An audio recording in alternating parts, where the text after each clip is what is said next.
Hey, hello, welcome on in. Welcome. We're back to poor old ruinous Axerasp in its final breaths. If you're around at last stream for this fortress, you know we're mostly here to say goodbye to old Axerasp. Whisper it, look at its final few gasps, and whisper sweet goodbyes. You can also see the reason why. We've got were lizards everywhere. At every full moon, more and more people die. It is a rough and difficult time for these dwarfs. You can see their mood represents that struggle quite well. But yeah, let's make sure to begin with we have functioning militaries. They're all good. Perfect. Awesome. So let's continue. Ooh, in the middle where I look, there's like devastation and carnage. Just trails of vomit, miasma everywhere, half mangled piggies. That's right, there were some were creatures in the library. There's one right there, 2 corpses. Some down in the half-finished bedrooms. Some lying on the stairway. But in better news, Claiborne's bedroom's almost finished. Let's get this unpaused, shall we? We have so much magnetite. But yeah, I've been thinking what we could do for our next fortress, and I've gone off and I've generated a whole new world. Because if you guys remember, we did have a couple of bugs going on, and generally for me, once I see a hefty amount of bugs happen, I generally know it's time to start a new world. Oh, they've given us a nice welcome song. That's very nice. I also love this little patches of fungus leading into and out of this old trader's tunnel. To me, that's pretty good. Very thematic. I like it. But yeah, watch for this. This is our little moon indicator up here. And when that turns full, oh, it's getting there. When that turns full, we will see how many more horrific monsters still live in this fortress. But yeah, we're trying to get people to throw out all these corpses and whatnot. Hey, Napalm Firestorm, hello. Napalm Firestorm comes in and immediately asks, how's the dwarf? After all this carnage and horror, how is Napalm Firestorm the dwarf holding up? Napalm Firestorm, extremely still upset. Training up at the moment, but still alive. Oh, look, 58 years old, pretty stressed. I think that's kind of fair. Most dwarves will be pretty stressed in this fortress by this point. Talented weaponsmith, talented fighter, talented discipline. They're doing their best. They have a good amount of jewelry, so chalk bracelets, shirt amulets, nice clothes. Their dress is a bit worn out, but that's right, they'll replace it one day. A platinum flask tucked away inside their dress. Leather gloves, silk gloves as well for double fanciness. A little bit of wine. Some mittens. Are you going gloves and mittens? Gloves and mittens? That is a high tier luxury. Covered in sweat because they're working out. No major injuries. All in all, they're not doing too badly, all things considered. Like, the fortress is teetering, but Napalm Firestorm perseveres.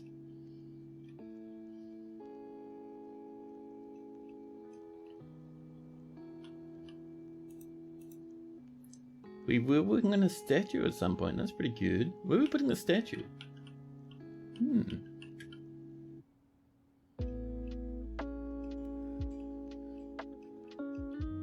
Now, I think the statue was someone's request. I can't remember. Oh, they don't show us where the statue is. It'll probably be here somewhere. One of the forges.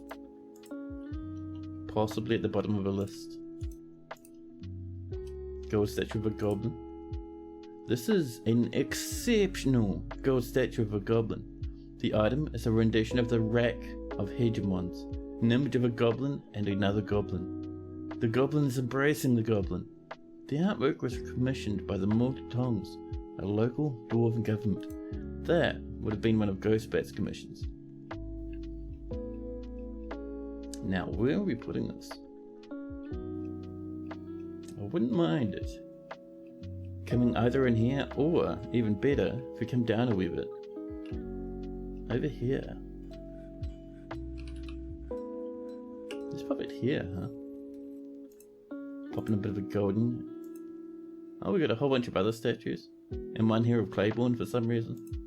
Let's put Claiborne's statue outside his room, huh?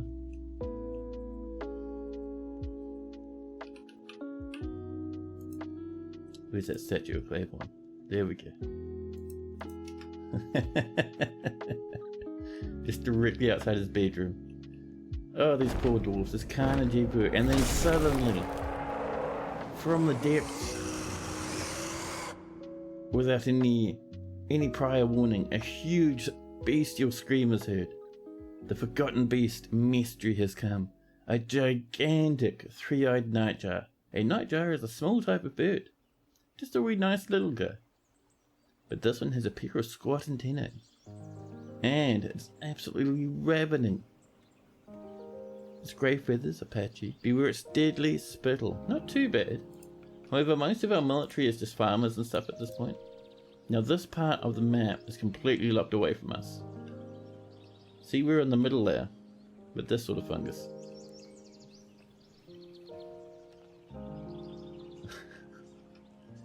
Let's make sure we're throwing all these corpses in the bin, huh? Oh, stocks.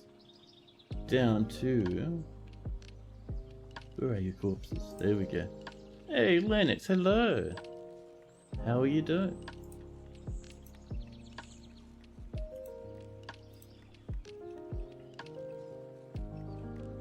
Oh, with my asthma. Something's gone pop.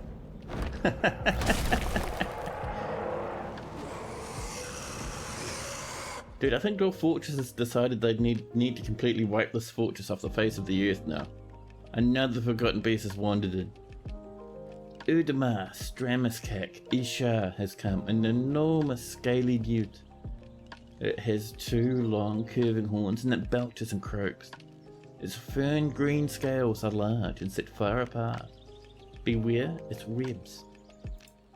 Webs are absolute fortress destroyers. And this is downstairs, it can't reach us, there's nothing to be afraid of. And oh my goodness, no matter where we look down here, there's miasma. That's going to make some smiling dwarves. Oh, and it looks like we've got a bit of a kaiju battle going down here. And already Udmar has killed Mystery without any effort. And now wanders the Dark Caverns by itself. Oh man. Better now that it's officially the weekend. Oh, I get that feeling. This week has been rough for me, man. Work has just been awful. I was absolutely drained by the time Friday rolled around. But hey, now is the time to relax and take it easy. Don't have to worry about alarms or going to the office or anything.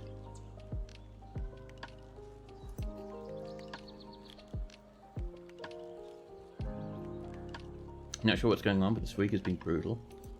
I know. Like, everyone I've talked to has been saying that this week has been really difficult. Now, I'm not sure we actually need some more bedrooms for this place, because A, we're going to get more and more deaths as time goes on, but B, I think we have enough rooms as is. Oh, Claiborne died. Well, that's heartbreaking. Just as their room was being finished, Claiborne must have been torn to pieces by a were creature. Let's get some coffins going. We should have a good amount of them. But yeah, this morning I gened another world for us to enjoy. Just in case this one collapses, you know. Not saying it's guaranteed, but you know.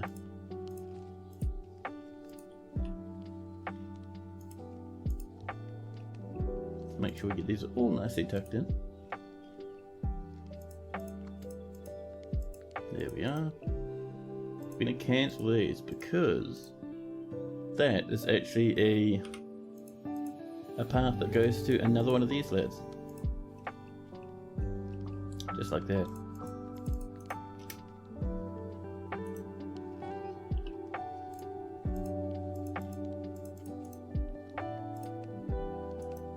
The human criminal cold butcher has come to visit.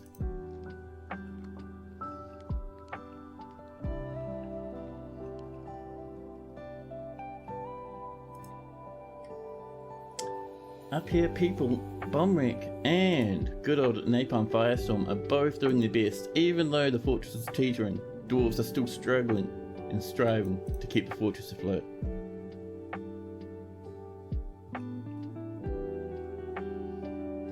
Now, how are we doing up here? We're using gold, and we're using black bronze, and we're using a bit of tunnel tube. Almost the new moon. I know, Napalm, it's gonna be brutal. It's going to be an absolute nightmare, and the way we'll notice that it happens, before we even see this tick over, we'll see a little combat log message pop up.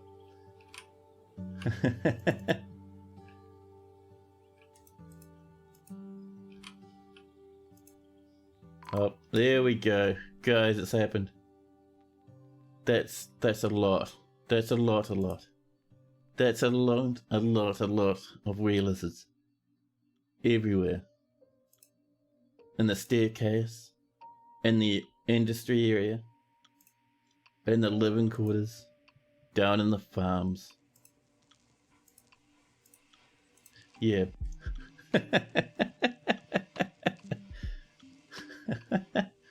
Oh my goodness. Now if we look around, we see people screaming, panicked baby animals, miasma everywhere, upset and mangled dwarfs, and were lizard after were lizard after were lizard.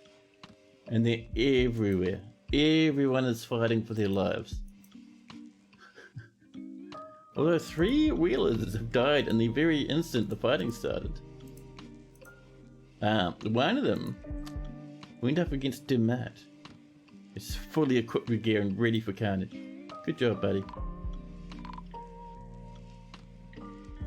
So everyone so far that has died has been a were lizard.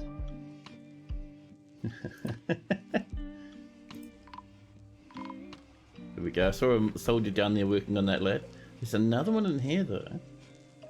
And there's still one down here. A were lizard sage. And this is a were lizard soap maker. Oh, we lost the tanner. And Lennox, I'm sorry. Lennox was only in here 3 seconds ago saying hello. But 15 minutes into the stream, Lennox immediately dies. Lennox is 7, the Bone Doctor. Dead at the clutches of the were lizards.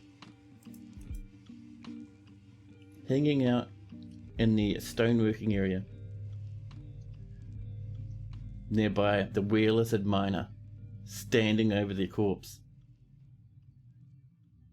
Heartbreaking. Oh yeah, there's were lizards everywhere. Like, I think we had like what, almost 20 were lizards just spawned before. And by the way, we've lost 23 dwarfs so far in this current combat. You forgive me? Yeah. This fortress, like I've been saying, this is almost like a goodbye to this fortress as we watch just the last few were lizards tear the place apart. Our military are doing the hard yards though. Megatons of peasants and recruits standing on top of a mutant, horrific were lizard corpse down here by the farms. A bard and that sage we saw before has finally passed on. And someone's lost a doggy. Ooh, is that a crash? Ooh, that's a crash. Alright, let me restart the game here real quick.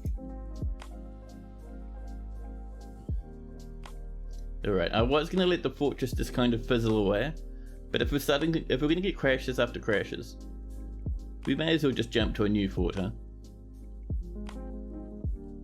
Oh, you guys aren't seeing Dwarf Fortress at the moment. Hold on now. There we go. You sweep me back across again. Here we are. Now, starting your game in an existing world, and if we look around, there should be a world that's about 250 years old.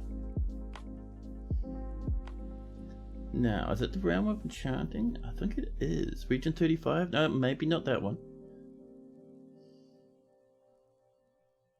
If it's in the same world, we could get were lizard immigrants. Ooh, that'd be freaky. But no, yeah, I actually generated a new world just for us. I'm just trying to remember what the name of the new world is. I think either the Infinite Dimensions Erika in early spring, that seems likely, or if we come up a wee bit,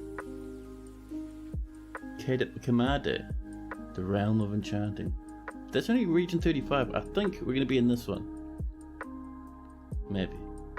Let's load it up and we'll soon see. Update all.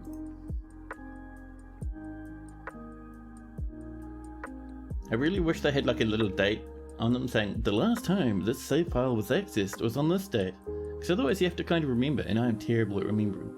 So let's have a look in Fortress mode, shall we? Takes a couple of weeks just to settle the world down a wee bit. Shuffle things around. Skip that tutorial, and is this the one I generated? Here is the huge freshwater swamp I was seeing before. And it goes down into our marsh, which is perfect. Now, there's a couple of things I remember looking at that maybe go, that's interesting. Ah, this is the one I generated this morning. Look at this. This is the Hazy Hill, which is a sinister temperate savanna, and just below it, a sinister, absolute blasted wasteland. And a stream called Clearboy. I remember that little sandwich that was going on. You could try going into the system files and looking at the date, modified date created. That's true, that's true. But yeah, let's have a look around. There are a few things. So we've got this nice massive marsh. We haven't done too much in marshes before. That could be fun. We do have this area, which I'd like to play around with at some point. This is all sinister and evil. Let's see, we have a volcano here. So this volcano is interesting. It has nothing except for flux-stone. Down here we have more flux-stone, and just over this way we have a whole bunch of metals. No, that goes straight up to that point there, but the problem is if we try to embark on that, see how massive our embark area would have to be? Like I saw a little bit of silver and lead down there, gold, silver and copper over that way, but everything around this mountain is just lava. Plus we can't go entirely over mountains anyway. So sadly, that one there might be out of the picture for us. What else we got? We got iron, silver, copper and lead over this way. A little bit of aquafire and some flux. That's tempting.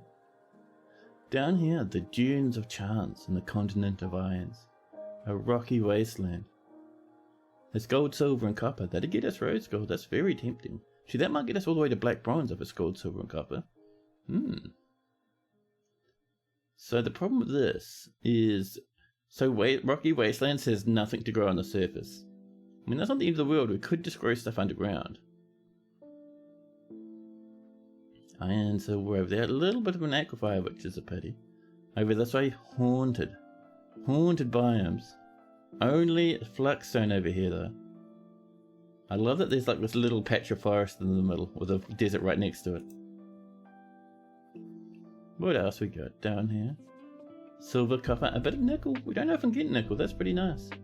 Gold, silver, copper and lead over this way. The only problem with this, so I'm not seeing any dwarven sieves nearby. They're way up to the north. I mean, that's not too bad though. Iron, silver and copper. Iron, gold, silver and copper. A lot of light aquifer action, which can be frustrating sometimes. But I mean, that's not too bad up there. That is Badlands, which wouldn't be growing too much. Over here we have huge amounts of freshwater marshes with silver, silver, gold and lead. Silver, tin and lead. Ooh, tin. So that is gold and flux-stone. Would really like gold, silver and copper. We have seen that a few times and it's very tempting. Oh, we've got a necromancer down here. So this is 250-year-old world, so there will be a few necromancer towers floating around. I think there's like a massive one in the middle of this huge blob of sinister biomes. Iron, silver and copper, tempting. Further on up we have this another wasteland right next to some deserts nearby. I'm tempted to over here. We haven't done too much with marshes, have we? So let's see. We've got silver, copper, iron, zinc, silver and copper again. Bit of gold. Silver, copper, nickel, lead. Lots of gold in that region right down there. Interesting. And all these mountains are just filled with silver and copper.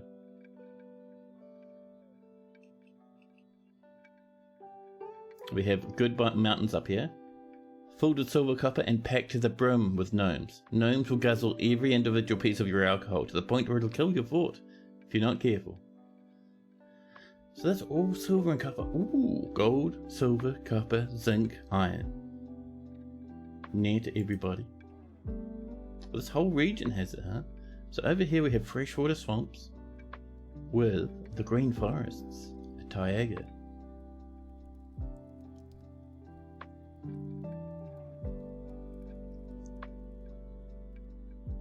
What if you had military embark on a necromancer tower? Just 10 skilled fighters with weapons and armor. That would be brutal, man. So necromancer towers could have maybe 10 necromancers and sometimes hundreds and hundreds and hundreds of zombies. It gets crazy. But I'm liking this sort of area. Some nice wee brooks. We could go straight over here. All that nice metal right in the cross section of 3 different rivers, or 2 different rivers really. I like that. Untamed wild, so I have to be a wee bit careful, but we might get ourselves some nice wild monsters. Yeah, let's come up this way, right there. Let's see. So you've selected an area for the light aquifer. That'll be fine. And we've selected a savage area. That's always fun. Let's just go. Enemies? I think we'll set them to... What are we feeling? We'll just set them to normal for now. We'll swap up the hard once our fortress gets going. Economy, we'll just leave that normal. Let's come into settings actually and just turn off those nice wee cabin invaders of ours. These 2 lads, there we go. Now, let's go. Nice and easy. We're redoing things? We are. So the last fortress was dying. And then the game crashed and I was like, well, let's create a new world then. Because the last fortress was just about to die. So I thought, let's get this going. So we're in spring and I'm noticing we have a lot of frozen rivers. All this stuff might remain frozen the entire year round, which is fine. It's not the end of the world. If we're lucky we might see bears, or even giant bears. A dwarven outpost. You have arrived after a journey from the mountain homes into the forbidding wilderness beyond. Your trek has finally ended. Your party of 7 is then making an outpost for the glory of all Olan Lolok. There are almost no supplies left, but with stout labour comes sustenance. Whether by bolt, plough or hook, provide for your dwarves. You're expecting a supply caravan just before winter entombs you. But for now, it's spring. Enough time to delve at secure lodgings ere the cougars get hungry. A new chapter of dwarven history begins here at this place. Axerasp, Thrownwires, strike the earth. So, one thing I forgot to check is how far away are we from our parent Civ? Centre on our fortress, which is way up here. And our parent Civ, oh, we're just down this way. Let's see. Oh, it's inaccessible? Why is that inaccessible? I mean, that's our Civ, but why is that inaccessible? Inaccessible mission location. Very strange. I mean, yeah, they can reach us, it's fine. It's all good. We're not too far away, so it won't be too hard to get migrants. Yeah, and we got some friendly elves nearby. Should be good. You like that I'm the type of person who likes to just embark as is and do play now for the hell of it? Yeah, I mean, there's nothing wrong with like going off and making the perfect embark. Like, you know, getting all your points up perfectly and stuff, but at the same time it doesn't matter. Like after 2 years, all your initial embark stuff doesn't matter. Also, look how thick this forest is. Holy crap, there's stuff to the brim with the larch trees apparently. Oh, and some pine trees. But yeah, this is a really hefty forest. Yeah, I thought this would be frozen. This might be frozen year round, we'll have to keep an eye on it. Let's see, what else we got? Apart from many trees. Man, that's a lot of trees. So, we've got a nice gentle hill that comes down the side here. And I quite like that. It's a nice wee little place, this. So, I have decided where we're going to set up our base, I think. And that will be over here. So I'm thinking, if we come through this, bridge across, and then set up in here, it'd look amazing. Amazing. So this is all just black sand, but that's fine. We'll improve it as things go along. But yeah, I think, so for now, before we start digging into here, the first thing we want to do is get rid of all these trees on top. Actually, no, that doesn't matter. We'll just dig through. We'll just be careful not to chop those trees down in the future, because otherwise, rat-row. Let's jump in a wee bit.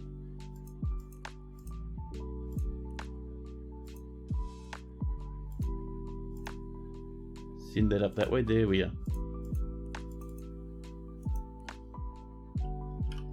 We'll just sort of trim this stuff out where we don't need it.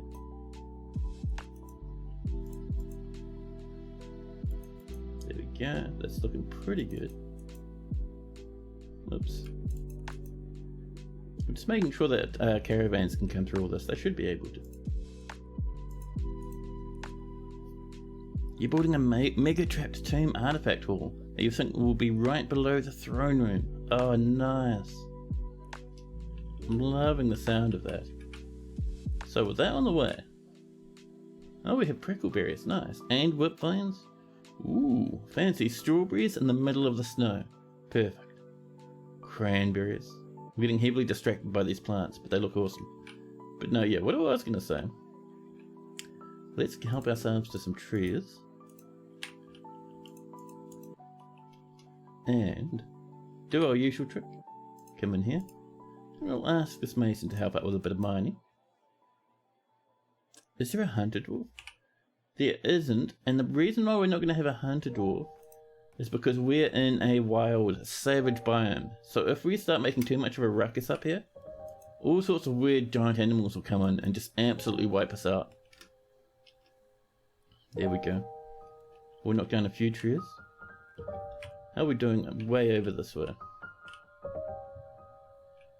That's coming along. I might actually set this to be a hotkey.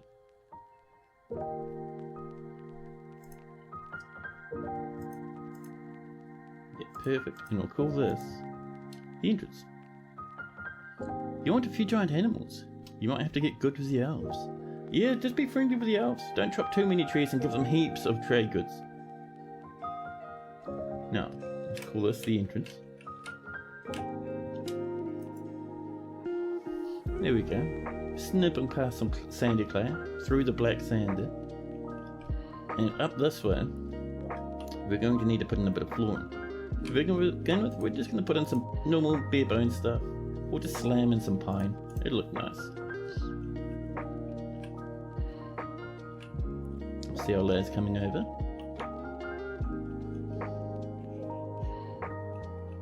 We should be fine to chopping down those first few trees. The savage biomes have been massively nerfed from since when version 50 first released. It used to be real bad. If you conquer a tower tree fortress, will you be able to leave it as is for the elves to move back in eventually? Or do you have to conquer and occupy or raise it? That's a good question. So if you wipe it out and kill everything inside of it and you leave it, sometimes other civs will settle there. Sometimes. That's how you get kobolds turning up owning dwarven fortresses and stuff. They'll just turn up and start living there. How pine log floors are coming along.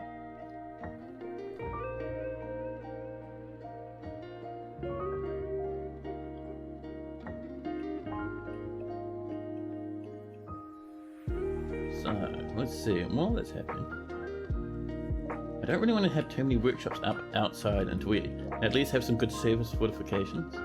That's why I'm quickly building this underground here. So many trees though, oh my goodness.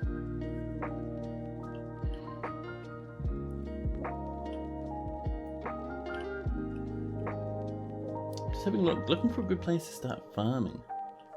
Maybe up here would be nice. We can get like a little bit of a fortification going. We don't want to pull up too many of anything at all until we get nice walls with a nice roof over the top. How are we doing down here? Getting there. Checking here to see if any giant weird animals have turned up, but no, we're looking fine for the moment. We have rope reeds, whip vines, everything a growing dwarf might need. Yeah, I am amazed at how thick this forest is. Remember this was supposed to be like some sort of... Actually no, we went to Yalga instead of freshwater marsh. Now I remember. My brain has resumed its function. There we go. We've mined our way into here. And this will continue, probably run this way.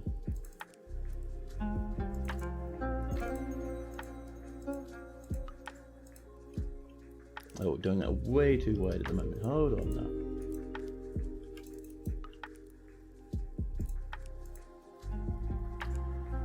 Down to there we go. Yeah, that's looking a bit better.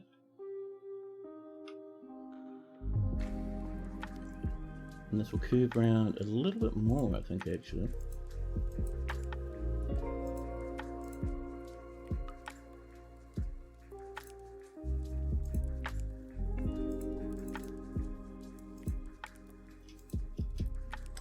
And then, let's see, like this, and that'll be our trade depot. Then over here, we'll have our steps down. Can you ask for a room in advance? Yeah, of course.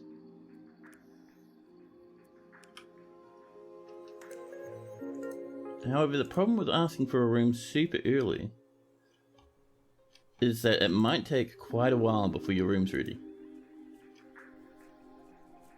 But if you're alright with that,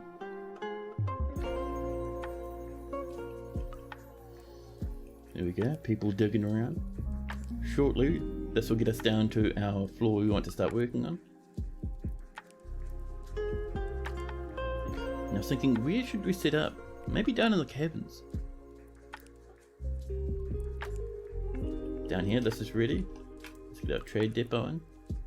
We'll use some bayberry, because that sounds pretty nice. Already I'm liking the way this is looking. We'll get this prettied up eventually, but not right now.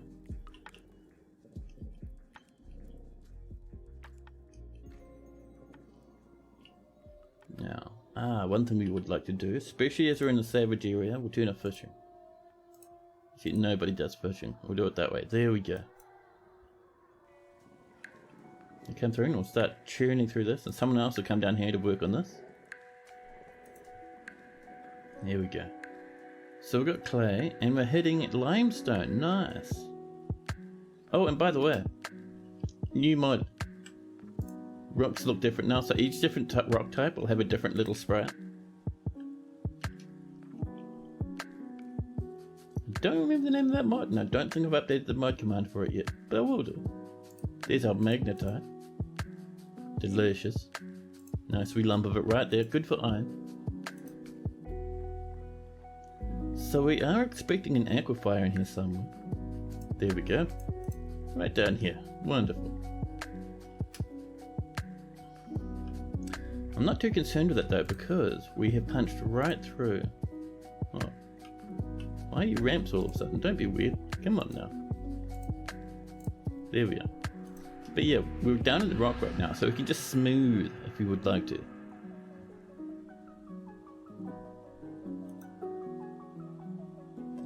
There we go, we've got limonite. Surrounded by shale. And it looks like our aquifer may have been one layer deep. So let's have a look where the aquifer is. Right here. Oh, it's a couple layers. Well, that's alright.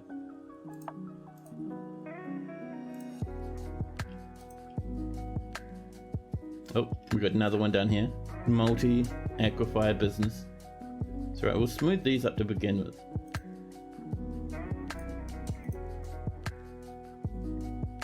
We're just not giving them any more orders while they're smoothing. We don't want that aquifer like penetration to get completely out of control.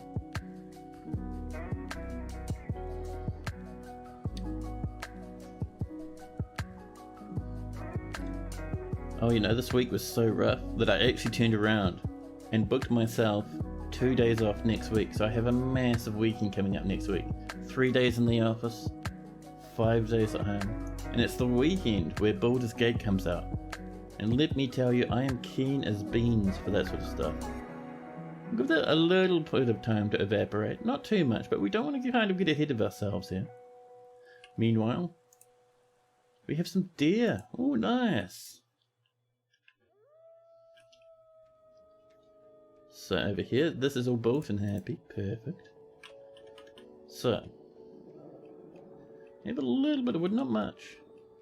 I'm really tempted just to get ourselves like a little bit of a basic sheltered farming area that we can upgrade over time. Because I mean, oh, also all the snow's gone now. It just disappeared, I think, while we were underground. Oh, I love it how Dwarf Fortress can be just a little bit silly sometimes. So where are we going to put our farm fields? Maybe over in this sort of region. So, we'll get ourselves some nice wee loggy walls. 74 larch wood. That's insanely good. We're making them just flat out of logs. We can always replace them with something else later. See, there's a lot of rock blocks up there, but we can come to the south and just kind of wind ourselves around the trees. That'd be pretty good, actually.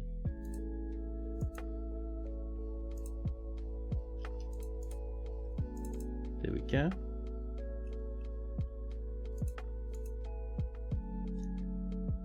We're just kind of incorporating the trees into our build at the moment. Just for, like, you know, a bit of a speed boost.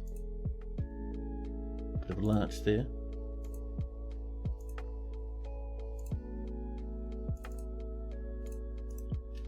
And let's see, so where do we want this connecting?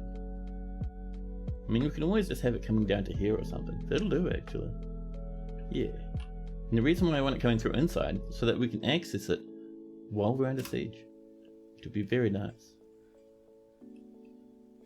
So, if we have our entrance, something like this. There we go. And then we want this to end up probably over here.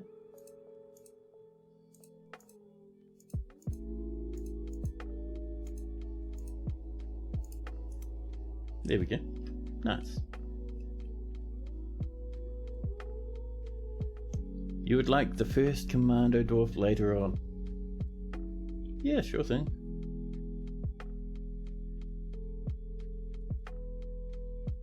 There we go, digging into the black sand. I'll swoop that on over. So, look at all these trees in the way. You weirdos. We'll put a staircase right here. Nope, we can't because there's something in the way. We should be able to build it down here though.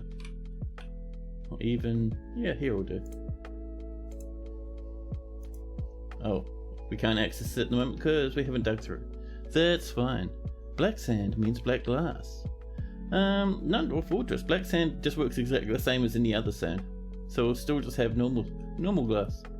We will get clear glass going, especially with this amount of trees.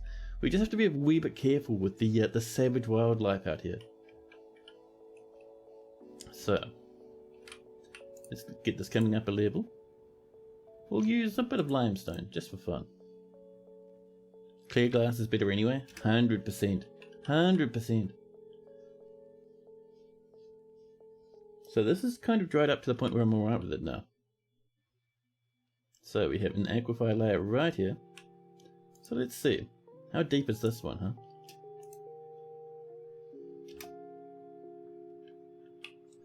We're going to make sure our primary miner only does mining. Oh, with that snow gone, everything else is still frozen. Interesting. I mean, I don't mind a bit of ice shenanigans, but I wonder how long this is going to be frozen. Is this going to be like even frozen through the summer? Well, dwarfs are running over to this. I don't like leaving Aquafire stuff unupdated, you know, unlooked after, because it'll just keep getting soggier and soggier.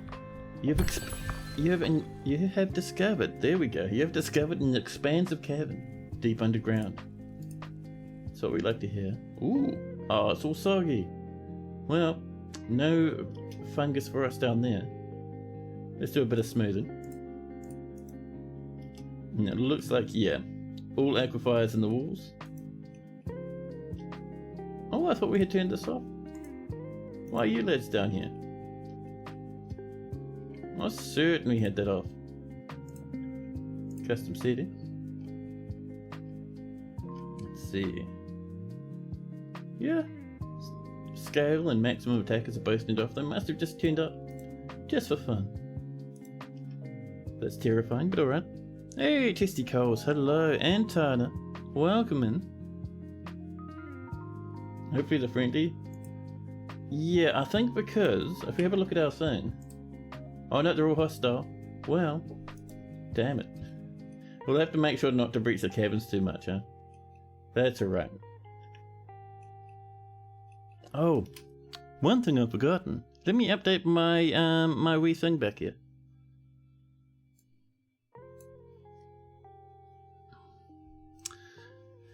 Just updating our fancy wee title.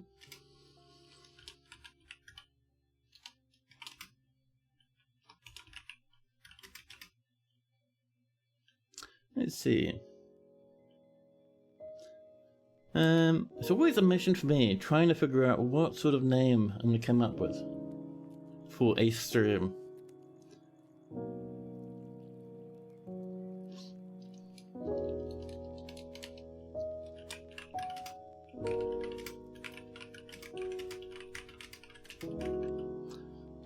A little more calm this time. And I can even fix up my typos. A little more clam. Hold on now. There we go. Done. There we go. Now we can get back to the game. Immediately we're getting full fungus, which is weird to me because there's no fungus down here. Where are you guys getting your spores from, huh? Do dwarves carry fungal spores in their pockets? Just casually just drop them on the floor? It's kind of weird, man. Got to admit. But yeah, we're doing nothing down here. Without this having fungus, this place is dead to me. Yeah. But yeah, ice sculptures, that's a good idea. That is a good idea. We'll have to see how this place performs in the autumn and the summer. Because if it's still frozen on the surface around then 100% we can get fancy with ice. Sounds fun. So, we're just making sure we haven't missed anything down here. So this is all smooth. That's fine. We'll come over a couple of spaces over here. Actually, no, we'll be better off. I'm looking for a good spot to tunnel through. But every place I'm looking at is having big soggy moments. There's a good pillar. We want to get over to here. Ah, but this is the aquifer, so we'd want to get over to here.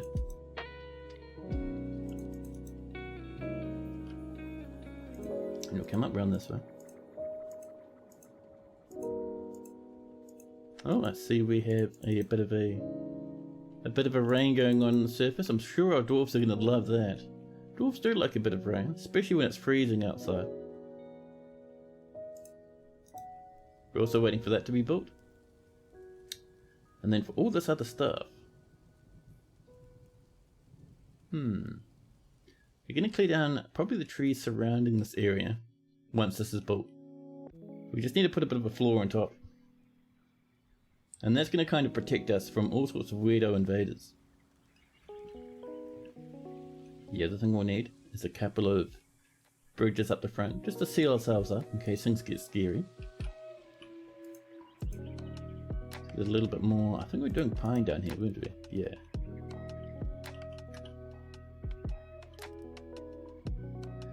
Now, we're chewing through this. We've hit some more limonite.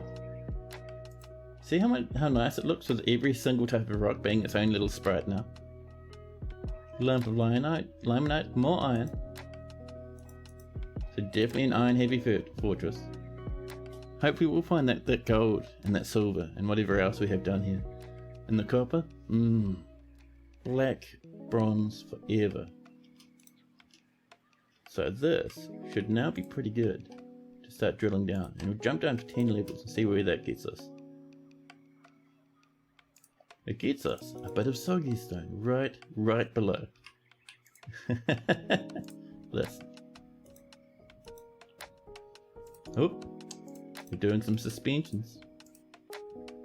Oh, pardon me. Oh, did we lose that rock? That piece of wood. There we go. Why can we not? Oh, I know why. We have a soggy floor. Everything's been defrosted, and we have our waterfall running at the moment. Well, that's handy.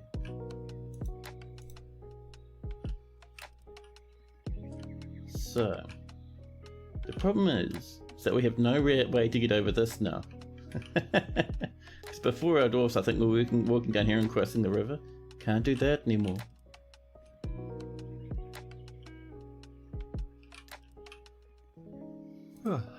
Now, can we cross this with a bit of shale?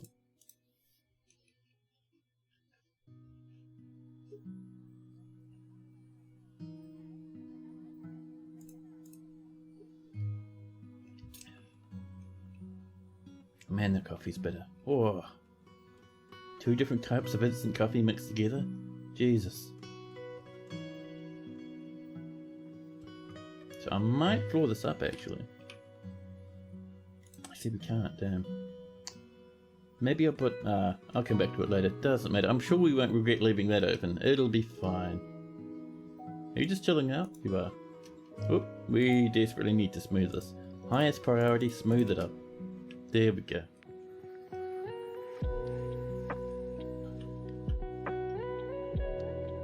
So hopefully people are coming up to work on that. It looks like they are, which is great. Oh, and how are we doing up here? But are we up here anyway? We're still waiting for that to be built. Come on, dwarves, you can do it, huh? Okay. I see someone's working on it. Construct building. What are you hauling, huh? Some shell. Don't think it's you. Is it you? It is. Someone's coming up here to work on this, apparently. We'll give them some time, they'll get there. We should be fine. There should be no massive monsters for a wee while yet.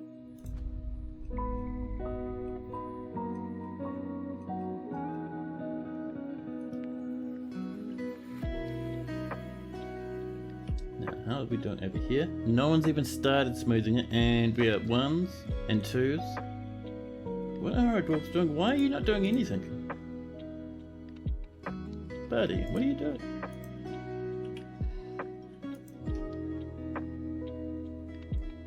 Well, that's probably too full to bother with now. Oh, I know why they're not doing it. Their only job is to mine. Right. Yeah, but seriously, if we turn on that water level, that's probably not going to evaporate now. We'll just floor it over. No one will notice. We'll just floor it over. It'll be fine.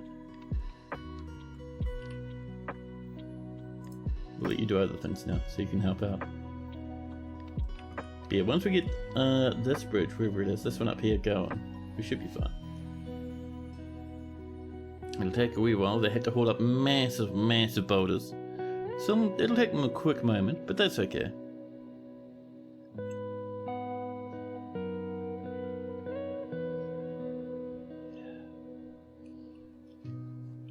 Now the big problem is we're in late spring. We haven't done any crafting whatsoever at the moment. And I really want just to get some goodies coming in. Even if it's made out of shale or something. Is this a new fort? It is a new fort.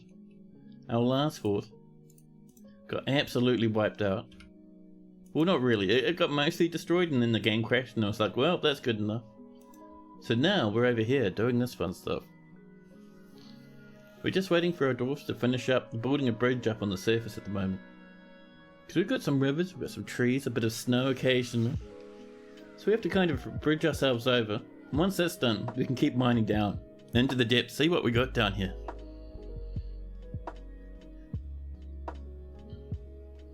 Where's my water? Way over here. Man, it was so cold this morning. It was like painfully cold. It was just crazy. But yeah, our bridge. It's just up here. Our dwarfs are working on it.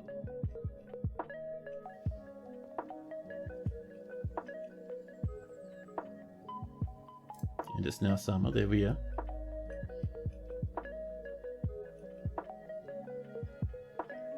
Yeah. It's going slow because I think we only have like 2 people on this side.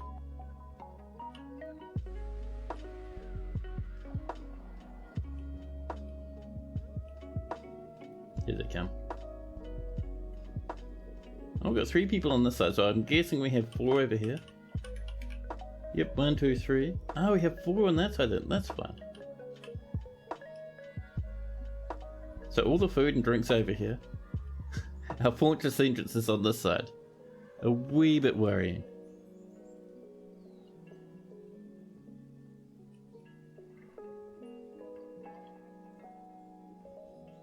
Now spare dwarf. Already visiting. Where are you visiting, buddy? This is just a hole in the ground. 92 years old.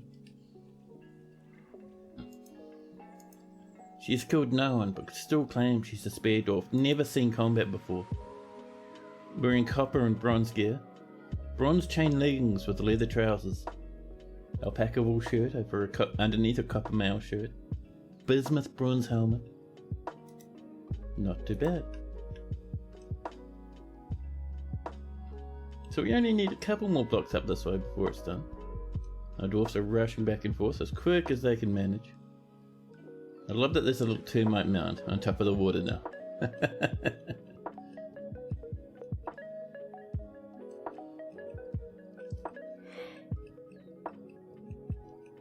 Oh man.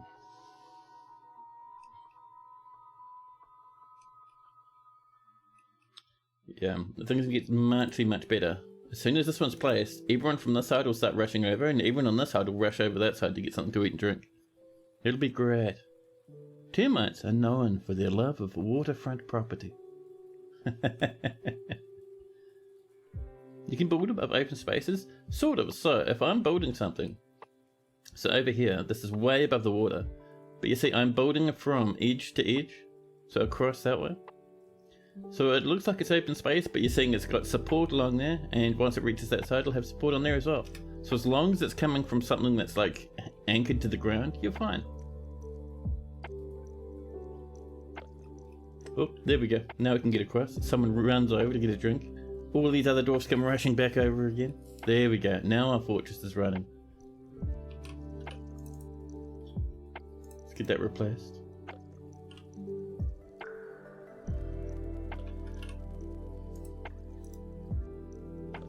So,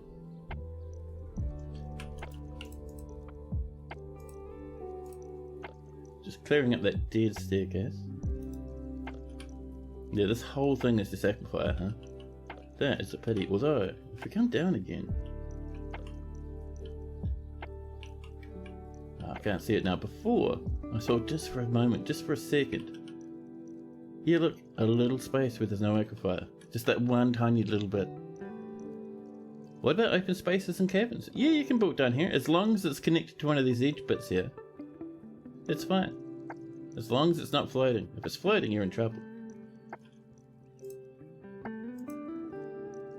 Oops, let's set that back to normal.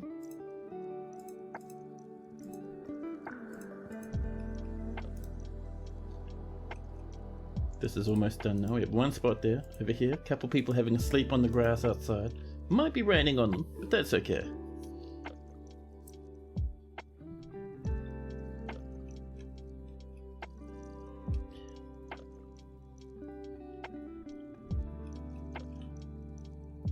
Yeah, as long as your construction is supported, you'll be fine.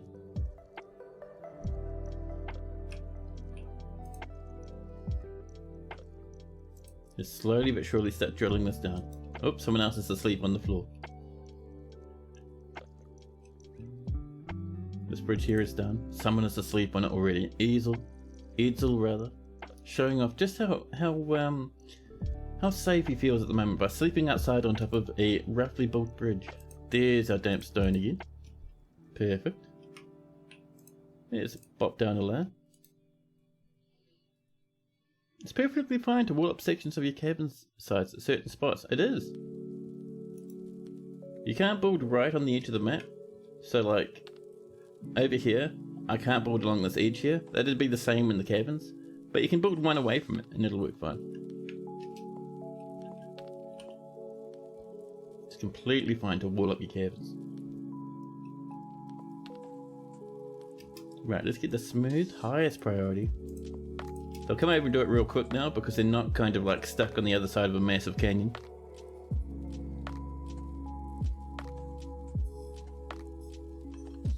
I've got a pretty rock foot mod? I do. I haven't updated my little thingy actually. I should do that. Bring up stream elements here. You guys won't see me doing this. It's just something I need to do on the back end. And now let's see. What is the name of the mod I'm using?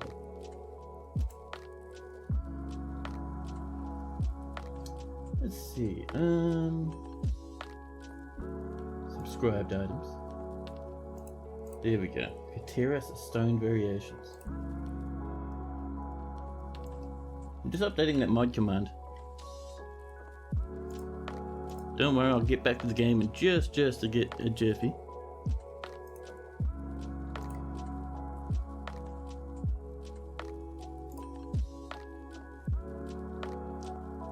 Logging into stream elements. Won't be a moment. I'm just gonna update chatbot.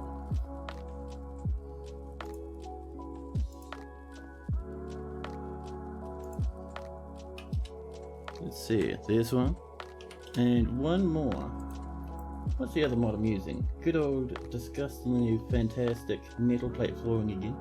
I know it's not everyone's favourite mod, but I really like metal plate flooring.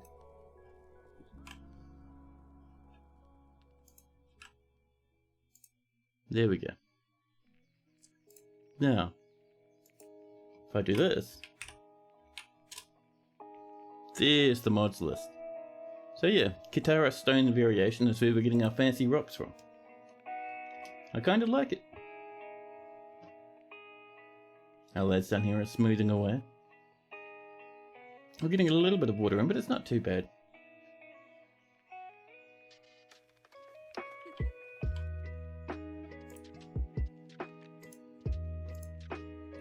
There we go. We'll give that a bit of time to evaporate. Shouldn't take them long though. Hey Ghostbat, hello. Oh, that reminds me, by the way, chat. Ghostbat just reminded me. We have a new emote, a follower emote. We have one for a little wee smiling wizard. Just brand new. I finished it up about, I think, midway through last week. That's the one I've been talking about for ages. This still isn't done, huh? It looks like someone's going to try and build it, but I don't know. It came out so well. Yeah, thanks, Ghostbat. I actually finished drawing it ages ago. I just kept messing around with like saturation and color balance and stuff. So it looks like our dwarves aren't quite... Oh, that'll look. Now this might get done. There we go.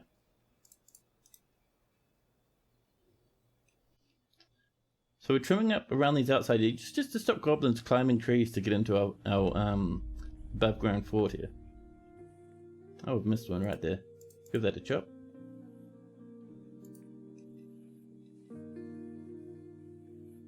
There we go. This is built. And we'll get some flooring in. Nothing too major. We kind of just want this just sealed up for now. We'll come back and pretty it up later, I promise. But for now, it needs to be sealed against marauding wildlife creatures. Yeah, we're just slapping logs down.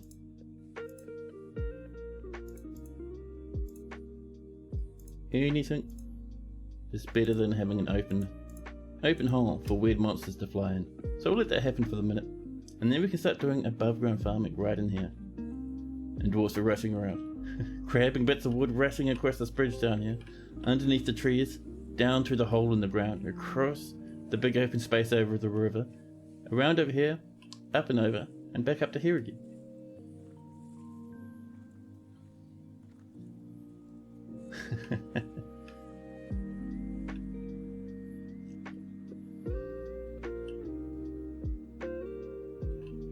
So over here, this is completely dry, so let's come down another level. We know that this is going to be a very deep aquifer, just looking at the size of this place. It's going to be horrendous to dig through, but we'll get there. We'll also have a look on the map. Did we upset anyone out here? Lots of reindeer, that spear dwarf, the Olm people that can't reach us from the caverns, and the pond grabbers who like to live in the caverns as well. So we're doing alright. And migrants. Our migrants have arrived. How many did we get? Was it just, what, 4? Really? We did get a peacock. Good times. But yeah, I think our migrants was just 5 wee lads, another miner, which is nice, a jeweler, a leather worker, 2 leather workers, and a woodcrafter. Not bad. Usually I like to see about 7 dwarves initially. Oh, there we go, another couple have arrived. Perfect. Thank you very much, in you come. Now, so we're just waiting for our miners to get to this. We could set up some rooms in here. I think for now, we might set up just like a little place for dwarves to come in and pray. We'll move them to a better place later. I don't like the idea of everyone hanging out on the surface at the moment. Any peasants? We have not even a single sausage in regards to peasants. Leather workers, stone crafters and wood crafters, fisher dwarfs, planters, and leather workers, but not even a single peasant. We have jewelers and gem crafters. Nice.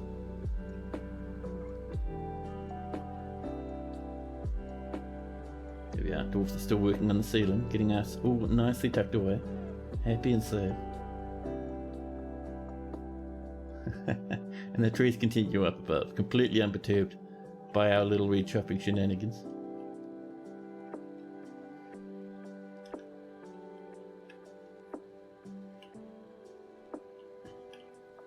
So, take a while for that to get mined, but that's okay. Like at the moment, our miners are just constructing buildings.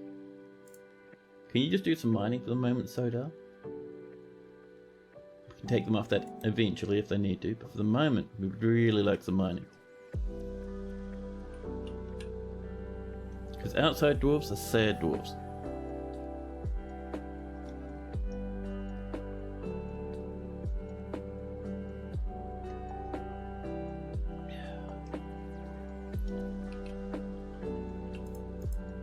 Bit of larch over there.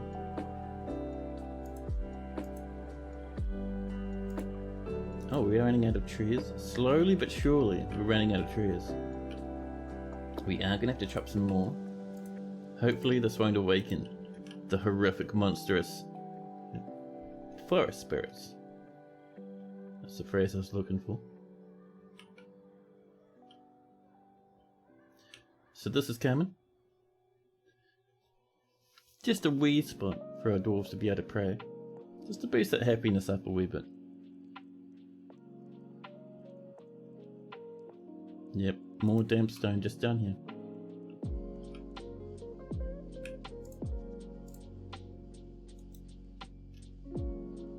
There we go. So that could be a meeting hall. Thank you, tutorial. Tidy up our edges. Perfect. And we're going to say it's going to be a new temple, no specific deity. The euphoria of finding. And our dwarves will hang out in there and be pretty happy.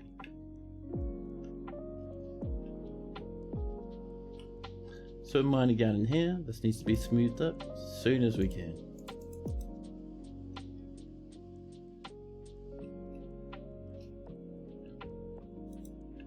So with that done, I'm going to put in, where's a good flat spot? Right down here isn't too bad. Actually no, what's even better, I was going to put our animals down there, but we have like fungusable ground everywhere. Let's mine ourselves out a wee portion. Not highest priority, but you know, weave it up there. There we go. Sort of mine up over this way. And over here, let's mine in a nice big place for animals to hang out and take it easy.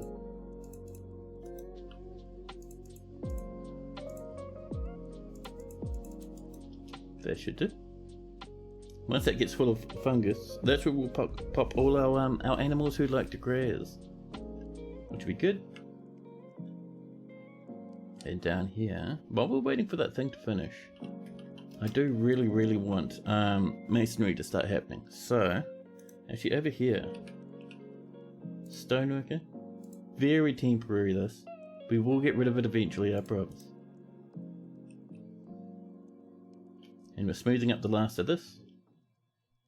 Our dwarfs are working pretty hard so far. People down in here hanging out and having a nice old time. Up here, after us chopping so many trees, nothing apart from reindeer on the surface, and that spear dwarf.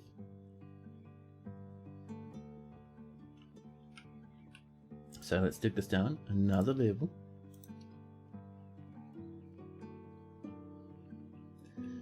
And while that's happening, oh, this is really good. Let's start off. We're going to have 2 rock thrones, as per normal. There we go. Hey, Claiborne!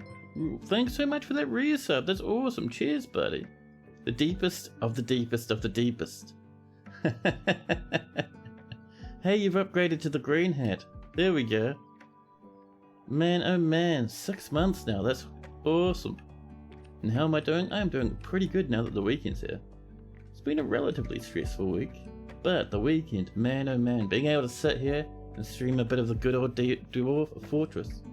I'm very stuttery today, but no, being able to stream a bit of the Dwarf Fortress is fantastic. Super the high point of the week.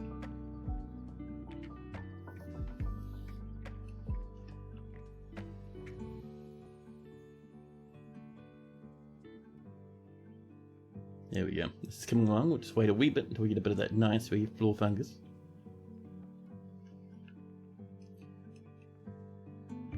And oh, one thing I'm going to do right this very second, we're going to set a bookmark down here at this temporary mining level, just because we are going to do a bit of work down here, but it's going to have to last a wee while because we're still digging through that massive aquifer. So this will be our temporary home. We'll just zoom here, and we'll call this the temporary layer. Great feeling, isn't it? It is. We're going to steal some of your free time back. We're going to make you coffee and staying up late.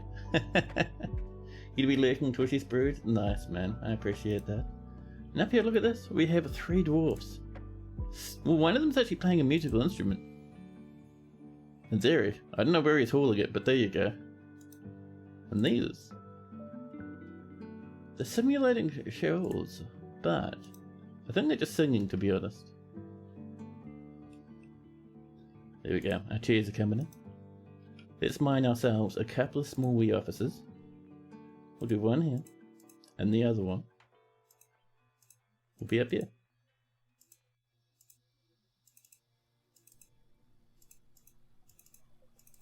There we go.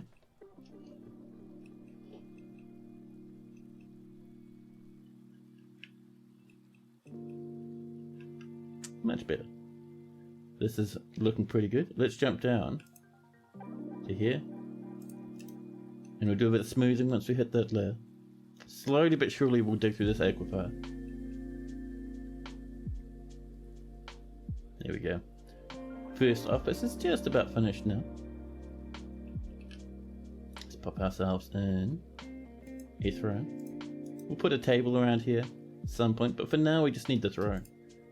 And this is office number 1. We'll give this to our manager.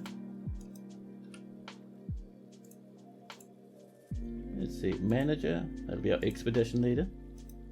And they'd like this office here. There we go.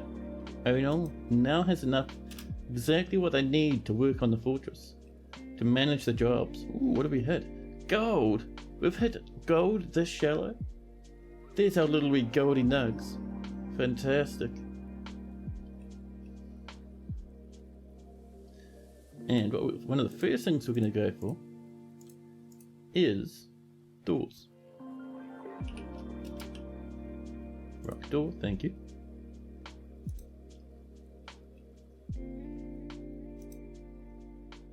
Down here, let's make sure we smooth this up to avoid sadness. There we go. And how are we doing up here? Ooh, looking good. Looking pretty good now, almost completely safe. We have a little bit more wood floating around.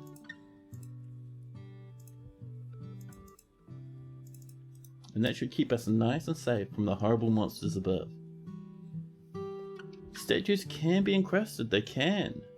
You encrust statues by encrusting furniture. So if I came into here and I wrote encrust, there we go. So encrust furniture with cut gems or polished stones or cut glass, and if there's a statue they find in their search for a bit of furniture to encrust, they'll snag it and just cover it with gems. It's awesome fun. Having animals up there. How are we doing over here at our farms? Slowly but surely getting there. Let's get this set up for animals anyway.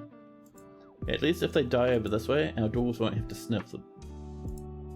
Animal training? No, no, no. Get out of there. Who's clicking animal training? Disgusting. There we are. And we'll come down and we'll find all our horses. We'll get a breeding pair. Nice. Camels, reindeer calves. Piggy can just... we can leave the piggy to wander throughout the fortress. That's fine. That goat though, they'll be in there.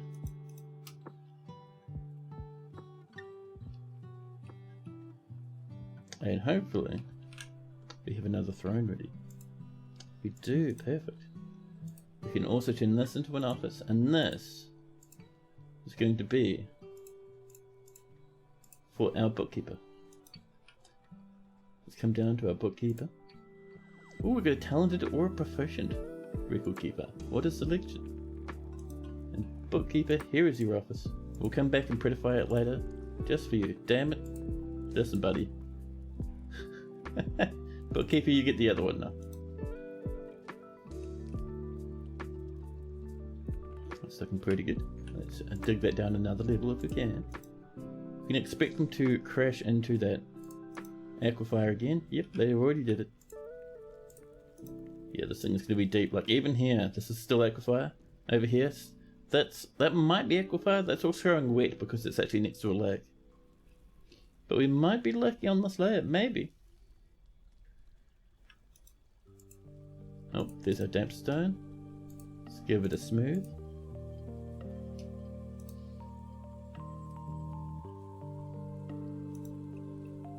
Now, do we have some beds? Not beds, doors. Yeah, we do. Perfect. Just for fanciness, we'll pop some doors around the place.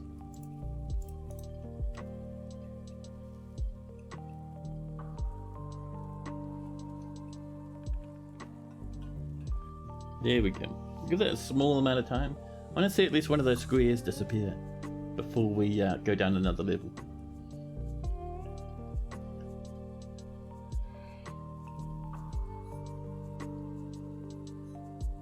Man, that's a big aquifer, especially for something that's so far away from the ocean.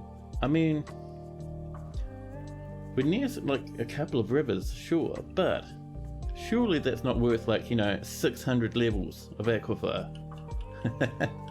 By the way, this is tempting. I'm so tempted to... Ooh, what are you guys? Toads? Well, never mind. But yeah, I'm so tempted to like knock a big hole in this during the winter and just get all that water flowing down into the fort. It would be so nice.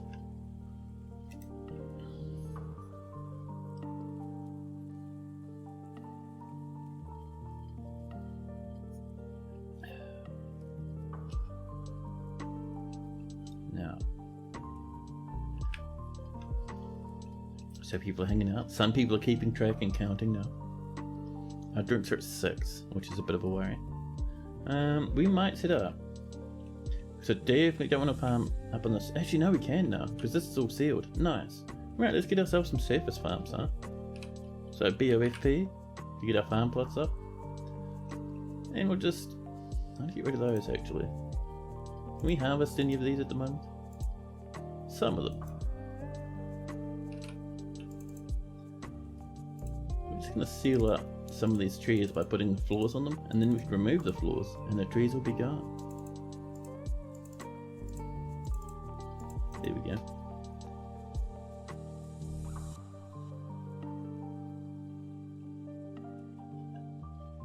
And we'll do a very simple kitchen down here, maybe just over this way.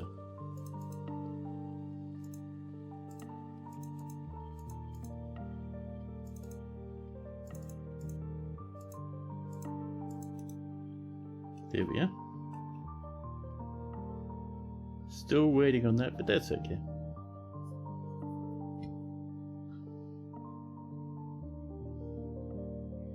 Gotta admit, I'm getting pretty hyped for good old Baldur's Gate 3. It's coming out next week. Oh, it's gonna be good. It's gonna be nice. Still don't know what my build's gonna be. Maybe some sort of fighter mage. That's usually pretty fun. You're playing it right now. You know once the game releases, you're gonna lose your saves though. That's why I'm waiting. Otherwise, I'd be playing it too. I was having a look before and they were like, don't buy this game right now. You're gonna lose your saves once we launch out of early access. And I was like, alright then. Fine. Making more doors. You have a good collection of layers. We should be getting some more just once autumn rolls around. Oh, you're testing bulls. Dwarven barbarians. Nice. Yeah, that's no worries. I noticed, I think it was just yesterday or the day before when I was looking at the Steam page. Yep, just that one spot left. There we go. Now we'll come through, we'll remove these floors again. And all those wee little saplings will be gone. Cranberries and prickleberries. Nice.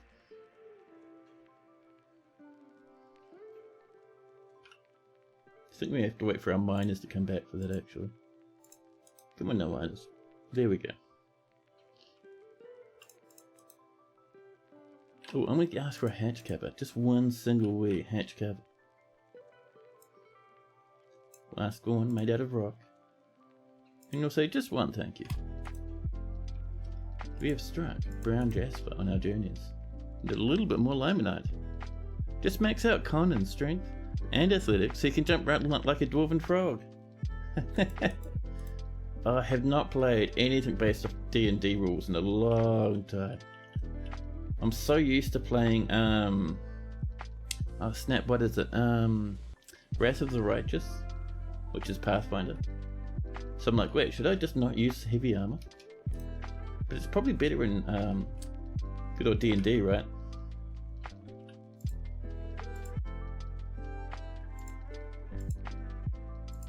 There we go. Both on PC and in real life. Oh, nice. I still gotta keep going with good old PC Pathfinder. Simply because I have I'm playing like a necromancer, was it shapeshifter or whatever? From the most recent DLC. And I'm gonna get into that, man. I kind of just stopped for some reason. So we'll have a kitchen and a still, I think.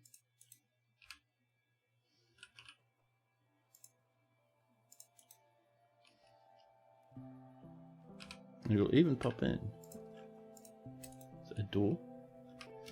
And a little wee place to store some food.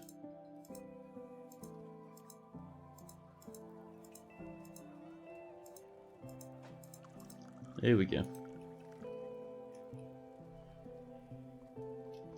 And we can do a bit of smoothing.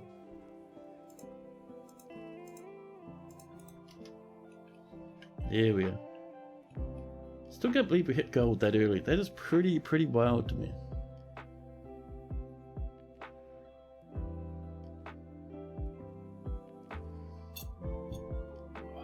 8.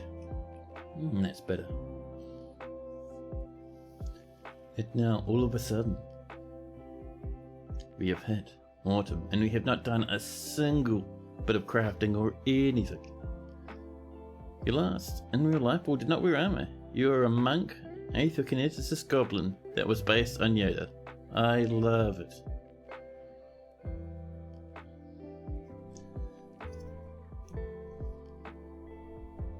Actually, what was I'm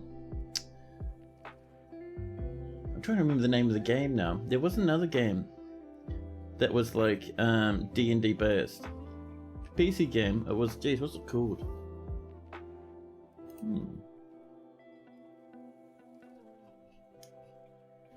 It was. No, my brain's completely empty. It refuses to even acknowledge that a game came out in the past handful of years that was tabletop based. What was it called though? It was that weird sort of like parody sort of thing. It was something or other. I'm having a quick secret scroll through my Steam library. Do you know the one I mean? Yeah, dude. I was just wondering, is that D&D or was that like a homebrew system they came up with? So I know it was a homebrew setting. Oh dude, I cannot even remember the very first thing about the name actually. I cannot even search for it.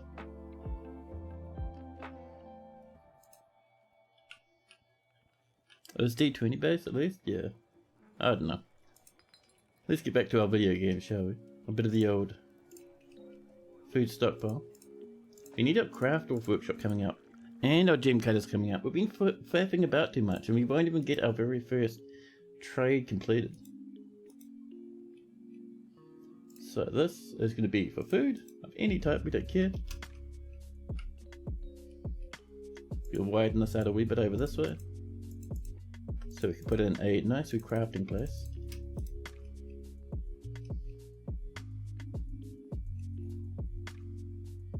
Still waiting for this to evaporate. Tides of Nymeria? No, that was something else. Tides of Nymeria was amazing, but that was I think a homebrew system.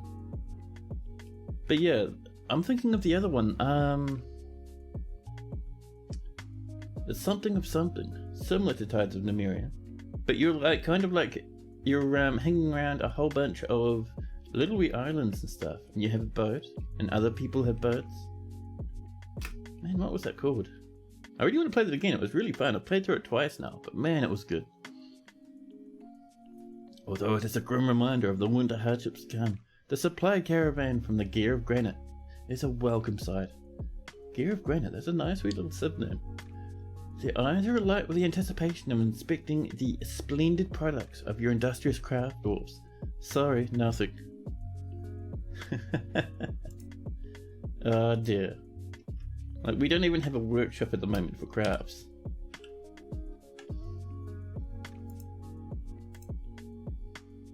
I've been heavily lackluster with this. Terrible. We have nothing to trade them at all. We actually don't even have drinks yet. Listen. For plants. And from fruit. Just in case we have fruit. And this is just going to go if there's less than 200 drinks. And fruit is a bit more rare. So we'll say, if there's fruit to ferment, then ferment them.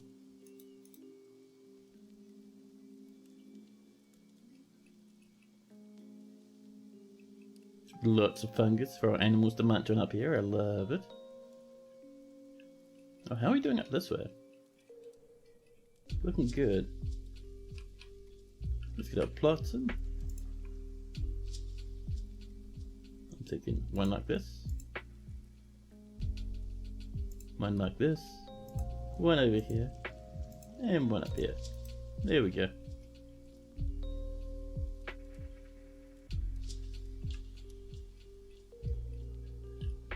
Now.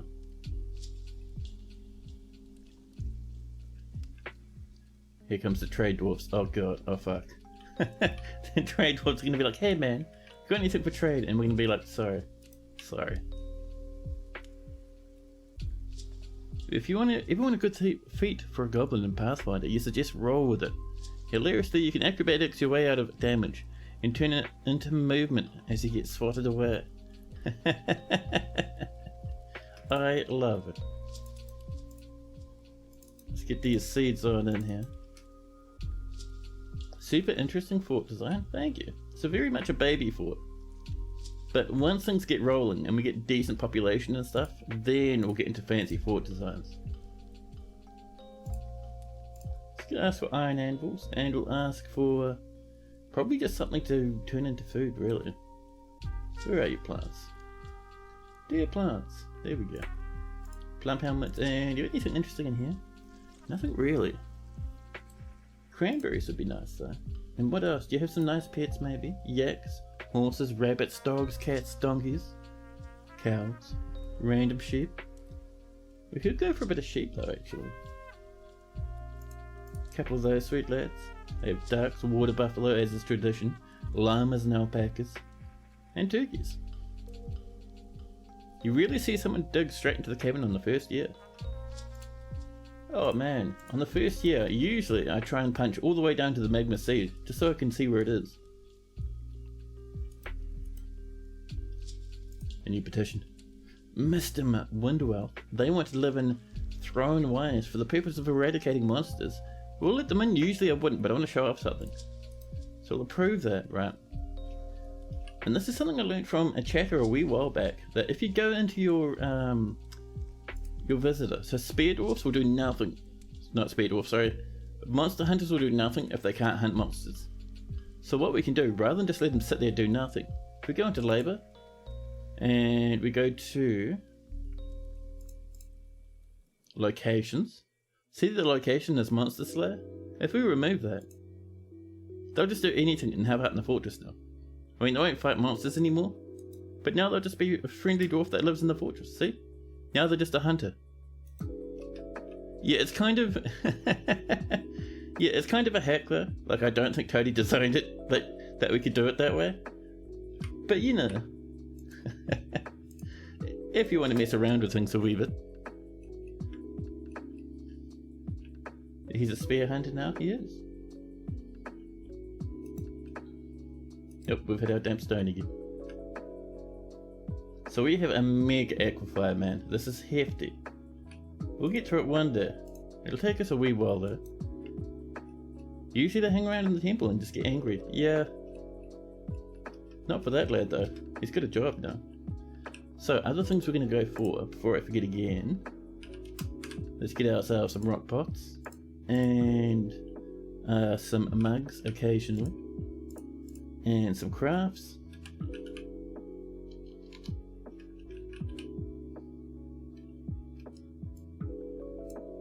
Just some nice wee rock ones. We should have them floating about. And anything else we're feeling? I will get chairs and tables, but probably later. So rock pots. If we're low on them, make some more. Mugs. We'll leave that at 10 for now. And crafts. We're gonna say. Once a season? Nah, probably once a month, right? Once a season is fine then. You wish you knew this game better. You need to play it more. Oh, just play it because it's fun, man. There's so much cool stuff you can do with this game. Oh, one thing I like, by the way, this usually ends up happening to me, but we have a tree up here, this massive bayberry tree, and you can see it's dropping bayberries on the floor, but it doesn't drop them in a set pattern around itself. So if we look, there's bayberries around here falling from the tree, but they always also come all the way down and land on top of our bridge down here, because we're below that bayberry tree. I always thought that was kind of neat, that Toady kind of thought to put that in the game.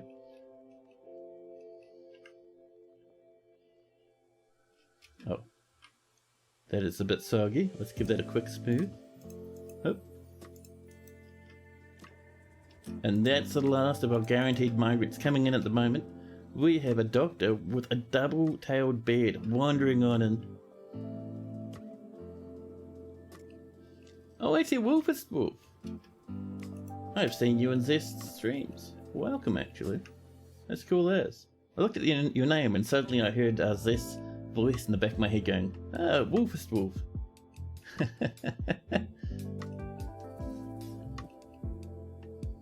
How are we doing down here? A wee bit soggy, but that's all 1 till 7, so we'll give it a bit of time to dry up, and then we'll come and continue mining downwards. Now, I might make some temporary quarters up here, I think. Because we have, like, what, 18 dwarves now? Nowhere for them to live? That's a bit slack, to be honest. So let's get a couple of nice wee clusters. Hey, Fagoth, hello! Yeah, that's the one. Wolfus, Wolfus, Wolfus, Wolf. Ah. You'd love a dwarf? Oh yeah. We do have a whole batch of nice fresh dwarfs. And thanks for that follow as well, Wolfus Wolf. That's super appreciated. And Lanix would like a dwarf. People are rushing in. So, Fagoth, what sort of dwarf are you feeling at the moment? We have heaps and heaps and heaps at the moment. An entire selection of 18, none of which have been claimed. Can you be a happy dwarf who can handle stress? I've been thinking about that actually. So, for me to find you a dwarf that can handle stress, I'd have to look through all the dwarves and read through the description, which kind of goes against what I like to do when I, give people a dwarf. So usually, I think it's going to be just kind of easier if you say what kind of profession and if they have a beard or no beard, that sort of stuff. I know it's a bit lame, but I don't know. And Lanix dropping in some biddies. Thank you, thank you.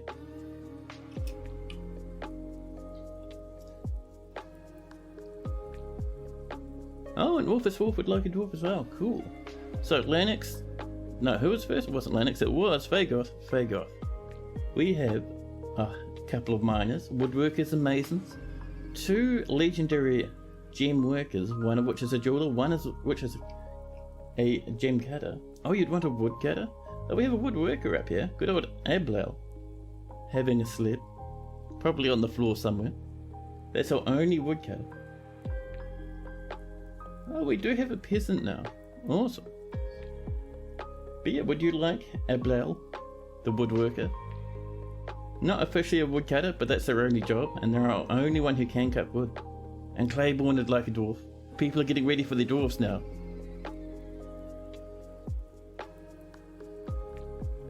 But yeah, we have doctors, a planter, woodcrafters and bookkeepers, a fisher dwarf, but no one in here is going to fish because we're in the savage biomes.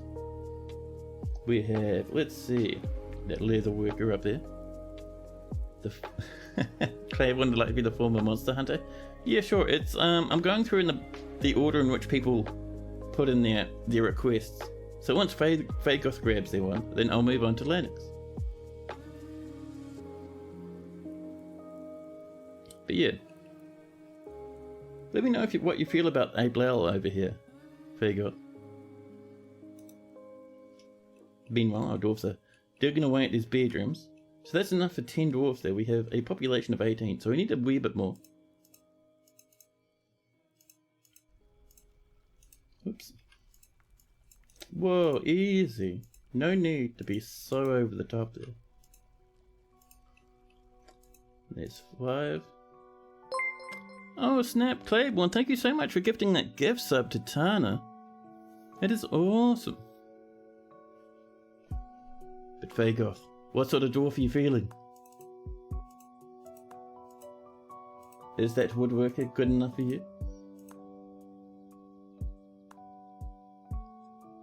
Yeah, thanks, bud. That's awesome. Cheers very much, Lee.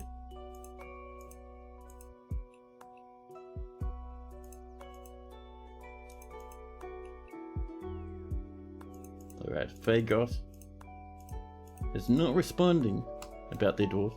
Alright. Let's see, who was after Fagoth? Alright, Lanix. Lanix. What sort of dwarf would you like?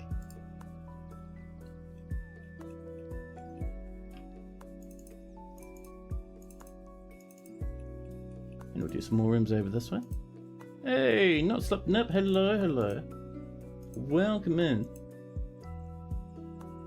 Any ideas on what dwarfy things you could cast? Ooh, that's a good question. Let's see. There's always a tried and true mind pick. Mind pick? Pickaxe. There we go. That's probably as dwarfy can get.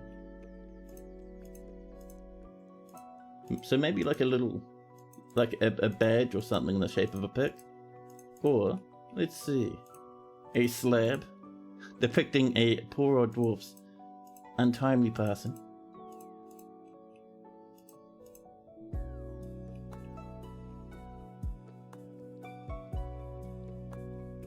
Set up the SLA printer, nice. The jeweler if the woodcutter is occupied. Oh sweet, yeah. We'll give you this woodworker, who is effectively our woodcutter, a blouse. Your new name is Fagoth. There we go, Fagoth the woodworker / woodcutter, 81 years old, unconscious because you're sleeping in the little makeshift chapel we have. Competent woodcutter, disdains friendship, rough times. Let's see, you won't have anything interesting on your person at the moment because you're a brand new dwarf. You're actually one of our generated ones. So you have some close friends and kindred spirits, but no real family. Let's have a look at your personality. So, Fagoth has a natural ability with music and a good kinesthetic sense, but poor ability to manage or understand social relationships and lousy intuition. He does not trust others. He is made deeply uncomfortable by differences in culture or appearance. He feels best when everyone gets along without any strife or contention, and has a sense of duty. He tends to be swayed by the emotions of others, and tends to avoid crowds. He isn't given to flights of fancy, and thinks that he is fairly important in the grand scheme of things. He has a greedy streak, and likes a little bit of excitement now and then. His hands jump all over the place when he's excited. When he's annoyed, he starts to talk slowly. Hey, Sakmal, hello. Fagoth is personally completely put off by the idea of friends and respects a bit of power. He dreams of creating a great work of art. And then finally, Fagoth likes rhyolite, iron, red spinel, clear glass. Everyone likes clear glass. What a good choice. Hemp fabric, cotton paper, the colour, pale blue.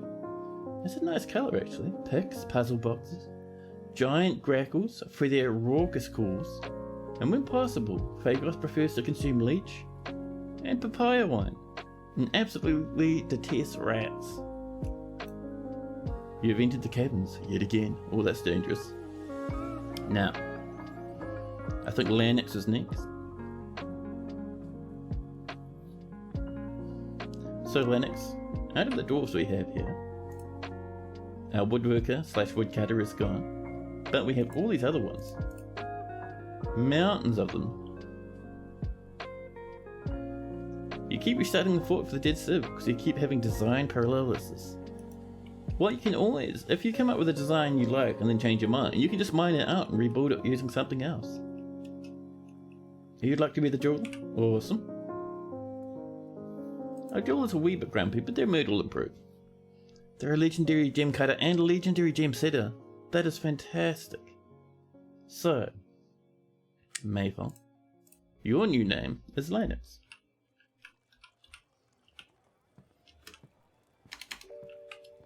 There we go, Lanix the jeweler, 95 years old. You're doing alright at the moment.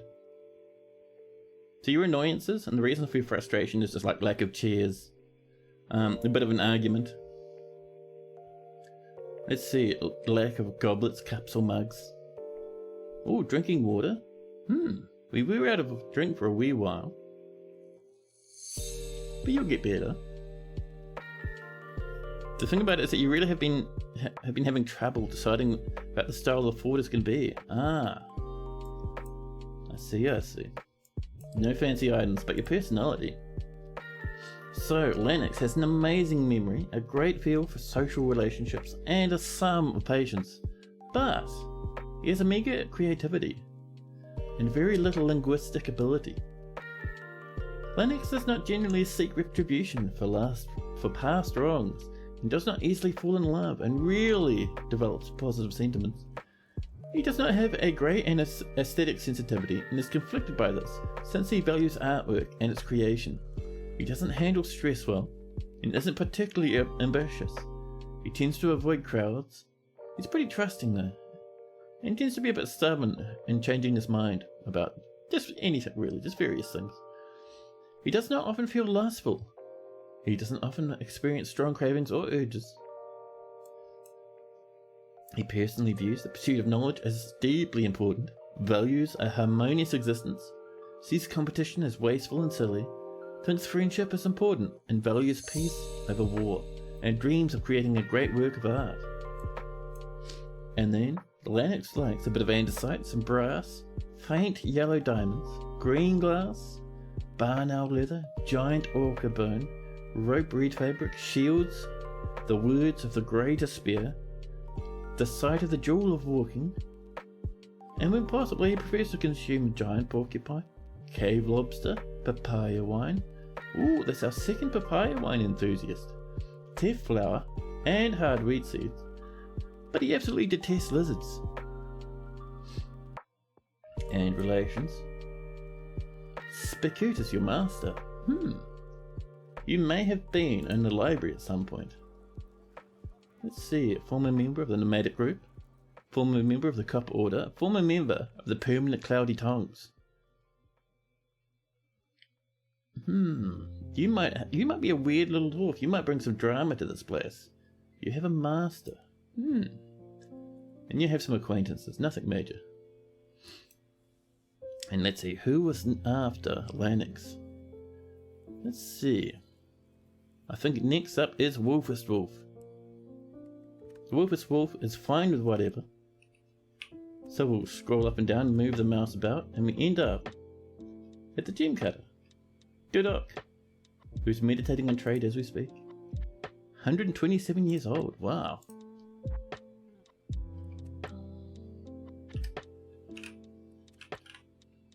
Wolfest Wolf. Not even, I was going to say not even a typo, but the second letter I put in was completely wrong. Wolfest Wolf, there we go. Wolfest Wolf, the gem cutter. Disdain's harmony is pretty agile though. Somewhat healthy. A competent swordsdwarf as well, nice. So, not a generated dwarf, so you should have family, but also nothing in your inventory. Yeah, there we go, there's a family and a half. You have children, mother and father, everyone is in a different fort from you, so you'll be a wee bit lonely. Oh, Domas is the outpost liaison. He comes to visit occasionally, is your cousin, nice. You have former apprentices, former master. You have a friend, which is Moses the planter. And a passing acquaintance is Edsel the stonecrafter.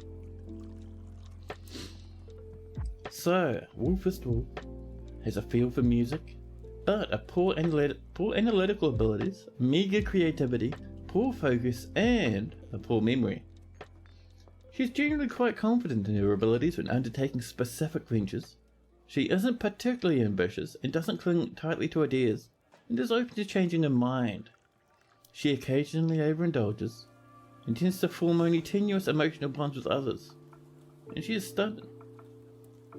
When trying to remember something, she often starts chewing on her lips, and will often touch others when greeting them. She personally doesn't respect a society that is settled into harmony without debate and strife, and she dreams of creating a great work of art. And Wolfest Wolf likes jet, zinc, smoky quartz, the colour indigo, chickens for their scratching, and the sight of the azure lutes. When possible, she prefers to consume bluefish and a bit of white mullet bear. She absolutely detests flies. And that is a Wolfest Wolf. And now let's see who was after Wolfest Wolf. It was Claiborne. And Claiborne would like us to find, if we can, that random wee dwarf that used to be a visitor, that used to be a monster hunter. Now, it could be this peasant. Let's see. They're a citizen of the Gear of Granite. So I don't think that's them. Let's see.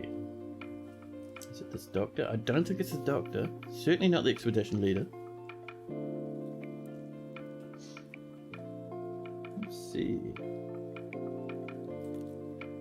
They maybe missed him. Yes, missed him. They're still wearing their armor. Satisfied being remembered. Satisfied remembering being granted residency. There is Claiborne.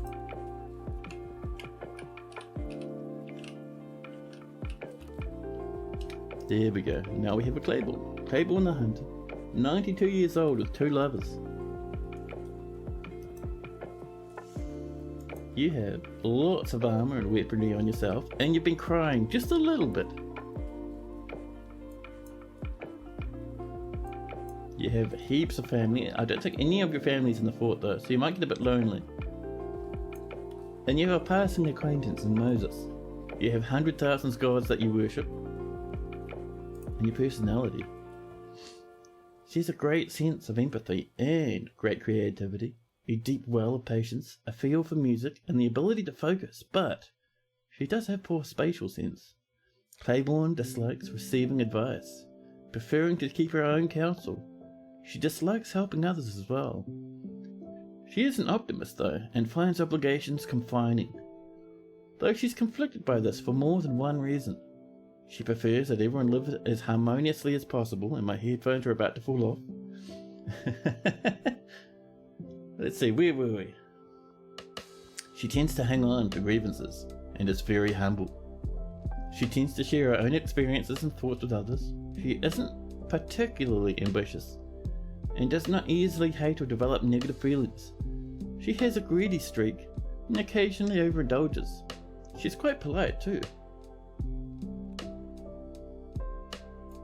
Values. So Claiborne personally believes that those that take leisure time are evil, and finds the whole idea disgusting. Claiborne strongly values tranquility and quiet, and doesn't see the attainment of knowledge as important, and dreams of creating a great work of art. And Claiborne likes Pyroclast, Rose Gold, Tiger Iron, Battle Axes, Ducks for their quacks, Flying Squirrel Men for their gliding, Blackberry bushes for their fruit, and the words of the great spear, when possible. She prefers to consume Sireman, sheep cheese, pearl millet beer, and rice flour, and she absolutely detests cave spiders. And there we go, we're all caught up, I think. Now, how we do down here? We're still waiting for that to evaporate. Over this way, we're just starting to get into these first few rooms. One thing I'm going to mine out for over here. I'll expand this a wee bit. And we're going to pop in a space for a little bit of a woodworker's workshop. And up on the surface, at our farm, we are all out of seeds. Damp stone, stone. Oh snap, that sucks. Well, that is all of those rooms sadly lost. I wonder, can we turn that into a room by mining that up? Have to see how that goes. There we go. So at least, if nothing else, we have one bedroom.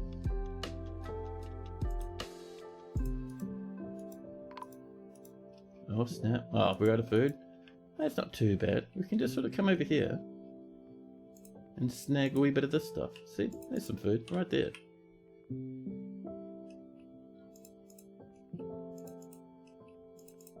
That'll possibly upset some of the wildlife.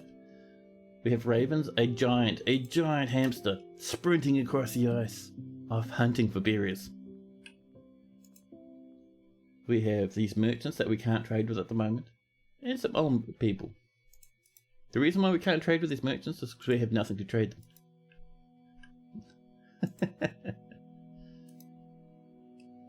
It's a bit of a pity, but hey, these things happen.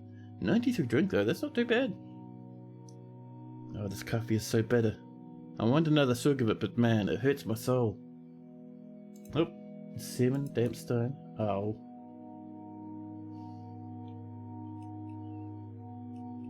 poor old bedrooms down here will never get reached.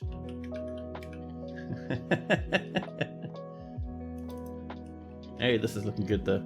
Oh, we had another patch of gold. Now see how we got that little tiny patch there? That tells me that our gold veins might be very, very small, which is a pity. We have huge amounts of limonite, but only tiny wee little blobs of gold. Let's get our carpenter in.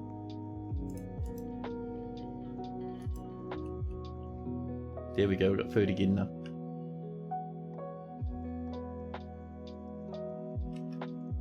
The weather is cleared. I didn't realise it was rain. Keep chopping down.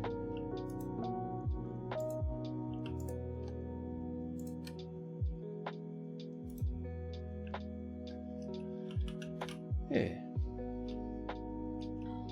Keeping an eye on this stuff. Let's see, that is prickleberries and that is strawberries. We'll swap these, I think, to fish berries. There we go. Oh, a bit more soggy rock. Over this way. Heartbreaking. Well, we have a bedroom, 2 bedrooms, and that's about it. All of this over this way is apparently soggy. You do not want to have a bit of an aquifer going through the middle of our fort. But that's okay, we'll just get rooms set up somewhere other place. Looks like the merchants will be leaving, I know. Heartbreaking. Oh, lots of gold in there. I know, just limonite, never mind. So what if we did rooms over this way? So how much do we have at the moment? Let's see, 1, 2, 3, 4. We need another 14, huh?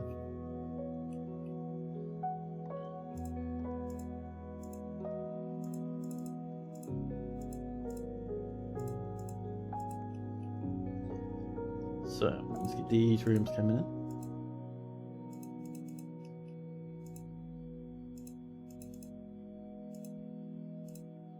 And 5.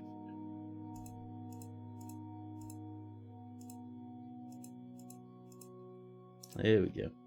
Bring this on over.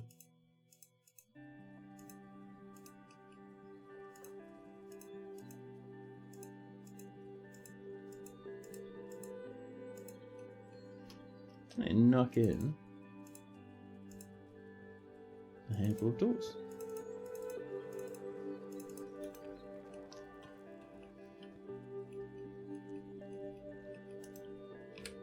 Let's get ourselves some doors down here, or some doors rather, in the doors.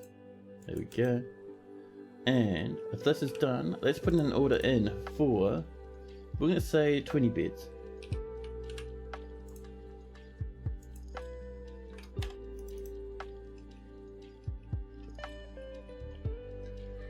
Ooh, I feel the yawns building up. I might have to snag a coffee at some point shortly.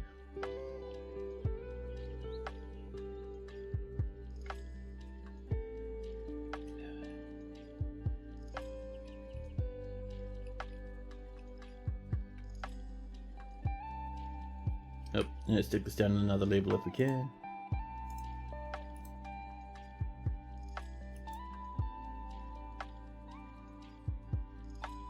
We're mining up this way. 3 miners doing their very best. Our doors over here are done. We just need to start slapping in some beds now. We're working on them though. We've got a few pine ones coming in. One thing I want to do, before I keep forgetting, let's get our little safety bridge up, huh? Raise up that way. We're going to make this out of pine. It'll just match this little weird floor over here.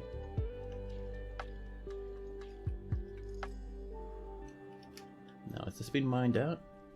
Not yet. They're working on it. Alright. The other thing we're going to go for is we would like a little mechanics workshop. So we'll mine out a wee bit more space again.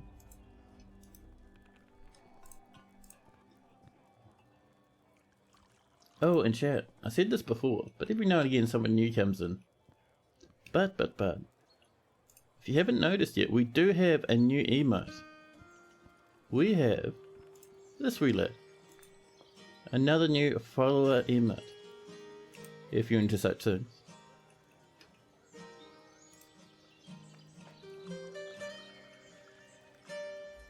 Here we go. We've struck a bit of limelight just up here.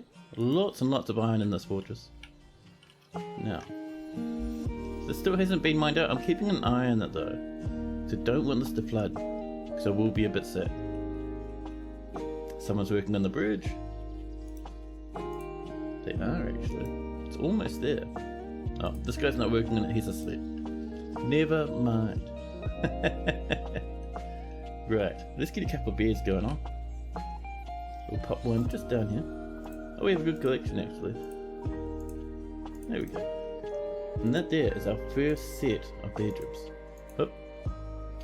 Make sure that's set to multi. There we go.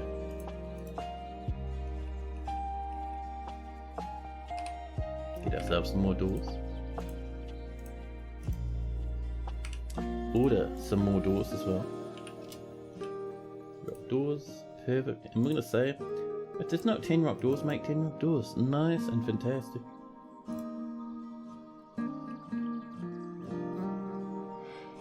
$15 food is a bit of a worry, but 104 drinks is quite nice. Oh, and we have a little bit of cloudberry coming in. You can't actually harvest cloudberry, I don't think. It just looks nice. Over here, see, fisher berries can be swapped for cranberries, strawberries can be swapped for prickleberries, and now these are cranberries? Okay, you're gonna be whip vines, I think. There we go. Holy crap! An entire grizzly bear man turned up, and is grouchy about being caught in the rain. 28 years old and completely naked. Look at the absolute width of this lad. Nothing can be wider than a grizzly bear man. This guy can fell a tree in a single punch. Also, mid-autumn, everything's frozen again. Handy.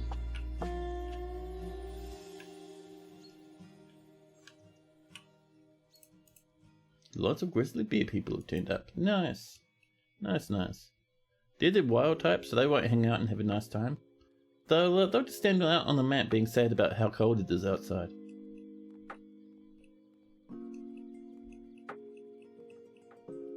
Ooh, pardon me. My body's getting ready for a bit of caffeine, I think. Let's get ourselves some beards going on. Oh, that's all the beards we had? Fine. No worries. Let's get ourselves that mechanics workshop, huh? Pop it down here.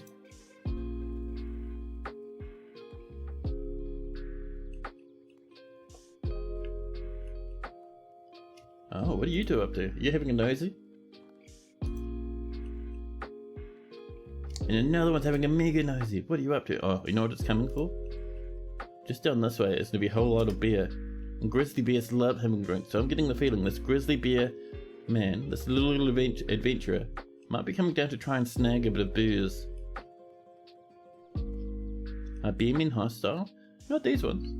So bearmen can be hostile for a few reasons. If you attack them. If they're part of a faction that hates you, like if they've joined goblins or a human faction or something and they hate you. Let's see. They can also be angry and hostile if they come in and they're called, I think, aggressive, or no, aggravated. So if they have the word aggravated, so they'll be aggravated grizzly bear men, then they'd be hostile as well. But these ones are just normal. They'll just wander around on the map and have a nice time. Let's swap that to ratweed. Ratweed's not worth much, but hey, every little bit helps. How we door boys? We are. Nice. Slap some more beds in. Nope, that's all we had.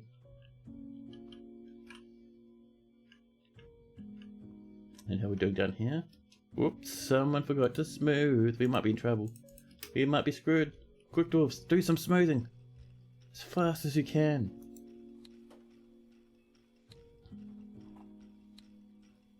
It's alright. If that doesn't evaporate, I've got a plan. 1s and 2s is a bit risky though. Yeah, could be a problem. We'll give it some time, see how that goes. You got lazy to organise your stockpile and said bugger it. You made a giant area just for your workshop area, plus a stockpile next to it. Fair enough. Oh, let's make sure we're not missing anyone from those 2 migrant waves. Let's see, nothing new. That's all good then. We're at 7 food again. And Fagoth has made a masterpiece large beard. Thank you very much, Fagoth. So we still have a good chunk of wood. We don't need to chop down any more trees, which is nice.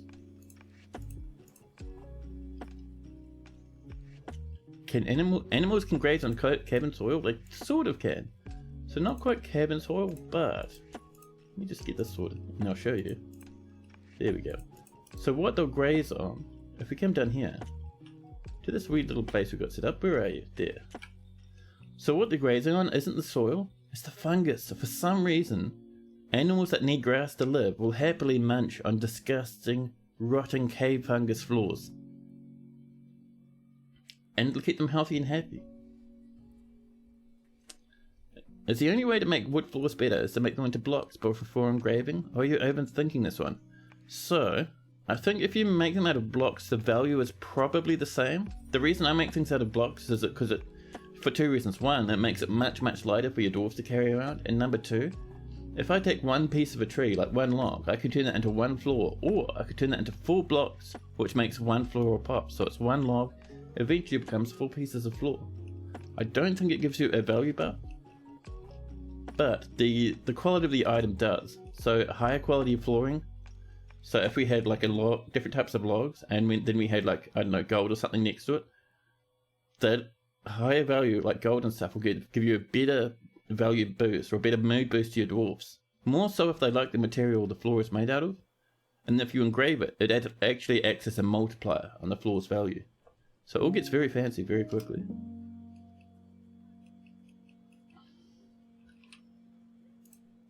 Beds. Now, let's do some more mining because we didn't have any wetness up this way. So let's head up to the north, shall we? Because we have 5 there and I think 4 down there. So that's 9. We have another 9 to go.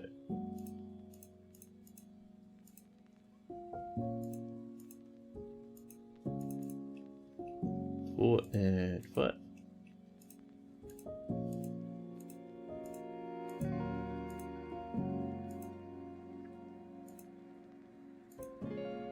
There we are.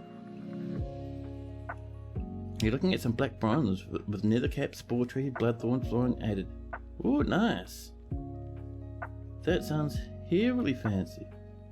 Good checker pattern. Yeah, I love the sound of that, man. That sounds awesome.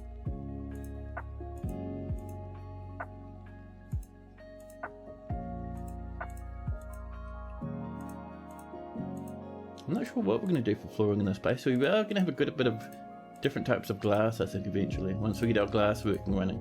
So we haven't done glass in a wee while. Let's pop ourselves some doors.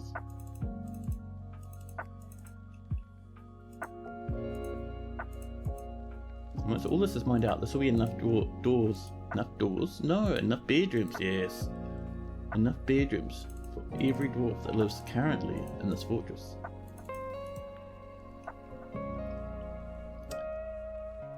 You're making this into a mountain home. Nicely done. That's going to be awesome. You should definitely, once you're finished with it, definitely post some progress pics up in the Discord. You make your rooms like a hotel. 3x3. Ooh, tasty. That's pretty good. Yeah, usually I go for 2x3. But sometimes I add a bit of size difference. Having differently sized rooms I think makes things look a little bit more natural and nicer. Now, how are we doing down here? How's that water going? 2s and 1s still. We'll give it a bit more time. We might need to get a bit fancy with that though. Oh, let's get ourselves... Let's actually just make a stack. 1 full stack of rock mechanisms. Huh? There we go. Are these bedrooms? No, we should turn these into bedrooms. There we go. Oh, I'm out of coffee. Do I have any water? I have a little bit of water. Good stuff.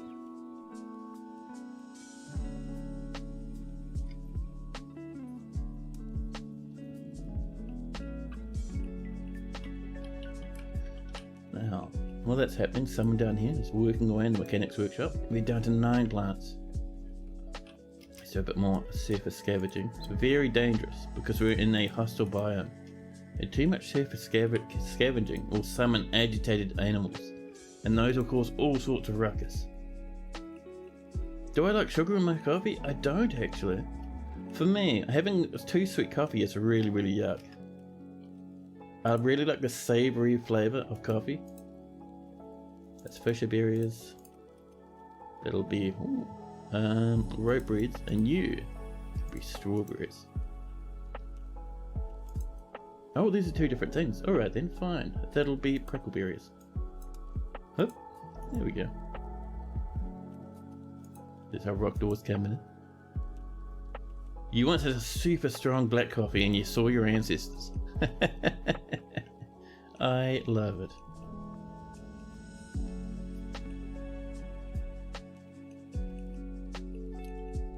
Now,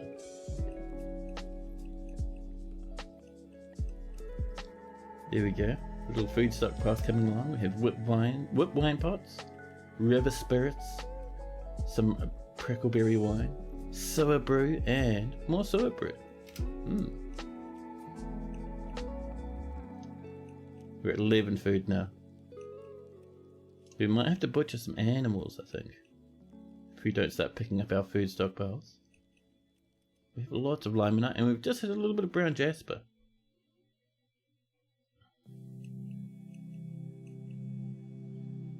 It's super strong, like truck hitting. Oh yeah, I know the feeling. You can't bring yourself to Blade Wolf Fortress. You have to make too many decisions. Oh man, that is rough, buddy. I think the way I approach Dwarf Fortress is well, you guys kind of see it, I take a very relaxed approach to Dwarf Fortress. Although I do understand that this game's not for everyone.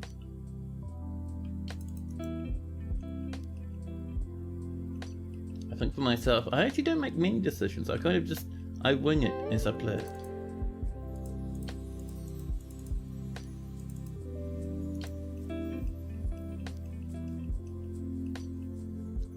But yeah, you're not the first person to tell me that though, actually.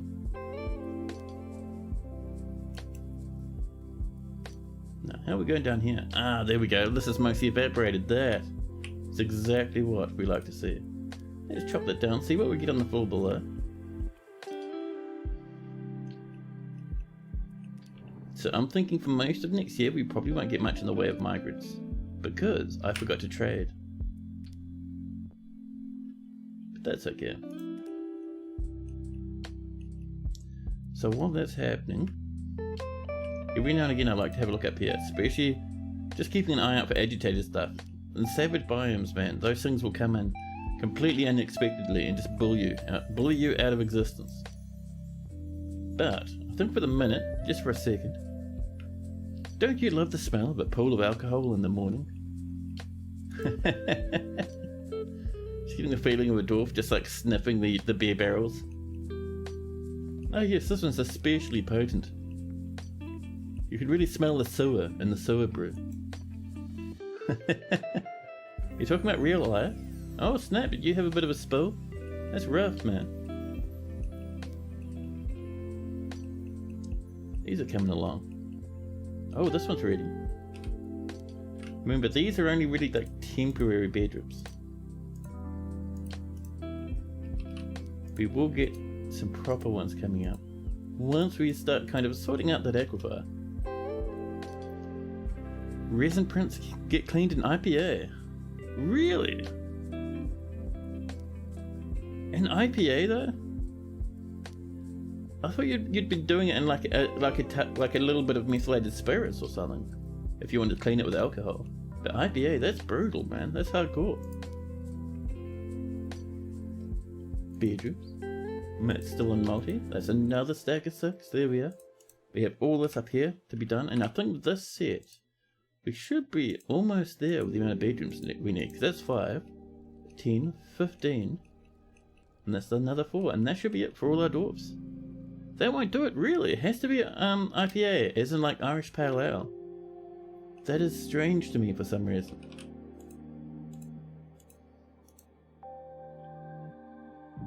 You're out of beers. You should be making more. We are.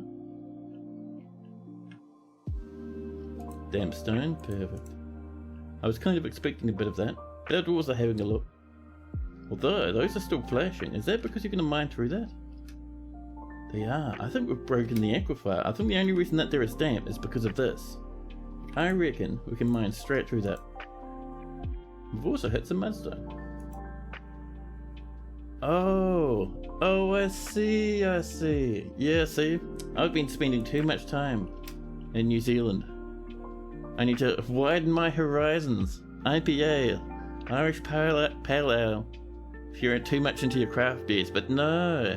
Isopropyl alcohol. I see, that makes sense. I was like, wait, why are you just tipping heaps of beer into like a pool and dipping stuff in it? Isopropyl alcohol, yeah, see? Now I get what you're saying. I'm more of a beer drinker than a CD printer? Oh, yeah. I suppose that makes sense. Like, I'm not a beer drinker at all these days. And I'm not a 3D printer at all. I've been tempted though.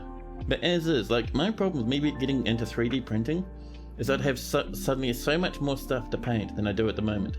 I have like entire boxes full to the brim with unpainted minis. I have a huge backlog, so if I got a 3D printer, my unpainted mini selection would explode exponentially.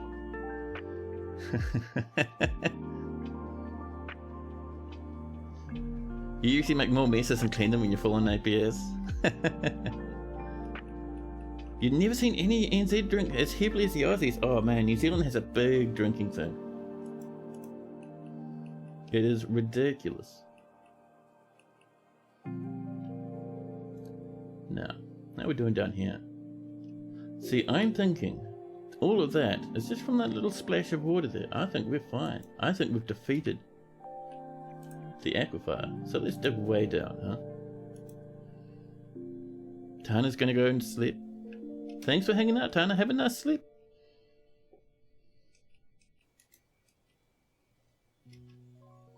That wasn't properly packaged. Oh, that is rough. Oh no, we've still got damp stone. Oh, it's just in that square again. That's fine. We'll come back and tidy that up at some point. Everything else is nice and dry, so it's no worries. Is it snowing in New Zealand right now?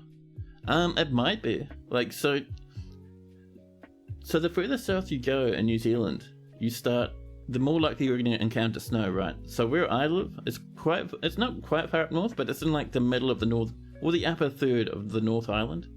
So there's no snow up here, but as you go down, even in the Northern Island, as you go down land, like, you'll start hitting snow everywhere. So I wouldn't be surprised, with as freezing as it's been the past couple of days, if we've got a bit of snow happening down south.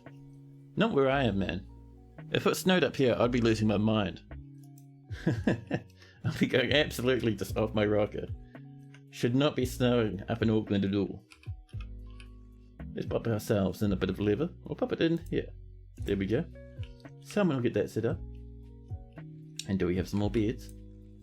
We do. We're missing one bed. I can't believe this. Heartbreaking. Ooh, there we go. Tetrahedrite. Perfect. Perfect. That's what we like to see.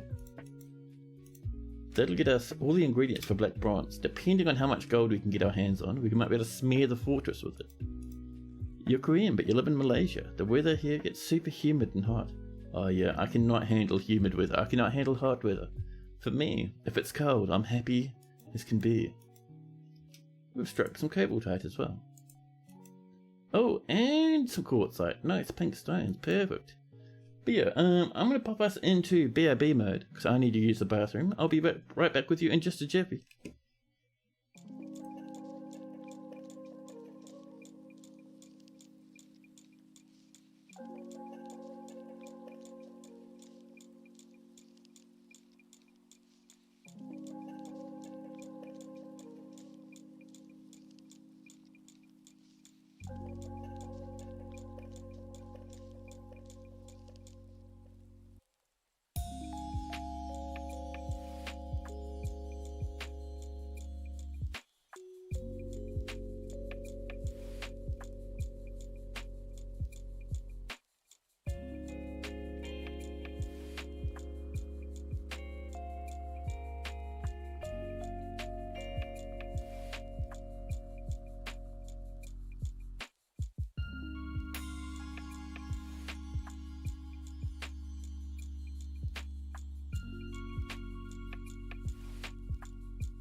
Hello. I come back and everyone's talking about the weather. I love it. Ooh, you guys are going up to 36 and 33s over there? That's crazy, man. That's gonna be awful. So we're still mining down here, getting to that nice record site, and we've hit a bit of slag. It's a little bit of rock crystal. Rock crystal you can turn into crystal glass, but I am so heavily lazy that I never bother. And to be honest, I won't bother now either. We'll get some flooring up here once we get more dwarfs coming in. Ooh, these are packed to the brim with various goodies. Also, look how nice the fisher berries look with those little shrubberies. I'm going to swap these for prickleberries and we'll set these back to fisher berries again. You two, get out of there. This is strawberries. And over here, this looks to be some rope bread. We don't have any rope bread, so we'll swap that for whip vines. How am I going to grow my crops during winter? That's a good question. I think we're in early winter. We're tucked away inside. So even though we're up here, there's no snow or rain or land on our poor wee dwarfs, so they should be pretty happy. I am actually going to put a hatch on here though. There we go. Just so we can lock that to stop weirdos jumping in to upset us. And if that lever is done, it is done. Let's link this up though. Don't pull it, you weirdo. Link it. There we go. We'll link it to this. Just in case things get scary, we can slam shut the front door and nothing will get in. As long as it's a roof, it won't affect the crop. So yeah, that's the thing. The interesting thing about Dwarf Fortress is that for grass, like for dirt, if dirt has ever in its life seen the sun, it always counts as outside dirt. So this, even though we roof over it, still counts as being outside. Still counts as knowing what this all about the sun. So it'll still grow surface food very happily. And some people, they get really hardcore with it. They'll actually dig a nice big space way down in the depths of their fortress, dig this huge channel all the way up to the surface, and then cut out a big square of ground and drop all the surface dirt all the way down and grow surface food on the way down in their fort. It's crazy. Never done it myself, but it's possible. We have lots of plants now. There we go.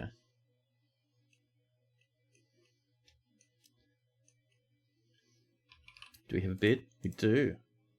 That should be enough bedrooms for us for now. There we are. Perfect. Now the next thing, because we're still... Actually no, because we are punching through this, aren't we? Good, good.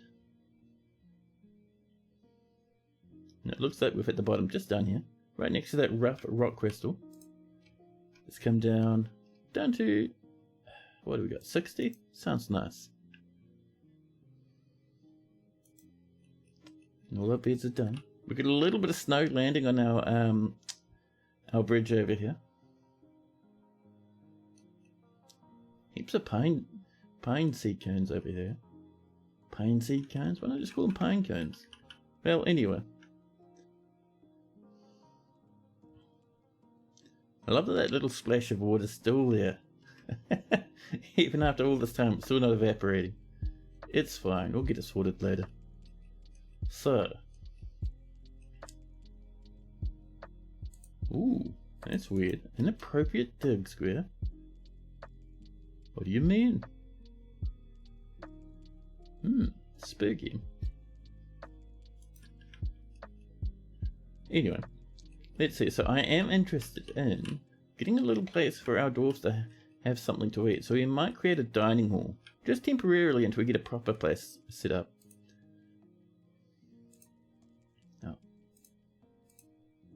Now, do we bother with the dining hall, or do we upgrade to a very simple and small tavern? We might go for just a tavern.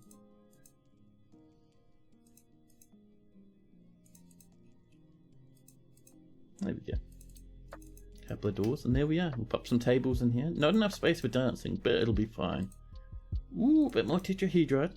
And some nice, or nice. All granite for a nice bit of purple flooring. I love it.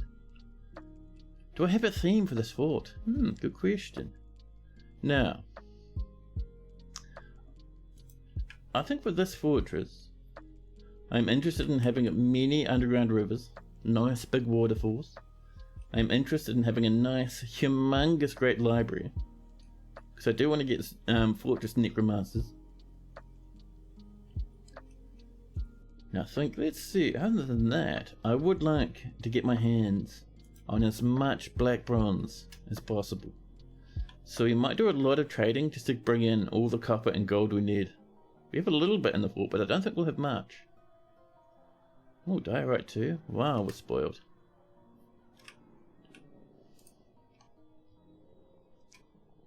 Down to negative 80. We'll be hitting that magma shortly.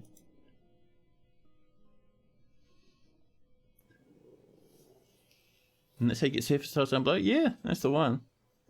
You're thinking about making an overworld cavern clashing park for one of your attractions. Oh, nice.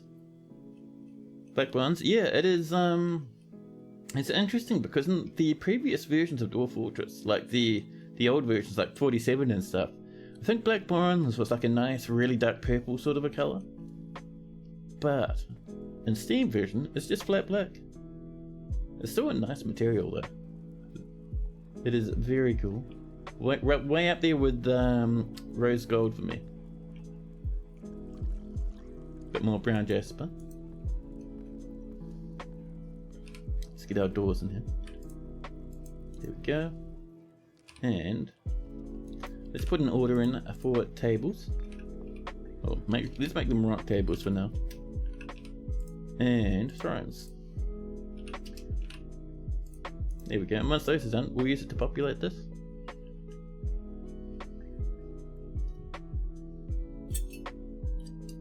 There's some order. What are you doing over there, huh? Shuffling about. Bit more Morian, way down in the depths. We should get some gem cutters going on, huh?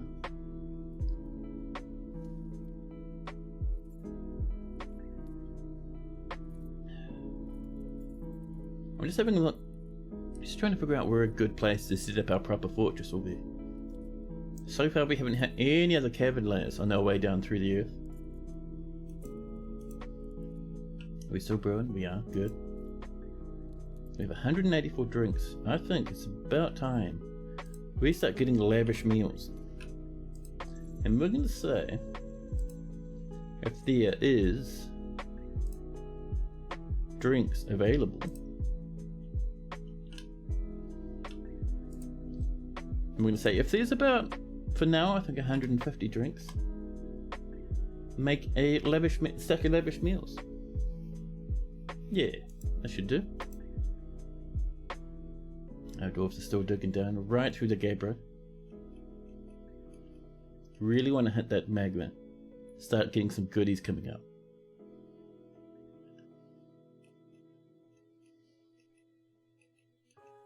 This is looking pretty nice. We have only the one stoneworkers workshop at the moment. We might expand this a wee bit, I'm thinking. So we'll mine that out.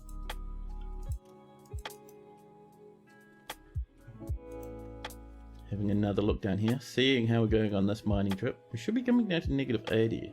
Oh snap, we came all the way down, breached no cavern layers, nothing. Let's bring that down to flat negative 100 then. We should be hitting magma by that point.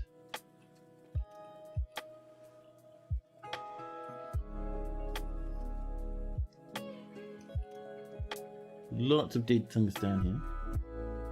We should also look at sealing this up, because that is going to be a big sadness once they start coming up through there.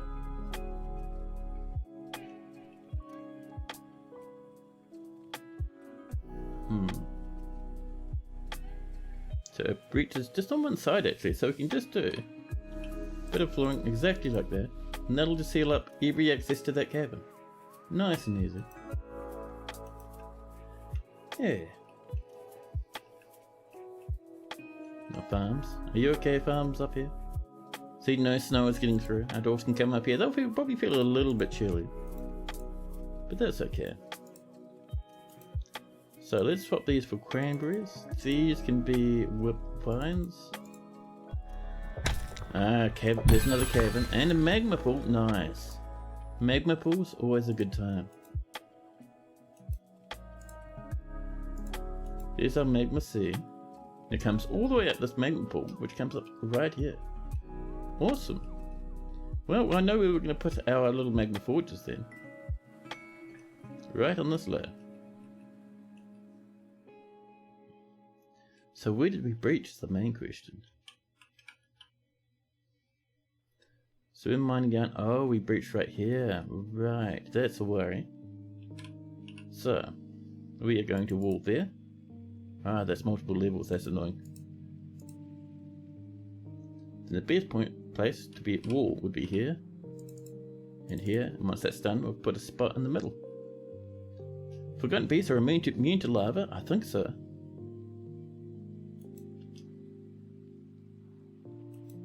I know they're immune to breathing, so I'm guessing they'll be immune to lava.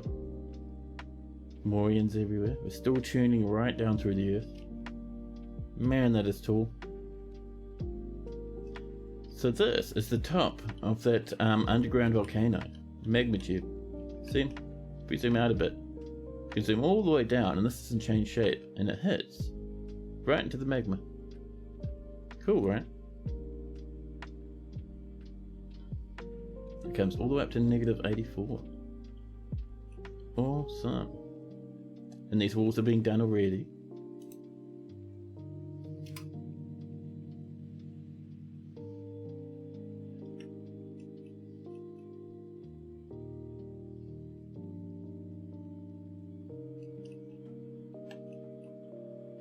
So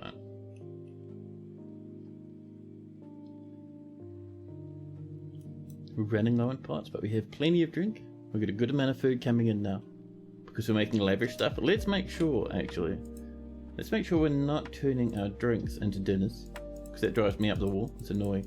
There we go.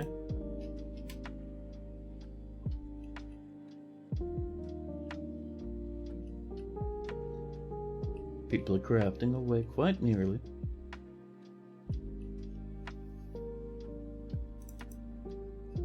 And all the way down here.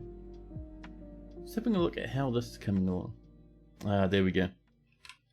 We'll seal it up on that side. And we'll seal it there. And a piece down there. And once that's done, we can pop a piece on that side. Actually, we need that done first. Hold on now. Cancel that. That one first. Perfect. Thank you. There's that one. There we are.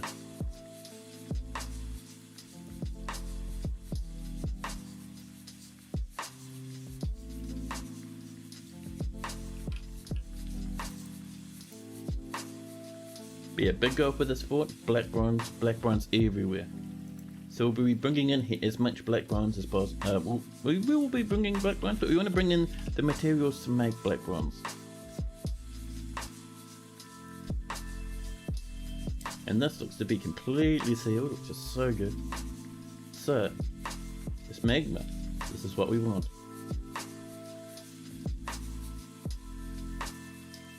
So I think rather than coming down to here, we might go on the level below maybe. Although up here we get to see how cool everything is. My only concern is if a forgotten beast comes through here, we're in a lot of trouble. But I suppose that is part of the fun. So let's design just the beginning areas. A nice wee little magma area. I think something like that should do for now. And you know what? We are just going to mine all the way across. Just like that. Perfect. And where's our steps go? There's steps. Hello? There they are.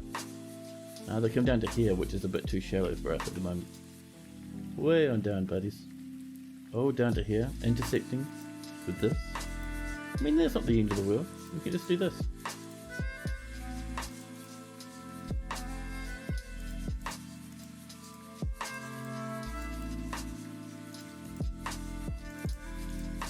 There we go.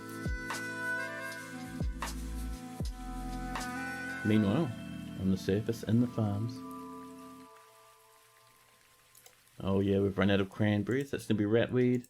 This waswort vines will soften into strawberries. And this will be ropeberries. There we are. That's going to get locked. Nice. That looks dangerous? Oh, you mean like way down in the magma? Yeah, I like having dangerous things down in the magma though. It's not a good thing for newbies. And some people who have a lot of experience with this game also don't like doing this. But I do like the little shenanigans that happen. The shenanigans you get from having like an exposed massive magma vein.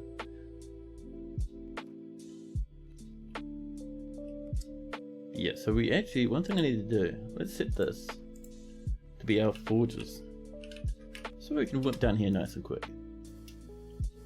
There we go, lads are chewing away at this stuff, perfect.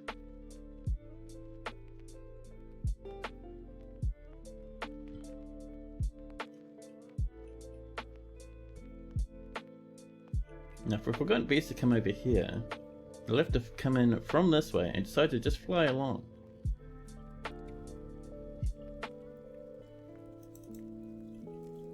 So, things we could do involve putting a little bit of a wall there to stop stuff from coming around there. You can actually put it right here, just like this. Oh. We're going to wait until we have blocks, which might be a wee while away. So for now, we were going to put our first magma stream. I'm thinking, across like this would be nice. Now dwarfs, don't light yourselves on fire, minding that out. It's really important. It doesn't overflow? No, so what we're looking at here, so this is the floor, this here is open space because the magma is not on this level, this is the surface of the magma. The magma's down here, this is all 7x7s. This is normal, this is underground where the magma is. So I've mined out just on the edge of the magma, so this is like a giant pond for us. And we're channeling down here, which will let the magma from here flow through that little channel we're about to carve.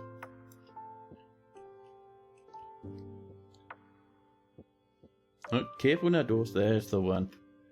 And with that, we can get our very first magma smelter.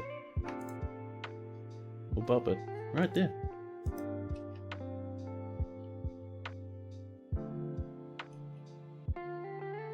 And on the level above, this is where we're going to keep all our ores and stuff like that. Just to stop our dwarves from like having to walk across millennia.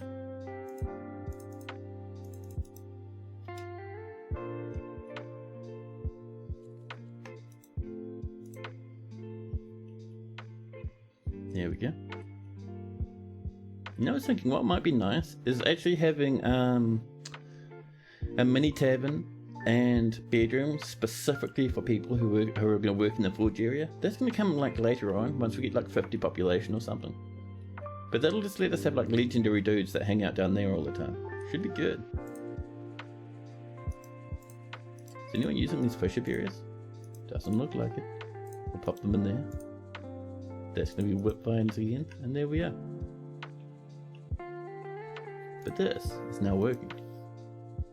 This is almost mined out, which is fantastic.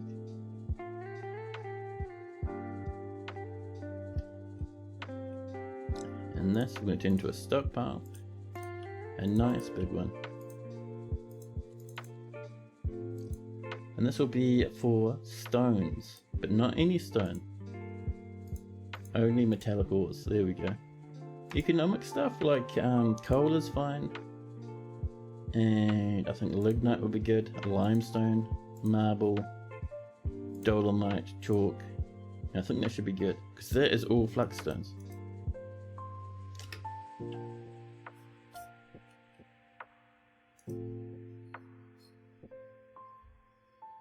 There we are.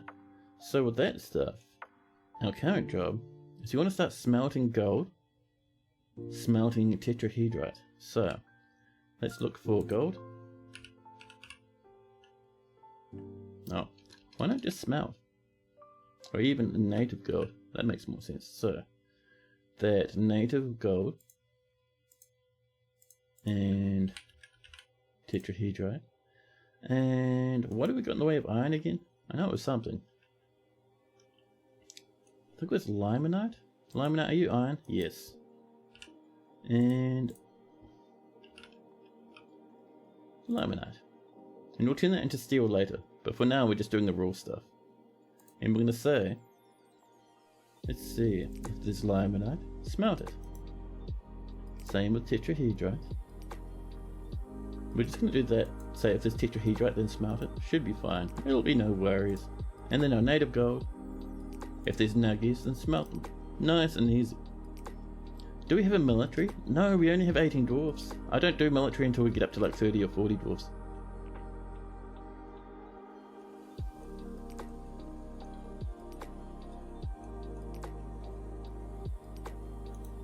How's our orders looking? So our smelting stuff is fine. We're making lavish meals. We're almost done with our seating and our tables. Actually, we can even do one little spot just up here. Maybe, see, over here would be nice. And our little thrones. There we go. And with that, that'll give us just a few spaces for our dwarves to be able to hang out. And let's actually turn this into a tavern, huh?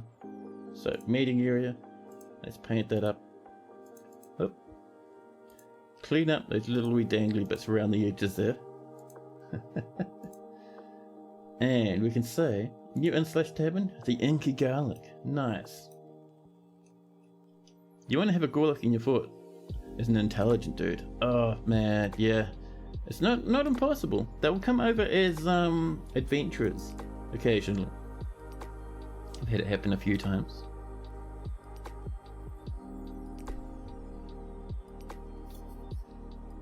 And immediately people have a big sing-song. Look at this, a big line of people having a bit of a sing around. There's not enough space in here for them to dance. I don't think. Oh no, we've got 5x7? Yeah, they'll dance. Well, that's alright then.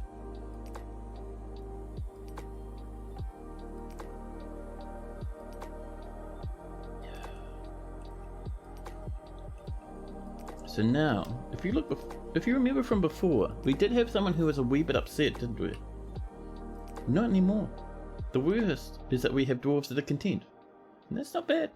That's really not bad at all.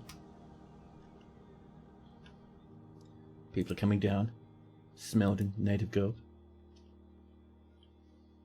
And this needs many, many wheelbarrows. So we're going to put that to about 8 wheelbarrows. And we're going to come around, and I think we might, I'm almost tempted to have a stockpile for bars. I don't think we need it though. We can just kind of let things float around as they need to. Dear headphones, what are you doing? Why are you the way that you are? Oh, you tangled? There we go.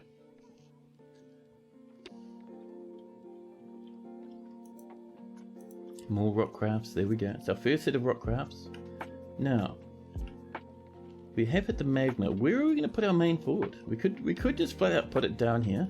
Ooh, yeah, let's have it down here. And then we can play around with magma like everywhere. It'll be great. So this is our new main fort area. We are, I think. So this is effectively going to be the entrance, right? The underground entrance. Because this is exposed to the caverns. So we might get weirdos running in. So we want to have like stuff set up here just in case. AKA a big bridge so we can slam it shut if we need to.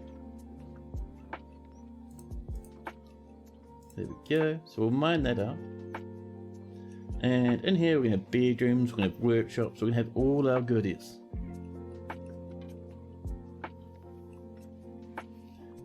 And I think, yeah. So as we start mining this out, we'll start putting in all our various fancy workshops. That'll be pretty good. We'll get our beds and stuff down here.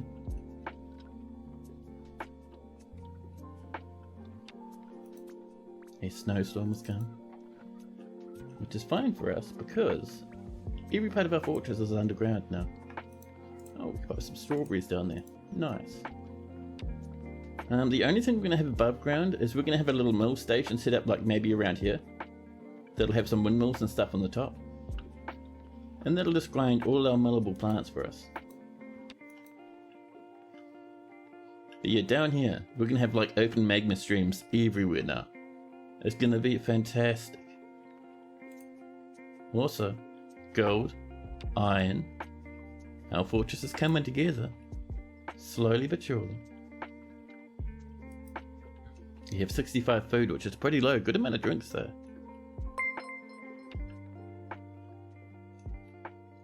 One thing I want to go for Do we have much in the way of trees, I wonder? Well, not trees, but lumber. I am not seeing much on the surface. Do we have angry animals on the surface? We do not.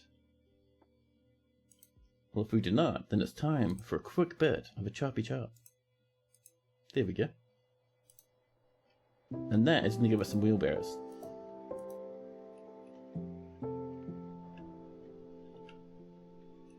Now look at this. Perfect. So, first thing we're going to do is, I think over here we're going to have the very first of our stone cutting areas. And we're going to have lots of stone cutters because we want lots and lots of blocks.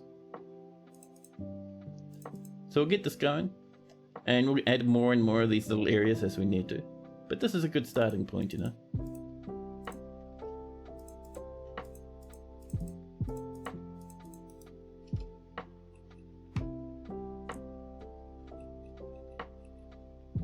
How's everyone doing? That's a good question. How is everyone doing? I'm hoping you're enjoying your weekend if it's a weekend for you. Or enjoying your Friday if it's a Friday for you.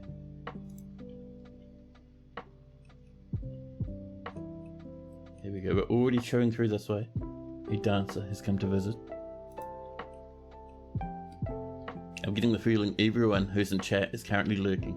Oh snap! I only noticed. Only just this very second noticed.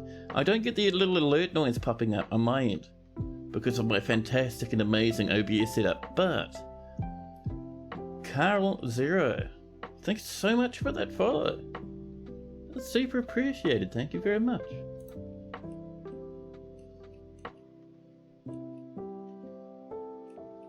Here we go. There's all this gabbro waiting around, just waiting to be turned into blocks and pots and various bits of nice furniture. And once this is done, the next thing we're going to go for, time to try some resin that expired 2 years ago. Oh snap, don't break your machine, dude. Like, I don't know how any of that stuff works, but still. Your brand new, very fancy 3D printer? I don't know. I'd be scared, man.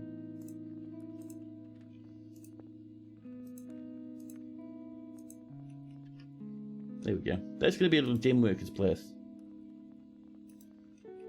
So, in here, we're going to go. We're going to do a couple of things. We're going to come in. We're going to build ourselves stoneworkers workshops. The worst thing that can happen is that doesn't cure it and you have to throw it away. Oh, that's alright then. Let's make that a quartzite. Yeah. We'll do another one over here, and in between them, we're going to have a little stockpile of rocks that they'll link to.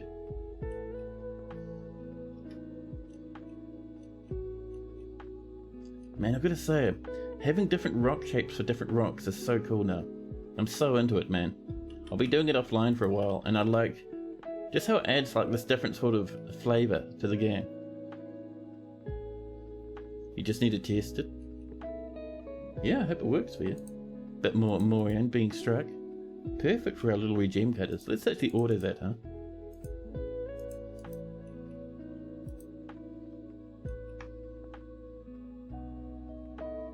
There we go. A few little regimes everywhere.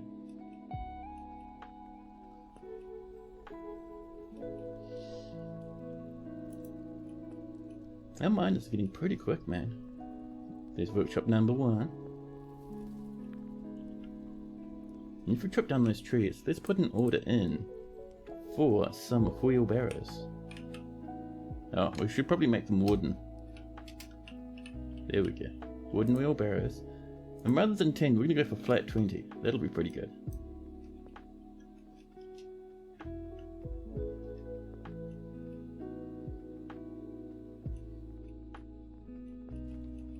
Yeah, so we'll get this stuff moved down slowly but surely. We're gonna end up like digging in bedrooms and stuff down here as well. And we've hit spring, Good times.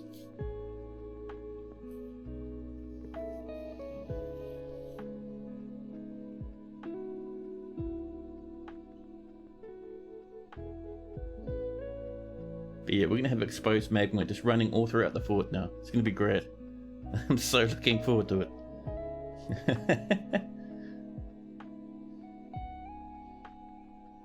Four plants, that's a bit of a worry. We'll have to see how our surface farms are going.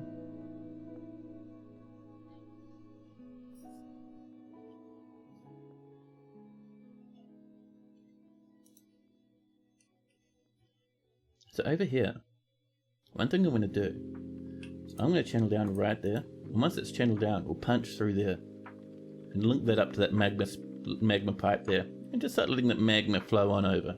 We'll start trickling it throughout the fort. Lots of gold. Lots of gold.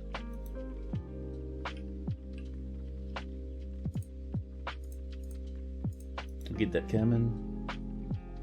I'm thinking where are we going to put our little cross part, but what we can do is right there we can just actually channel that down and then dig through that, and that'll give us a little bit of a land bridge, which would be nice.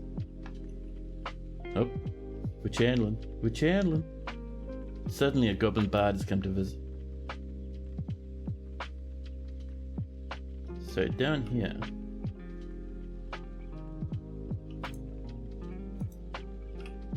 that needs to be channeled there. Then right there we smooth and fortify, just to stop too much weirdness coming inside the fort. Aylin, hello! You want to play this game so bad, but it's too expensive for you to buy it. Oh buddy, you know you can get the free version. You can actually just download this from the developer's website if you go to Bay 12 Games. And you'll get pretty much this game. You'll just get it without the sound effects and without the sprites. So it looks like this. See?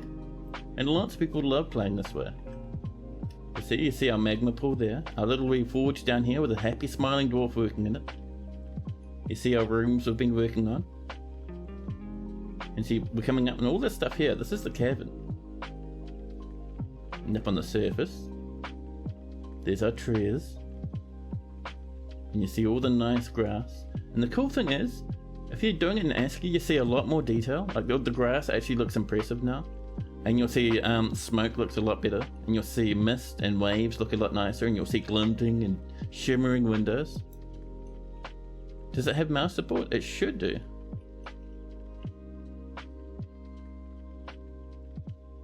So if you search for Bay 12 Games, right.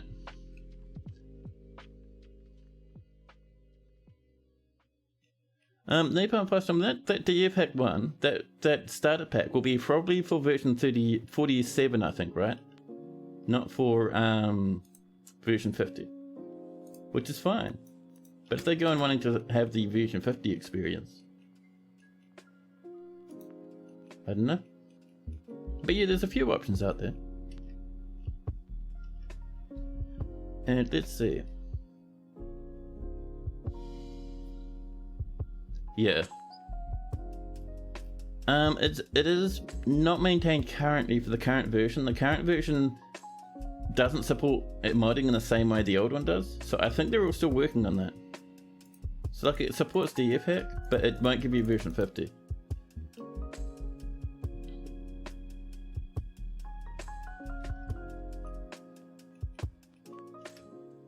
But yeah, you can let's see, where's our website?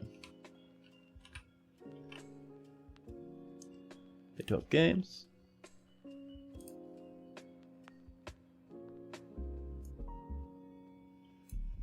That's what I'm looking for. It is. Yeah, there's just starter packs for version 47. If you want version 50, which is what I'm playing, you can get it from here. You just won't get the you won't get the nice sprites that we're seeing at the moment. It'll be like ASCII, like I was showing you before.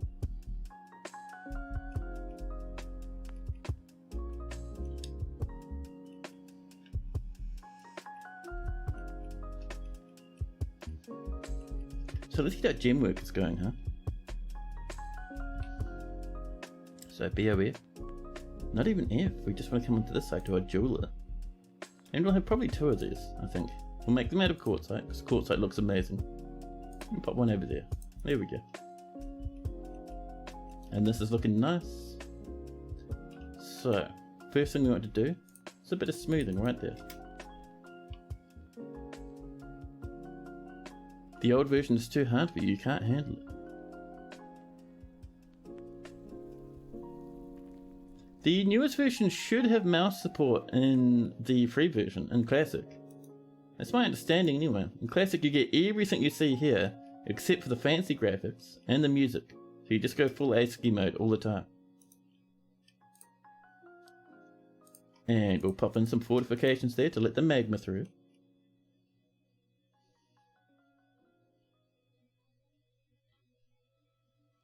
You lot be careful now.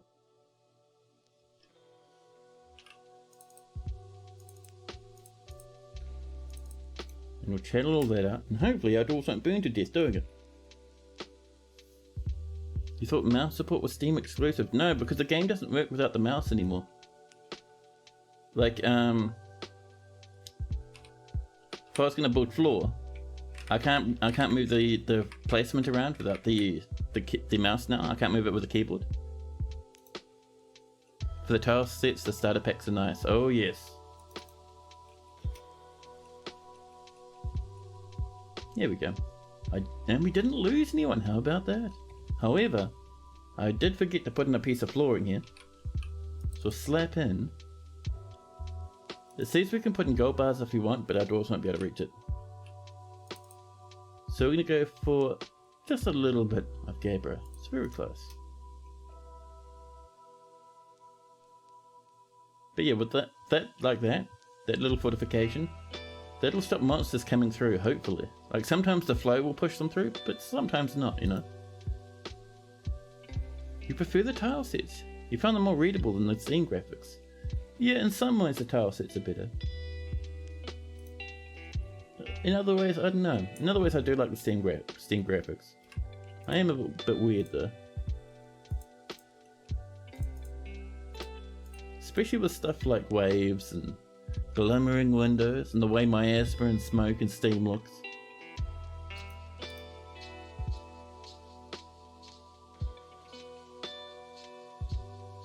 How much does it cost in USD? For the version that you can get from the website, it's just nothing. Like they'll accept donations if you want, but you can just download the game. For the Steam version, I think it's like what, 30 bucks or something? 40 bucks? I can't remember.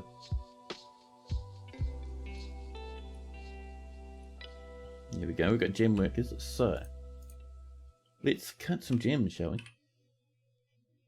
Cut gems, I'm going to say, if there's gems to cut, begin to cut them. And we'll very much make sure we have a little tiny wee stockpile for our gem cutters. Gem cutters don't need a big stockpile. Like many gems can fit in one bin. So I usually these days I just make a small stockpile. So gem, there we go. Oh, and let's make sure it does have, yep, space for bins, perfect. Now over here, a nice wee rock stockpile, just like this. There we go. And that's going to be for stone, but we'll customize it because we do not want metal ores. We want normal and a little bit of the stuff. So maybe if we had marble or chalk, we'd let it in. Dolomite, definitely. Maybe limestone? Yeah, maybe limestone, but nothing else. There we go. And make sure we have some wheelbarrows in here. And these two, once we get stone in there, these are going to link to that. You're just going to wait for it to fill up first.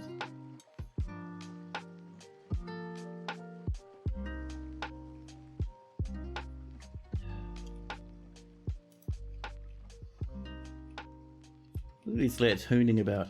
Oh, these are gem cutters, a leather worker, and a leather worker. They might be dropping gems off. I actually don't know if having legendary gem cutters cut gems makes them any better than normal ones. It used to, but not so much these days, I don't think. Constructive, inactive. Please, if you build this, we can keep our metal stuff going. These silly old dwarfs, what are you doing, huh?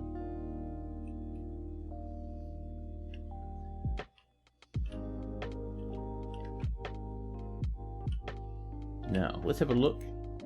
Giant wrens, but they're not angry, and a single bull moose. That's fine. If they're aggressive, then I'm terrified, but it's fine. Just a speed thing now? Ah, such a pity. Such a pity.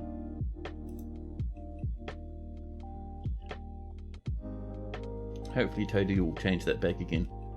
It's such a cool little idea, because it used to be that while your dwarves were cutting gems, the better skilled they were, the more chance they'd get a little sweet bonus. And sometimes it'd be like, you know, your gem cutter would make maybe a craft out of gem instead. So rather than just having a diamond, a cut diamond, you'd have like a diamond cup or a, you know, a diamond toy or something. Just accidentally, and sometimes you'd make an accidental giant gem. Just randomly, and it was really cool. Our dwarves are still inactive, constructing the floor. They are too busy. We have overworked our dwarves. It's alright, we'll give them some time, they'll catch up. It sounds way better. Oh yeah. It's so good, man. Like, you can still get, like, gem cups and stuff and all that sort of stuff, but you have to trade for them now. And we're cutting gems. Once we get bins down there, things will start looking even better. Now, these two workshops, we're going to say that they should only take from here. Nowhere else. So if there's rocks in there, that's where they'll grab it from. If there's no rocks in there, they'll just kind of stop working and complain instead. And this one will do the same thing. So, take from there, nice and easy. And that means if we come up here to our old place, we can now get rid of this. No more old stoneworkers workshop.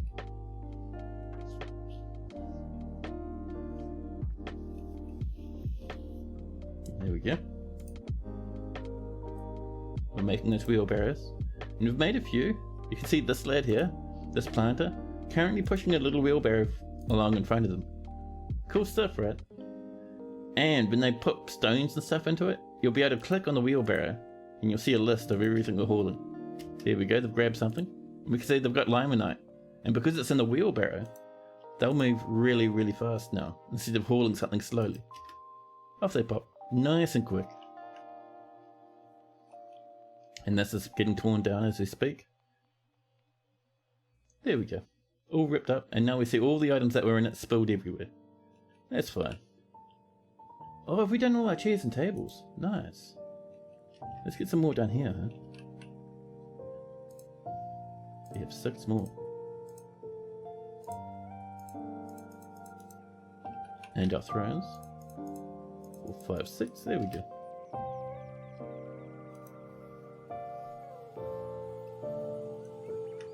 You'll get a good gem cutting mood. Yeah, that's true. You will get your fancy stuff via fancy moods. Dwarves, hurry up and get this done, huh? These lazy slobs. All they have to do is grab a piece of rock there, use it to build that.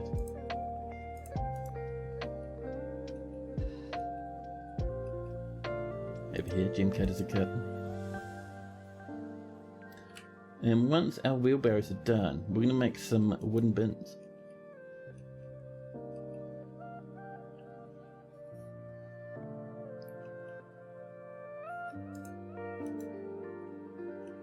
We do have aging population, so we're also going to come in and we're start going to going for some cabinets and our coffers. So rock cabinets and rock coffers. There we go. And we'll say if it's less than 10, make 10.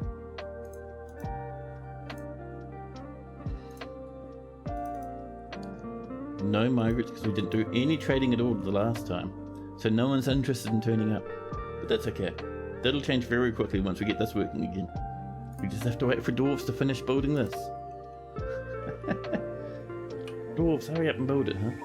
What do you mean you don't have a job? Go on now. There we go, off they pop. Now I wonder, is the reason we're not building this because they're trying to grab that piece of rock? It might be the case. So, let's retry. Nope. Select material after placement, we'll pop it there, and instead of saying Gabbro, we're going to say, pop down a piece of larch, just above the magnet, it'll be fine.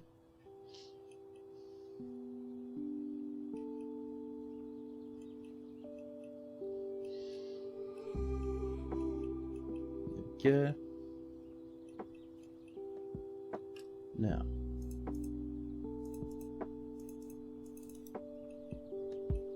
What other things could we put down here? We can start digging in rooms. Won't it catch fire? Good question, actually. So, an interesting thing in Dwarf Fortress, right? So usually stuff will catch fire or melt if it's not if it's not magma safe. Which is why you don't want to build like, pumps to pump magma out of wood or like, iron or something, because it'll just melt away. But constructions don't count. So anything that you build via constructions won't melt. I think bridges will melt to dragonfire. But other than that, you should be pretty good. So that floor, even though it's made of wood, will never catch fire. Even though it really should do, it doesn't, and it's been that way forever. There we go. Wheelbarrows are turning up. You thought it only worked that way for wooden blocks and not raw logs? No.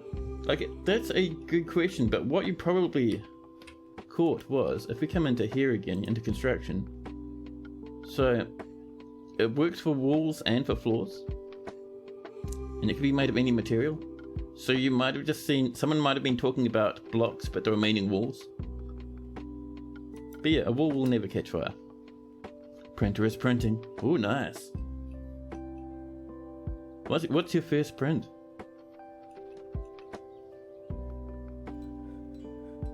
Dead cave swallow nearby. A dwarf buck. Oh, nice. Only a test print though. I see. A wheelbarrow.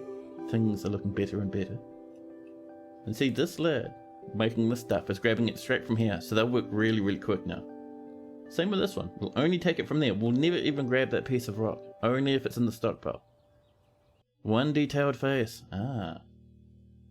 Is that the one that got posted in my Discord, or is that a different one? Yeah, I think Banana Tree was posting about making a coin at one point. But Banana Tree, I think, was casting rather than printing. So it must be something else. They might be too sick. Ah, so you a Banana Tree. I see. Awesome. There's our floor, and now our dwarves are back to smelting. So we have lots of gold, but what we're wanting is we want gold, we want silver, and we want copper. That tells me, if I have a look here, we're not smelting tetrahedrite, which means we do not have any tetrahedrite to smelt. So if we scroll up, we did hit tetrahedrite at one point. Where's that tetrahedrite? There is a bit of native gold. Very nice. Not what we want though. Over there, piece of tetrahedrite. Let's do a bit of auto mining on that. And our dwarves will slurp up all that tetrahedrite and turn it into bars for us. You're printing the coin so you can make a mold and then cast it in tin. You do plan on casting it in Nordic gold, which doesn't contain any actual gold. I love it. Uh-oh, the dog is fighting grizzly bear people. The goblin bard is fighting, the miner is fighting. Why are we all fighting the... How'd you even get inside the fortress? Are you sad now? Are you severely injured? They're not even like aggressive, they just like turned up and started the ruckus.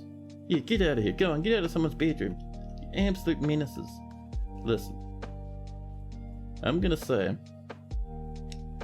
any disgusting, revolting grizzly bears that come inside the fortress gets thrown out. Thank you. And we're going to stocks. Down to corpses. Throw all the grizzly bear mutilated corpses off the bridge. And they're going to harass all our dwarves now. I mean, they're not very strong. Our lads are killing them. Apart from each of the leather worker who's seriously injured. The 10, 20 and 50 euro cent are made from Nordic gold. Oh, really? And melting the 10 cent stone is cheaper than buying the metallic parts. I love it. I'm tempted to make a hospital. So, where would we make a hospital? Well, seeing everything below this is in the aquifer, we could make it anywhere. So I'm thinking we have a very small, very temporary hospital over here. I'll get a proper one going on later, but for now, this will be our hospital. So meeting area, just like this. There we are.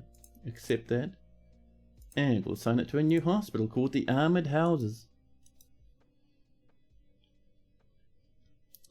And in here we'll need just one bed for our very sick person. If no tables, that's fine. And if we channel this, maybe right over here, that'll give us a space for a well. The Stonecrafter and the Bard are fighting. Listen, can you stop coming into the fortress? Look at this carnage and gore everywhere.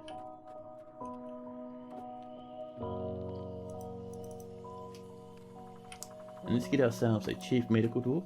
This doctor will do it, thank you. And in here, let's assign our doctors and whatnot, huh? There we go. We need a diagnostician. Do we though for one dwarf? I think we might just let our doctor do everything for the time being. What happened? So what happened is a bunch of grizzly bear people came down. You see one over there? And what they did is they turned up, because I wasn't paying attention, ran in through the front of the fortress, across the bridge, around the corner, all the way down the steps. Like all the way down, so all the way down to here. And just decided to hang out and see what was going on, because they heard all this noise. And they came over, and then all the dogs got upset because they saw all these random grizzly bear people running everywhere. So the dogs started attacking them.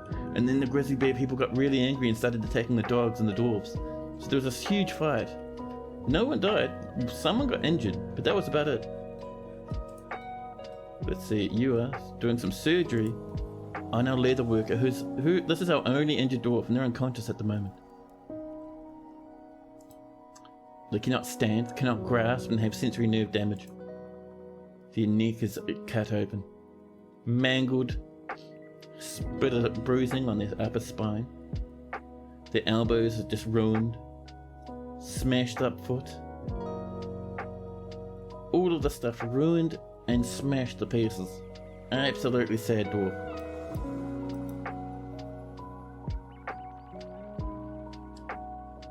The coins are about 25 a kilo and mainly consist of copper. So if you buy a kg of copper, you pay 30 bucks. Nice. 50 coins it is. That's pretty clever. Count dwarf bucks as art? Oh, they are. Like, they have no purpose other than to be art, effectively, right? 100% agree with you. So, we have a dog hanging out on the bed. Our Stonecrafter is resting, injured, after being absolutely brutalized by a bear person. Now, what we're going to do is just maybe over here. Actually, here's a good spot. Let's build ourselves a restraint. Put it right there. We'll make it out of pigtail rope.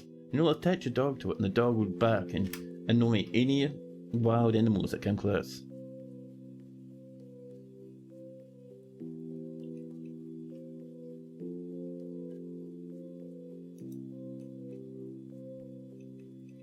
So how are you doing, buddy? Are you all surgeried up?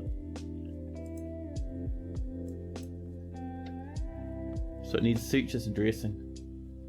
We need a chest in here.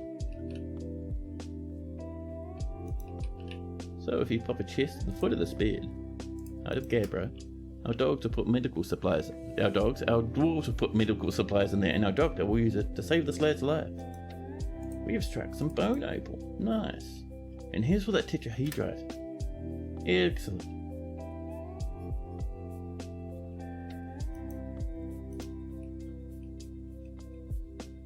That's going to be good, man. Once we start smelting that, I'll be a happy wee lad. Let's also grab ourselves some of these gemmies over here. Man, that's a lot of tetrahedrite. We have two somewhat upset dwarfs. What are you upset about, huh? There's nothing to be sad about. Oh, they're massively injured and lying on the floor. Yeah, that'll probably do it. That'll probably do it. Does no one come to throw these bears on the floor? Really? Why? I wonder if it's because that probably needs to be a bit wider. There we go. Now it should be good. What are you thinking there, dwarfs? Are you going to come up and throw some stuff in the bin? Dump item, maybe? Maybe? No? Alright. The grizzly bear man is fighting. Damn it, grizzly bear man. Who are you fighting? Ah. The grizzly bear man was climbing a tree and fell off. Ooh, sphalerite. Now that's fancy. Still a wee bit over there, huh? Let's snag some of that. There's a lot for our miners to do up here. Yeah. It used to be the case that when there were golden guinea coins from the Bank of England, coins were more valuable than the equivalent amount of gold that went into making them. They got a gold coin molded for the guineas. They used to buy a gold bullion, mount it and cast it as guineas to make a profit. Hey Haz. Deep Daddy. Haz has achieved the maximum fedora.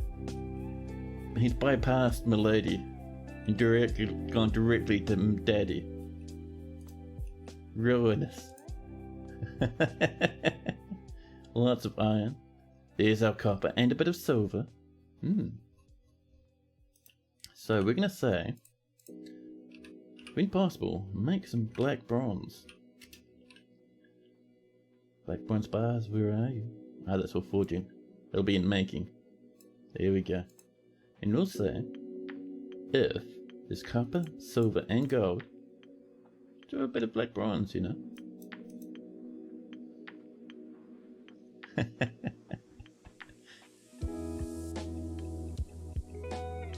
Oh snap, tables are turned. Daddy has been noticed. Has been hailed.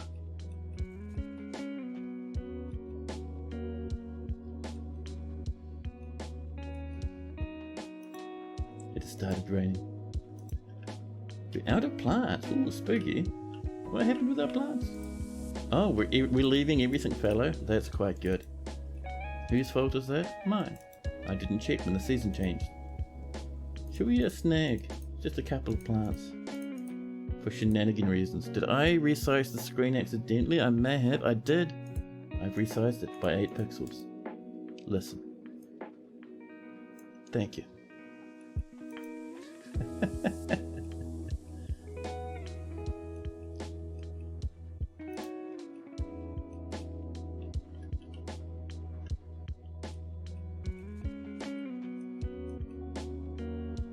How are you feeling, buddy?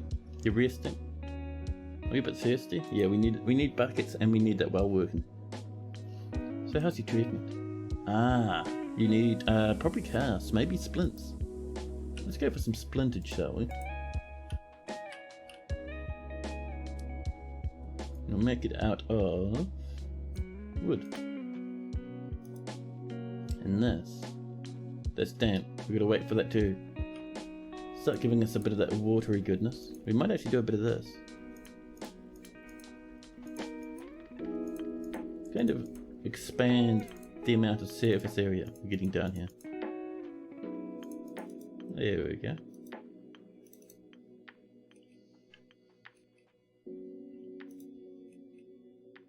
Ooh, someone's been rinsing off some blood. We still haven't thrown out those grizzly bear bodies, which is very bad because we'll start getting miasma down here shortly. Yep, there's the miasma. Oh, you know why it's not happening? I always forget. Let's come into standing orders. Refuse and dumping. There we go. Workers gather outdoor refuse. And now, people start throwing out the grizzly bear corpses. Maybe. The sled comes over very slowly. Human crossbowman called Sedu. Contest wire. Very slow to tie up, it's clumsy and unquestionably weak. I love it. I love it how there's like a corpse in the dining hall where everyone's trying to eat. Just blasting miasma in all directions.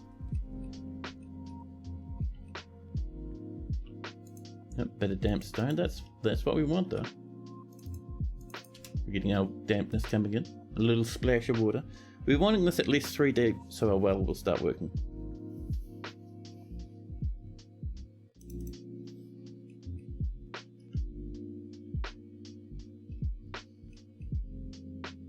Oh man, there's so much good stuff up here.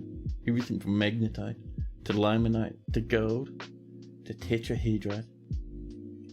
Fantastic. Are we making those wooden bins? We should be. Oh, did no not put an order in for wooden bins? Or pardon me. Wooden bin, there we go.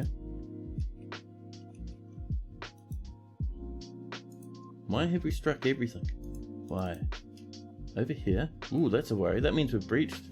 Somewhere we have breached through. I'm seeing a lot of fancy stuff in the walls though, which is nice. But where did we breach? If we follow this up, I'm thinking, yeah, I think we breached right down here. Okay, no further that way. And this needs to be sealed. We'll seal it back, probably right there, I think. See, not slate, that's a bad move. We're going to make this out of... Gabriel's pretty far, but we do have a lot of it. We'll slam in a piece of larch, I think, for safety.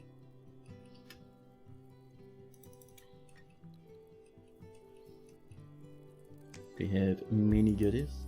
Lots of zinc. A little bit of opal. Lots of tetrahedrite. Mega tons of tetrahedrite.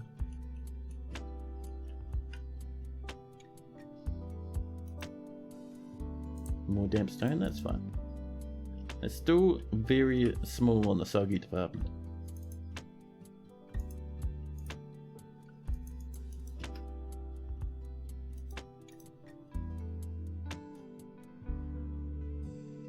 People are mining. People are already cleaning themselves up here, which is great. If we look around, so people still haven't thrown this stuff out. Listen.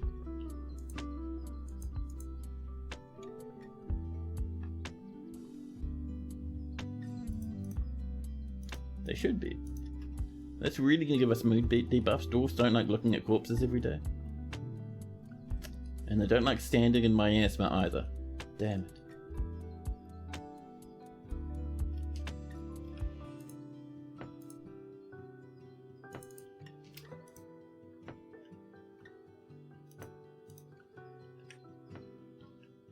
Down here, how are we going? I'm thinking it's time for a bridge.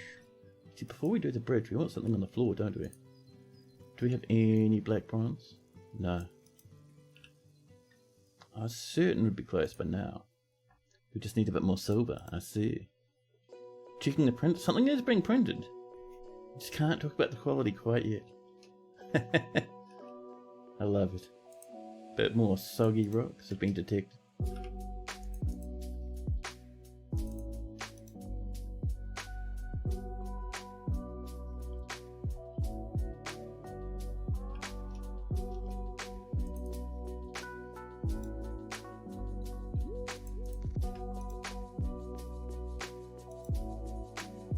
Still waiting for that splint. Should be making them. We should be. Soggy rocks and socks. I know, it's the dwarves' favourite combination. There we go, that should do. Oh.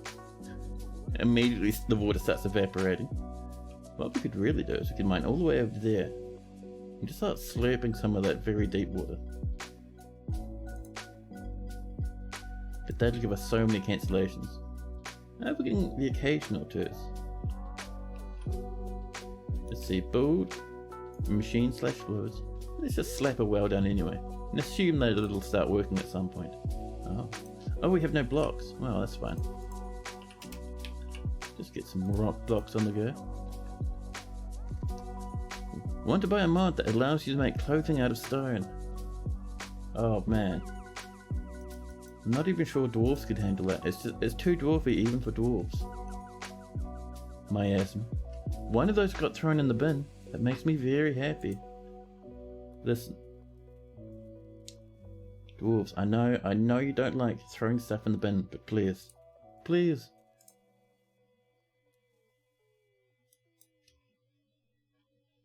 And how are we doing up here? Do we have a space for a doggy? We should do. And let's put in a single woofer. You never breached the circus. You've been playing for years, never made a single item out of adamantium, and never breached the circus. I've hardly ever done it myself either.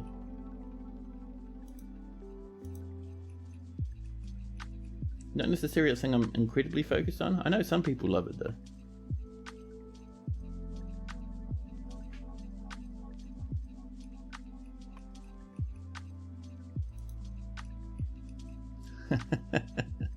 What is this noob town? Oh, it's not so bad. I mean, there's so little to do with it. Like, I don't know. I suppose you could make constructions or something.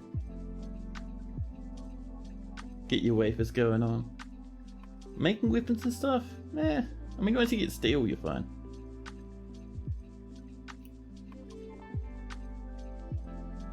There we go. Saving that weird information. For myself, it's always been like, adamantium is something you do just to say that you've done it. Like, there's nothing you really need to make from it. Clothing, fancy mugs, nice blue floor tiles.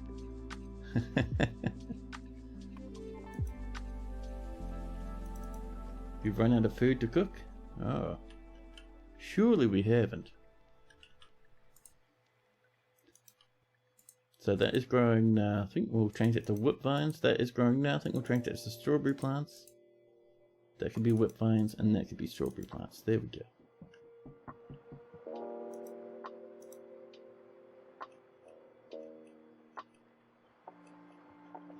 And down here, how are we looking? Lots of rocks, perfect. No more gems, but that's fine. I'm having a look just at how our black bronze is going, because I want that for various fantastical wee things. Decorate bronze cap with adamantium.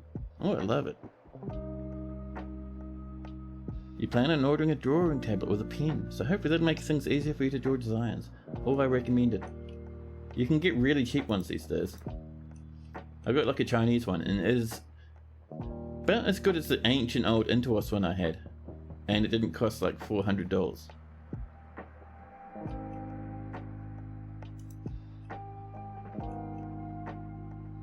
Oh, that's still smelting. Getting some more tetrahedrite. Copper and silver everywhere. Soon we'll be able to get our black bronze happening. Now, I'm gonna ask for maybe some golden goblets. The old DGs. Gold goblet, where are you? Gold goblet, good, and for that we are going to need our very first forge. And we might put it maybe up there. It's going to be in the way, but we can channel like this. And just hope our dwarves don't catch fire.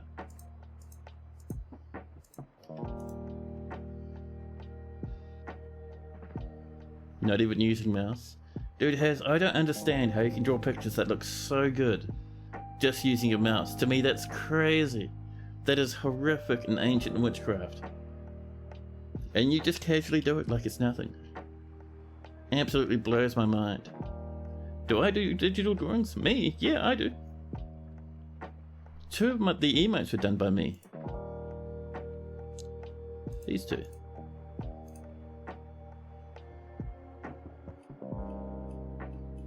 Any recommendations on how to get started? I reckon. So get yourself, but scanning would be more of a hassle, and the tablet is 35, yeah. So I reckon, yeah, just get a real cheap tablet. Like most of the cheap ones these days are actually pretty good. And for the art itself, I just use GIMP. GIMP is actually pretty solid these days. Has coming in with the massive tips. And the cheese emotes. GIMP works? It does. It's good, man.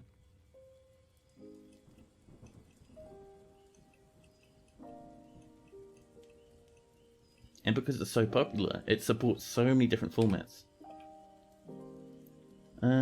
So we're looking for a nice wee little bit of a Magma Smith's Workshop. Not that one, Magma Forge. There we go. And we'll bop that probably there actually. Kind of want it over there, but that wouldn't quite work. Actually, there is pretty good. Yeah. Iron Anvil, we'll make it with a simple piece of gabbro block. Perfect.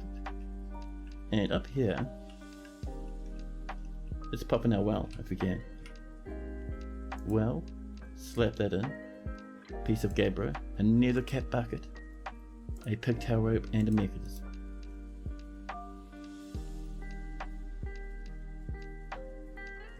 Our Claiborne's off to bed. Cheers for hanging out, man.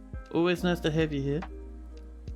You did some fooling around with GIMP in the past, when you did pixel art for an online game. Haze is doing sleepy toots.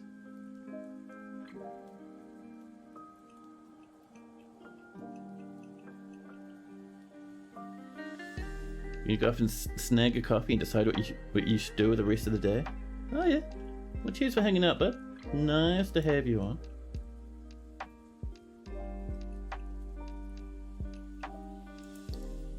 Now, that'll get done eventually. It's going to take them a while because the absolutely massive anvil is up on the surface and it'll take them 600 years to bring it down. But that's okay.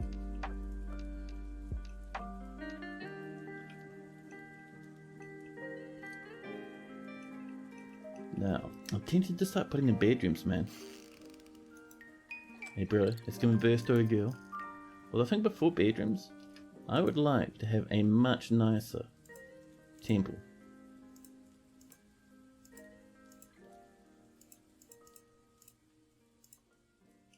Let's start swooping that stuff around.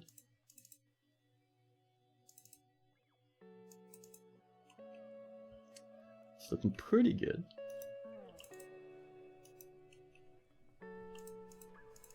There we go, that's a bit better. We'll snack in a couple of wee doorways.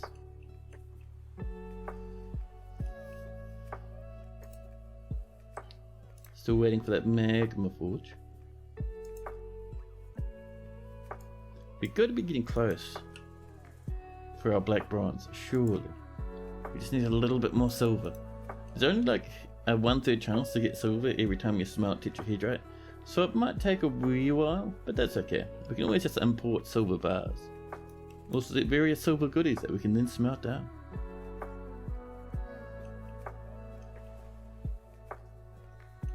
Alright, this is coming along.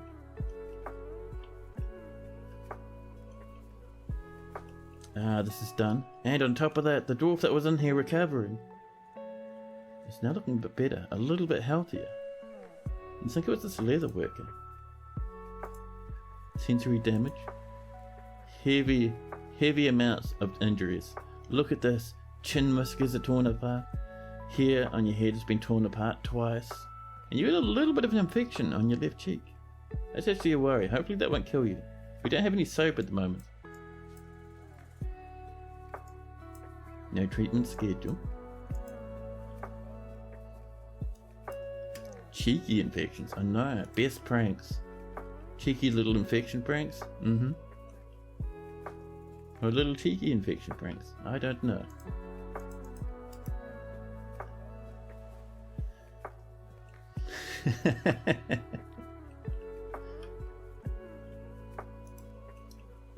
Okay, that's looking a bit better. Let's do a bit of smoothing before we do much else down here. Just around these walls, I think. The floor, we'll probably put some nice blocks in the little floorage areas.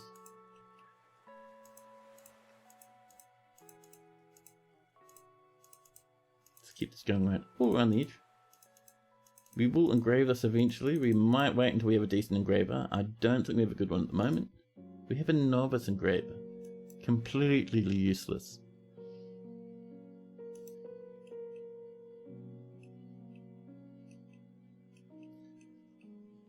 Now, once we get a bit of black bronze coming, which might be a wee while, I'm going to start pushing that magma inside the fortress. And we'll have little black bronze like footbridges everywhere. It'll be nice, man. I mean, in the meantime, we could just probably make it out of rock, right? Because what I'm thinking is if we had this through the middle, it'll force all our dwarves into one little tile wide corridors for them to walk on, which would not be good.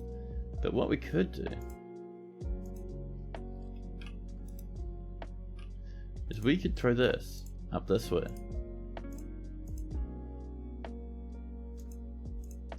Over to here, and then bring it back together at this point. And that'd let us have, we'll put in custom little bridges there and there, and maybe a little bit here. And that'll stop people being forced into that little corridor, and it'll still let us run magma right through the middle of the fortress. And the cool thing about that is every now and again, you'll see people come in and say, what are you doing? Isn't that really dangerous? And then we can be like, yes, it looks good, doesn't it? A migrant wave arrived instantly into a thrall mist. Oh no. I had something similar happen, but instead of into a thrall mist, it was directly into a forgotten beast that had made it up to the surface. Why are you fighting? Who are you fighting? Did you... Oh, you found another grizzly bear man. That was inside the fortress? What do you mean? You're no longer stunned. Oh, what happened here? Someone was standing here mining on this piece of flooring, and then this person, this miner, mined underneath them, slamming them to the floor. Back to 3 dwarfy girls it is. Oh man. Oh no.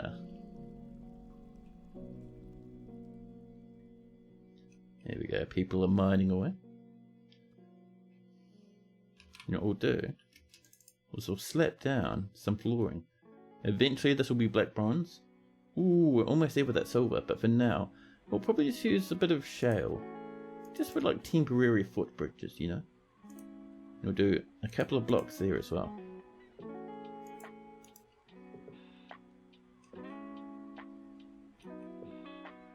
There we go. And down here, this will also be black bronze eventually. For now, as before, we'll just do shale. I mean, you could make it out of gabbro. Fancy this. Yeah. Bit of gabbro. And an Axerasp has come to visit.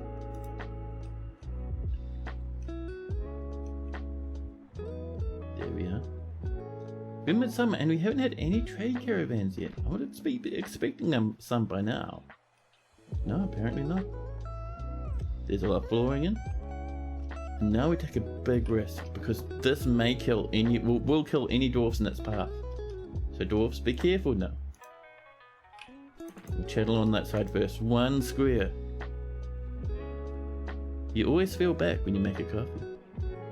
Oh, you have a Dulce Gusto machine? Those have plastic capsules? Ah, I know what you mean. I have the same machine.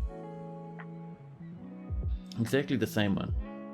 Here comes that magma, spilling through, rushing along. Doesn't it look cool? We'll channel that out now that it's safe. And it'll come up, and it'll slowly but surely flow into this bridge. Ooh! Oh, that was close. Wolfest Wolf. Don't light yourself on fire now. It's impressive, but Jesus, man. You need 6 capsules for 1 mug. Mad.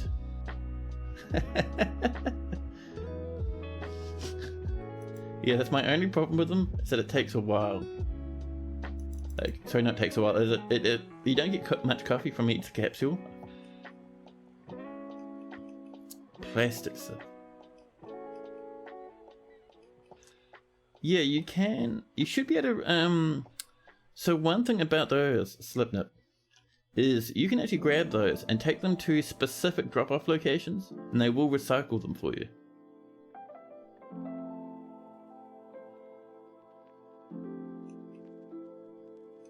Yeah, there we go. Bit of magma coming in. Nice and safe.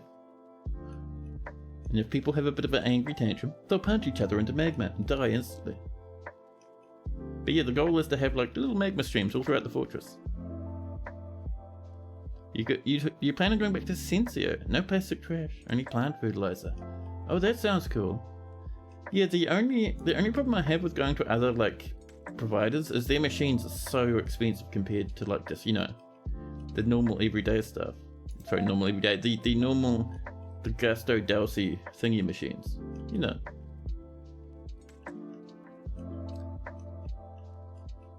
So I'm still so surprised that we have not even started working on our black bronze yet. I was hoping we would have at least one black bronze bar by now, but no. Not a single sausage of black bronze.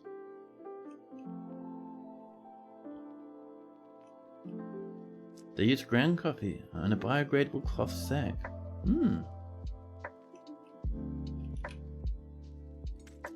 So I'm tempted to put a little bit of flooring here, but we might wait. For now, this will be our non-denominal chapel. Let's tidy up those corners. There we go. And we'll assign this to new temple. Actually, we could pop it to the euphoria of finding. There we are. In this top one, because we don't want this anymore, we can just delete it. Yep. There we are. Go and get out of there. If you want to go to church, you have to go downstairs now, past the magma streams.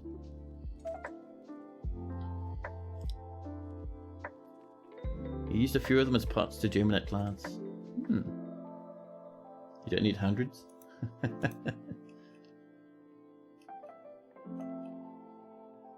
Yeah, it's like they're recyclable. You just have to take them after like Pacific drop-off points. You can Google about it. There we go. Someone's back to meditating on jewels. The Stoat Jack is fighting. They fell out of a tree. No, the Stoat Jack. I see what happened. So up here, this is really shallow. So animals will try and take shortcuts just along the edge of the waterfall, get rushed off and slam all the way down to the ground and gets absolutely injured. It's pretty heavy. Even like salmon and stuff will have the same problem. Every now and again you get a little announcement how like, you know, some salmon is like, ouch, my body. Oh,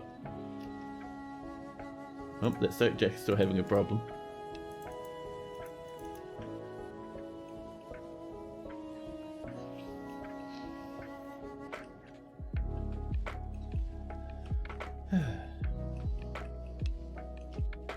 Oh, just a cat. I thought there was a cow for a second for some reason. But no, just a cat. Sweet little catty lad. There's our golden goblets. There we go.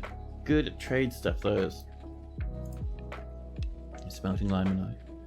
Our black bronze bar order is ready. I don't think anyone started it, because I'm not seeing black bronze on there. But mate, I am keen.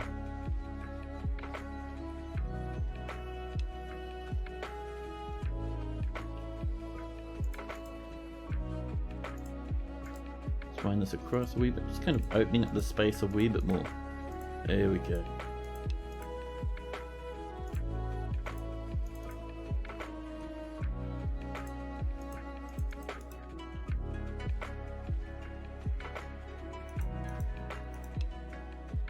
I was thinking to myself just a couple of seconds ago, I could really do with a coffee right now. I actually made a coffee ages ago, completely forgot about it, for like an hour and a half, and now it's gone to cold. You can put the pods into your regular plastic recycling waste. Oh yeah, that's true. You prefer not to create plastic waste in the first place? Yeah, that's how the saying goes, right? Reduce, reuse, recycle, and it's in that order, so you reduce first. If you can't reduce it, then you reuse it. If you can't reuse it, then you recycle it. No migrants again, but that'll change. Embrace the microwave coffee. Oh my god, dude. Microwave coffee is brutal. I do have a coffee plunger, but I'm too lazy to use it. I need to get back into it though. You can make nice tasty coffees from that. But microwave coffee? I don't know, man. I'm not sure I could handle stuff like that. I'd be sick in bed for a week if I had something that brutal.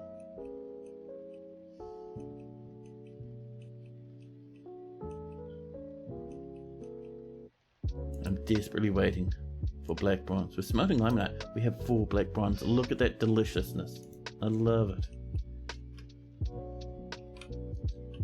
And what do we do with our first set of black bronze bars?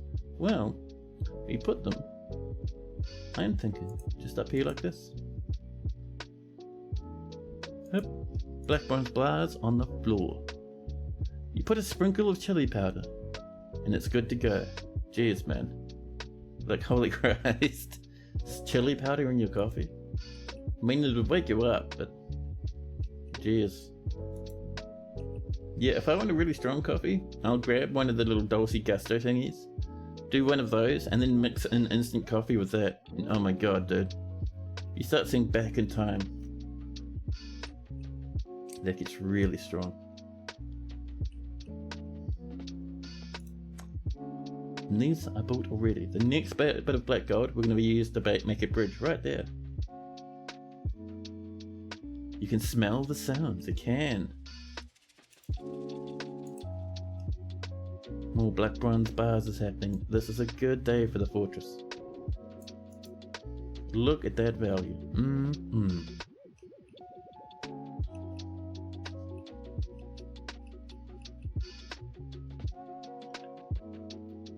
We do have some of the stuff up here. I'm not too worried about it. We might fix this in the future though, because this can eventually start blocking wagons coming through, but we're nowhere near wagons at the moment.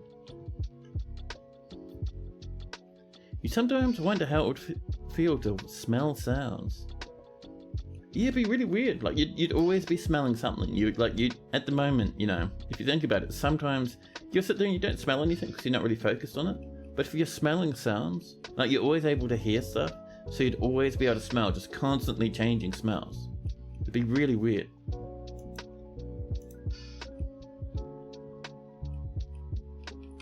Let's get ourselves a bridge. Make sure it raises this way, just for double security, you know. And do we have the black bronze? We do. We need 2 bars. We have 4. That's perfect.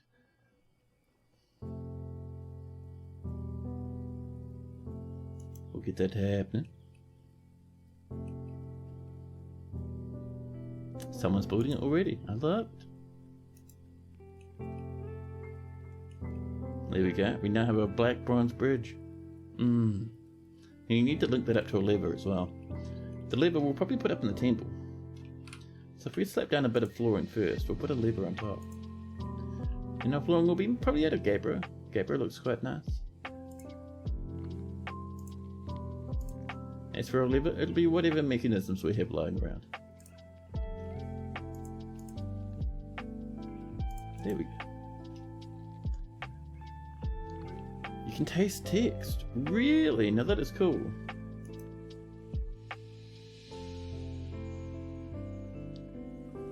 Nice and inky.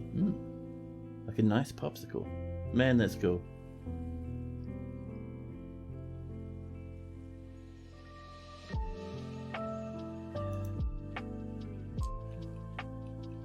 Creamy vanilla, nice and cold. There we go. Look at all these people pray and hang out in the chapel now. All we need is a lever. We'll pop it probably up here. Maybe in the center? Nah, we'll pop it over here in the corner. Out of shale, apparently. That's fine.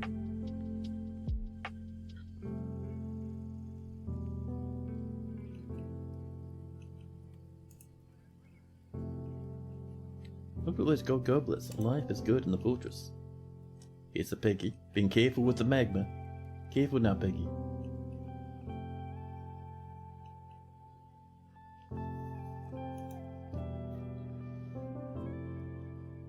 Oh, we don't have a broker? We should probably get it going, huh? Let's see, who's our good appraiser? This lad. This miner. Yeah. And now we have a better idea on how valuable the fortress is. 7,600? That's not much. Not really all that much.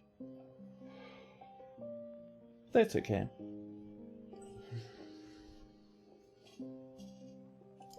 Now, one other thing we're going to do is we're going to start getting some bedrooms coming. Now I think we're going to put them maybe over this way. We're going to do one of these ones to begin with.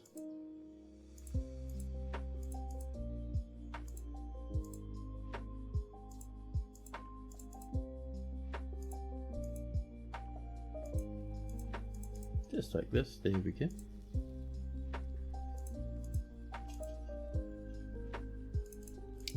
And like that.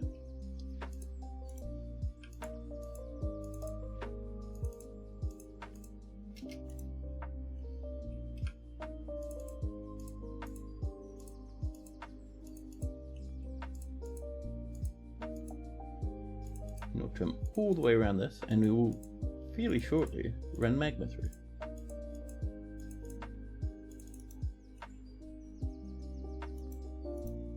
We've got 14 food. Geez, that's getting worrying. How's our surface farms, huh? All we have to grow is roe bread.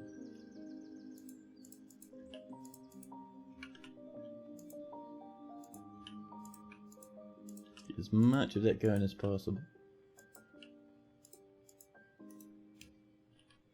And let's double check our orders. How's our drinks from plants? Ah, cool. That's 200. We're probably going to say there's plants to ferment. Probably ferment them. Nah, we're just going to set this higher. We'll set this to about 500 now. We just don't want to run out of seeds, you know.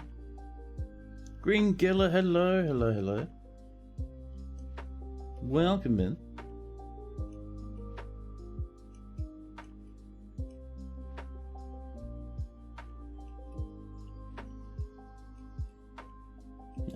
There we go, that's all set up. Let's link that one to this bridge.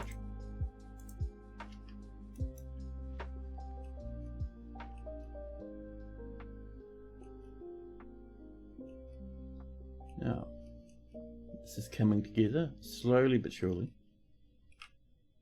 So what we'll do is we'll keep this coming along.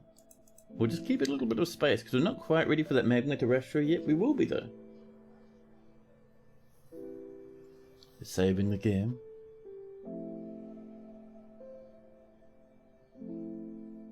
Because we're in early autumn. We have had no trade caravans so far, apart from that one quick visit from the dwarves. We should be in contact with others, so I'm wondering why they're not talking to us. It's very interesting.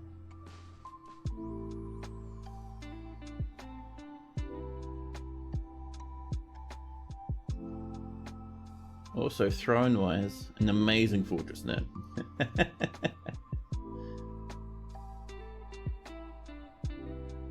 So,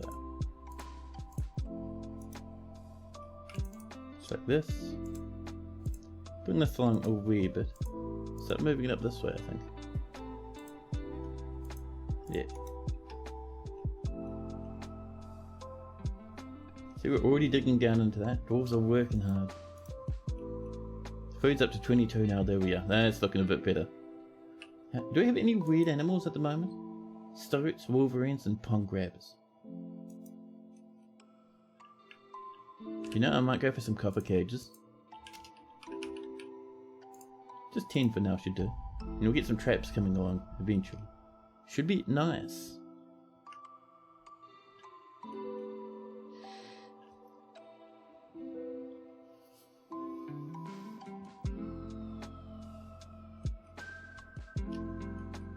Dwarves are working hard. We're getting this stuff come together. I did see some cancellations there, which is kind of spooky, but alright.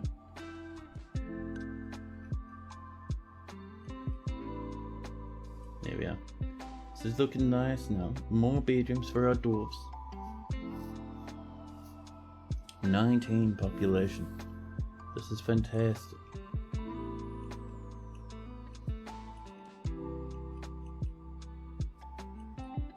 See, how are we doing with blocks for flooring? Let's have a look. We have shale. We have 10 black bronze bars, that's nice, but shale blocks only from the looks of things. And only 8. We should be doing some more rock blocks. Right? Maybe? Or did we do rock blocks as a one-off? I thought we were doing it on repeat. I'm not seeing any new blocks there. Well, let's get rock blocks repeating, huh?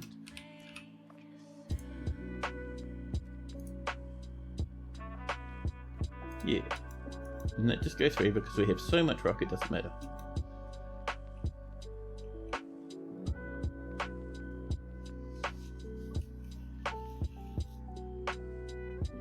Oh, what are you making? Ah, copper cages, nice.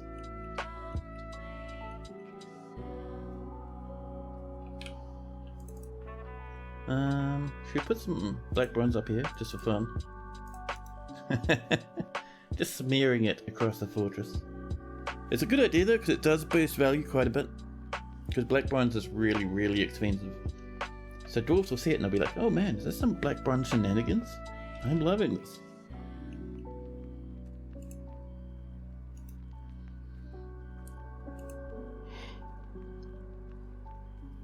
What are you upset about, huh?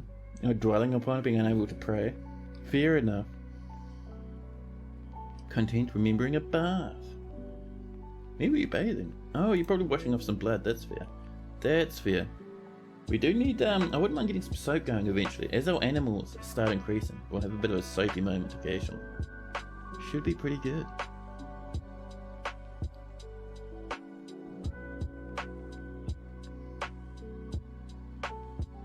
That's looking nice. I actually like the way the shale looks next to the black bronze like that. Hey, the caravan from Olom Lolok has arrived. Along with the outpost layers. Come on in. We have trade goods to give you. Right, let's move some goods about, shall we? So, let's see. We have a gem bin. It's worth a good chunk of money.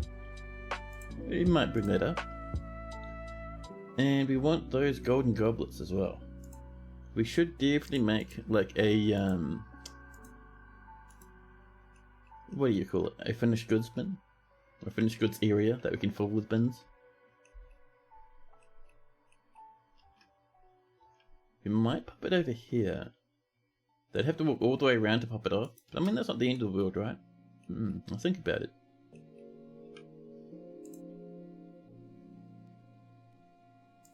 Let's mine this out anyway.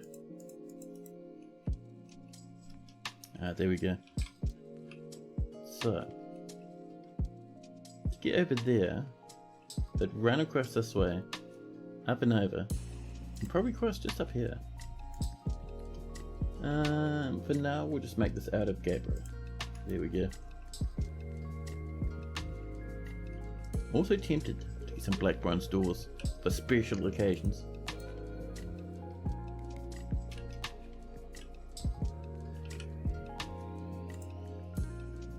Don't need 10, I think for now 2 will do. It's still going to take us like 6 black bronze to make, so they'll be pretty hefty cost wise. Time for some times 4. What do you mean? Merchants have arrived and are now unloading their goods. Now pots have been completed. Right, we've got 3 more items coming on up. We've seen a lot of golden goblets up. 1 more item. Let's get our broker up, huh? He's meditating on mountains, but look at that, changed his mind immediately. Ready to rush all the way up the stairs to the top. People are dropping off the last of the goodies. Meanwhile, animals are growing up to become stray horses now. And there we go, we're good to trade. Oh, let's have a look. We don't want lead. We'll grab their rope. They brought in many animals. They brought in a bin of cloth. We'll grab 1 of those. Do we want leather? I mean, we can kind of make our own leather, can't we? What else? Iron anvils, thank you very much. They have bought lots of food. We don't really need... Oh, I mean, we can do with some more. Just grab us some plants, I think. Yeah. Oh, that's a lot of cranberries, thank you. Slip those into our back pocket there for a moment. And all these goblets will get sold. That's 10,000 value so far. We might hold on to our gem bin then, if we're selling every goblet.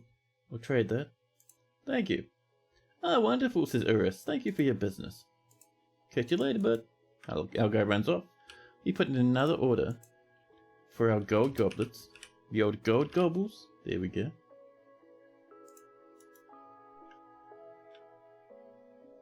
Here's our diplomacy. The expedition leader Onol meets with the outpost liaison, Domas. I am your liaison from the mountain homes. Let's discuss your situation. And what are we asking for this time? Maybe some loggies actually. We're gonna say bring us nether caps. And what would go good with black flooring? Black caps? Oh, they'd be too dark, wouldn't they? Goblin caps, I think. Kind of a weird purplish colour. Ooh, you know what would be good? Tunnel tubes. Tunnel tubes are always good. Let's only go for tunnel tubes. Anything else you want? I think we should be good. Oh, actually buckets would be nice. Do me like applewood buckets? Yeah. Thank you. Is it worth it to buy crystal glass to keep around for moods? If you want, sure. I mean, I don't think they'll actually specifically ask for crystal glass. But I mean, there's nothing wrong with buying it, right? Oh, someone's working hard over there. Oh, you're making black bronze doors, copper cages, maybe some golden goblets. It's our first black bronze door. A BPR. Grab our door and we'll put it right there, made of pure black bronze. Perfect. You once made a pact between 3 important people in a fort. They all carried a golden goblet referred to as the Ace. You forget how and why, but one of them ended up getting murdering someone with it. Nice. The coolest thing I saw someone getting killed with was, I think it was like a handful of like 3 watermelons or something. And this Etten was using it to bludgeon people to death. It was great, man. Nothing too amazing up there on the surface at the moment. That's fine.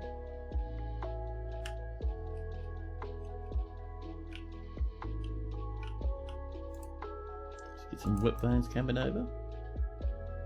Now doors are ready.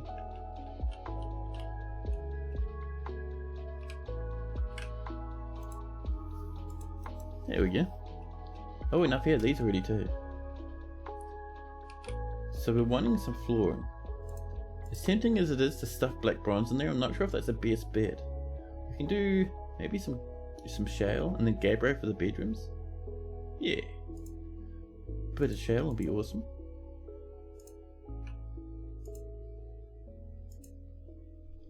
Here we are, there's our shale. And then we can start coming in with that gabbro because we have a good amount of it.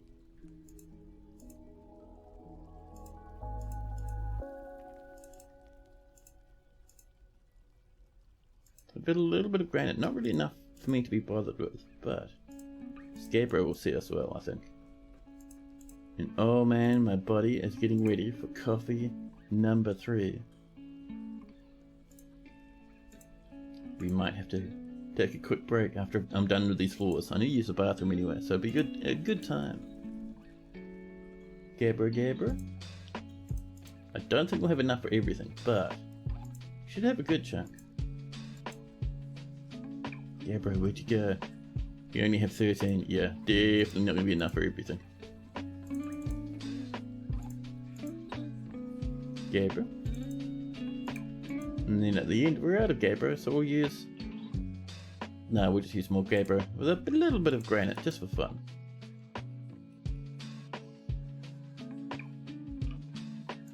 Let's channel these out the way. Careful not to light yourselves on fire there, dwarfs. No migrants again. So once that trade caravan goes back and tells them how much money we're making, they'll come in pretty excitedly. But not for the moment though. Careful. Oh, who was that? That was Tobel and Oodle. Tobel the dwarven baby is on fire, and Oodle the farmer also on fire. It was bound to happen one day. And away they burn to a crisp. And they'll pretty much burn away until they stop existing. Oh, both are rhyming monsters. Man, that's a cool name. Usually I'd say no because they're an adventurer, but rhyming monsters, we'll let that happen. That's too cool to say no to. But yeah, dwarves, don't take shortcuts in front of the Magma River while it's running. You'll die, okay?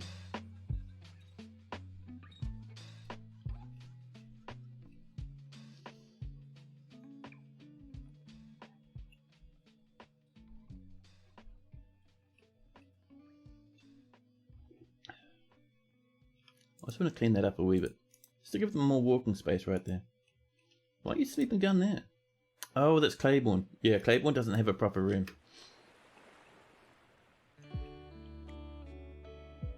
Once these are turned into bedrooms, so you might actually assign these to the tavern.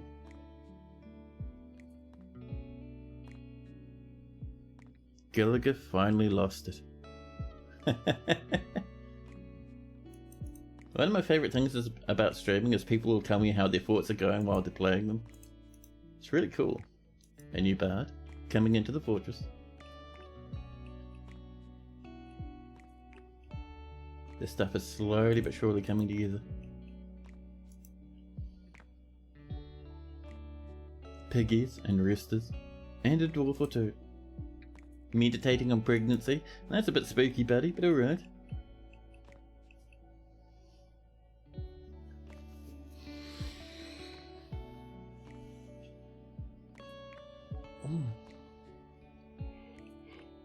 As we get more and more population, we'll start adding more and more of these little rock workshops. For now, 2 will do, but we want much more than that. More rock blocks have been completed, perfect. But yeah, chat, for the minute, I'll pop into BRB, I will pop off to use a loo, and I'll be back with you shortly. Enjoy the music in the meantime.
Hey, hello, back again.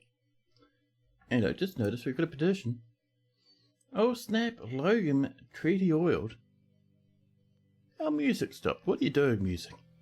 Hello? There we go. But yes, Logan treaty oiled wishes to reside in the Thrownwires for the purposes of entertaining citizens and visitors. We'll approve that one. Our very first entertainer. Not bad. Our dwarves are still shuffling around bits of rock over here, getting these blocks done.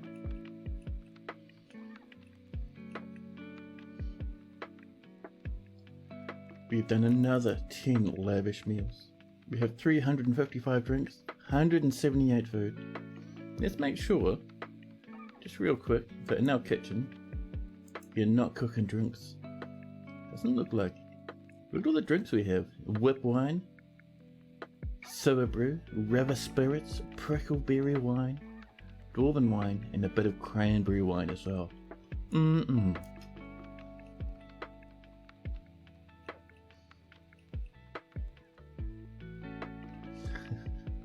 That poor old dwarf just left her on the floor.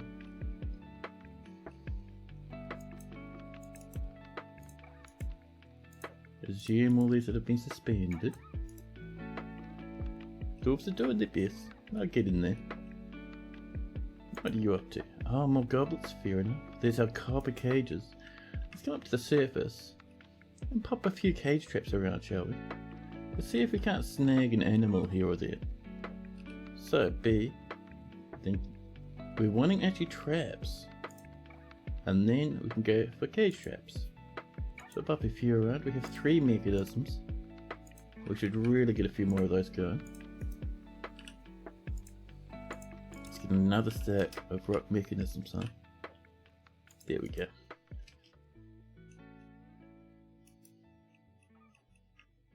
$29. I wish it was 29, but no, 19 population. We're getting there. Planting seeds.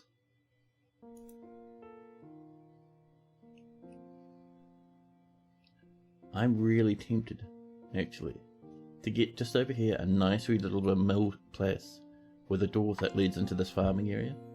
Should be nice. Looks like the merchants from Olona Lolok will be leaving soon. They'll be heading off. That's alright. Another bard's coming. So, for our mill, we're wanting probably like 3, maybe 4 mills. I think 3 should do for now. So we're wanting a floor that's probably about this wide, I'm thinking. We could go for that, but that will give us like a little bit of breathing space. So do we have 9 blocks? You have heaps of gabbro. Let's bring up a bit of that, huh? Oh, that's all walls? Damn it. Whoops. B and F is what I wanted. Come on down. There we go, gabbro. Come on up. Yeah. And let's put an order in for some millstones. Rock millstones. We don't want 10. That's crazy. I think 3 should be fine. More brews. The merchants have popped off. They'll be packing up, heading out. They're probably over the moon with the amounts of fancy goblets we've given them. Let's come down to our farm over here. We might widen this up, maybe send it up to the north just a little bit like this.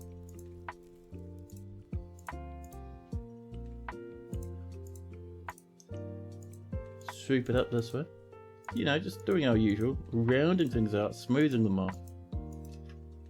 And while that's being done, let's come into here. So we do have some brams and some ewes, and that'll start giving us stuff for clothing, which is pretty good.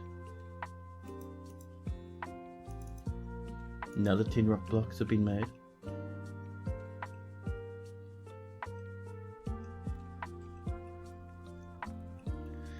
Yeah, over here, this is coming together. You got to admit, it's starting to look pretty nice now. Oh snap, Cat would like a dwarf. What sort of dwarf are you feeling? We have a good, solid collection.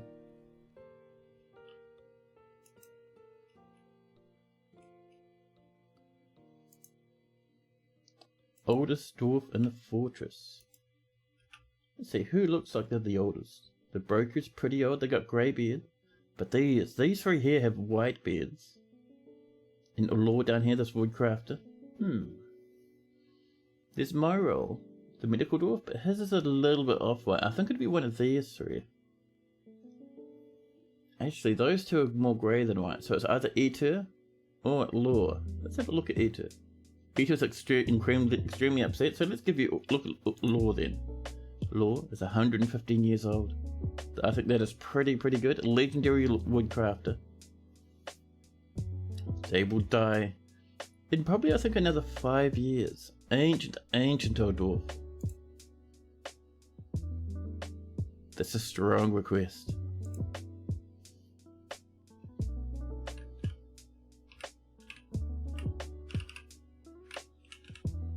Oh, that's what caps look. Pardon me. And you'd like a room for the dwarf as well.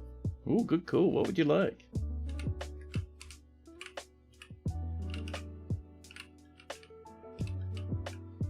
Yes, but will there be a cat? Look at that, I typed it without a single typo. Amazing. So 115 years old with 2 lovers. A legendary woodcrafter and a competent herbalist. A little bit uneasy and lonely, but we'll improve that. A cabin in the woods. We can do that. That's incredibly dangerous though. Like, you'll be way outside. Way outside all our defenses. But no, yeah, that's fine. You have relationships, but it doesn't look like anyone you're very close to is in the fort. You have lots of passing acquaintances, but not much else. You pretty alright with that? Sweet as then. So, you're part of a nomadic group called the Paddles of Snarling. I think there's a few that came from a nomadic group, aren't there? You've gone from side government to side government several times. And currently, with the Oil of Jade, who's us? You can make a floor hatch, burrow basement for cat. We could do. You challenge me to keep you alive? Yeah. I mean, we could just kind of lock the door if need to, and summon you inside. That'd do it. It's a good call, Napalm Firestorm. Now, let's have a look at your personality. So, Cat has amazing spatial sense, a great sense of empathy, and a good intellect. But she has poor focus and an iffy sense for music. She lives at a slow-going and leisurely pace. This is an amazing dwarf. Already I love them. Immediately they're fantastic. She has an active imagination and is brave in the face of imminent danger. She is very humble. She often doesn't feel envious of others. Cat is assertive and tends to make a small mess with her own possessions. She tries to do things correctly each and every time. She occasionally overindulges and has a greedy streak. She tends to be a bit stubborn in changing her mind about things and is slow to trust others. Yes, but will there be a cat talks very loudly whenever she's annoyed, and when she's surprised, she has a very unique laugh. So, she personally respects, or greatly respects even, individuals that persevere through their trials and labours, hates those who wield power over others, sees sacrifices as wasteful and foolish, and doesn't particularly respect commerce. She dreams of raising a family. And yes, but will there be a cat? Likes native silver, platinum, red flash opal, the colour heliotrope, buckets, the sound of the taupe lutes, and the sight of the saffron embrace. When possible, she prefers to consume a giant giraffe, 2 grain wheat beer, and she absolutely detests hamsters. A nice wee dwarf. And you'd like a fancy room. So this is a wee bit hardcore because a cabin in the woods in the middle of a savage biome is terrifying. But we can give it a go. So let's start with making some wooden blocks, huh? And we're going to say do probably 30 for now. Just to make sure we have a good amount. Sorry, my eye is absolutely giving me the beans at the moment.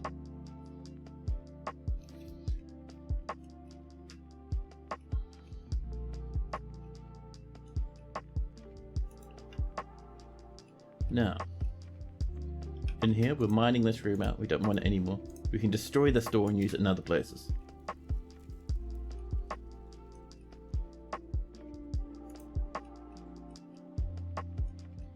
Let's see, I think we can make a little craft guild area down here now.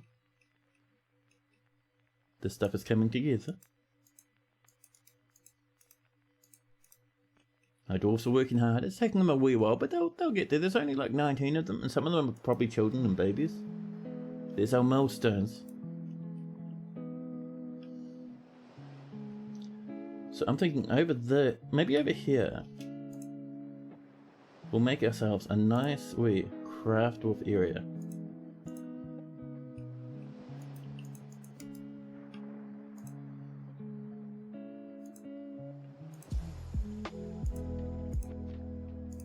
There we go. With our entrance up there. And then we'll have, we'll actually widen this a wee bit, I think. And that'll kind of give us space to put in more craft or workshops around the edge, because we'll have another stone stockpile in the middle. Should be nice. And Policy of Madness is raiding us. Hello, hello, welcome in, raiders. I hope you guys are having a fantastic stream over there. Let me do you a shout out. What were you guys playing over there? Was it a bit of Dwarf Fortress or was it a bit of something else? How goes my fortress tonight? Not bad actually. We started a new one just this stream. And we've been trundling along. Policy of Madness. I think I've even typed your name properly. But yeah, make sure you drop a follow to Policy of Madness. And you're doing Dwarf Fortress? Oh, 100% drop a follow then. We are getting a nice wee fortress. Just over here, you can see we're next to a big magma spout, or a big magma pipe, deep underground. You can see we've got magma streams coming through the beginnings of our fortress now. Further on up. Way up to the surface, all the way up this massive staircase. We eventually come up to here. This is our old temporary place. We're removing this slowly but surely and moving everything down into the depths, so we can surround it with magma and cause horrific injuries. And then up on the surface, we have, this is our little re-entrance. It wanders through a little space in this mountain here, cruises across this big frozen river, and slopes down into the depths. You can see we're working on a few things up here. A bit of construction for a big windmill over here. And eventually, just over this sort of area, we're making a nice wee little house for one of our, someone in chat who commissioned a bedroom. A nice wee little place. This is a really awesome looking fort so far. Yeah, thanks man. Ast Blazes Hatchets. Wishes to reside in Thrownwires. Blazes Hatchets? I don't know if that's cool enough, man. Maybe we'll change our mind about that in the future. Did someone throw a book on the floor? The Mysteries of Glimmerbeard. That's an amazing title. Glimmerbeard? Hey, Trends fam, hello. You've been lurking for 4 hours. Oh snap. And you've been drifting in and out of sleep to more awake. Oh nice. You've spent 2 of the past 3 days sick. No, that's terrible. Plus you're gonna end up being sick on your weekend, bud. That sucks. Being sick on work days sucks, but at least you know you can call in sick. Being sick on the weekend is terrible. That's your private time.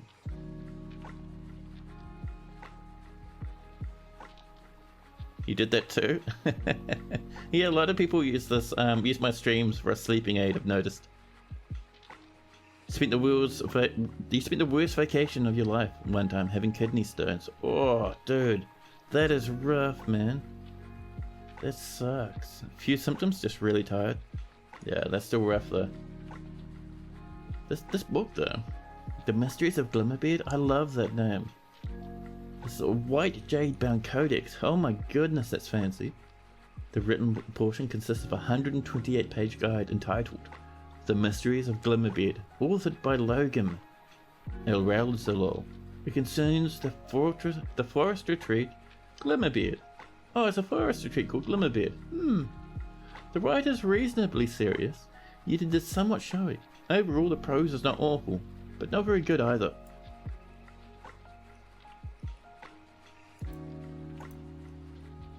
Oh, over here we see some people having a bit of a song, or playing instruments maybe. We see grizzly bear men tooth everywhere, as is tradition. There's our goblets back again.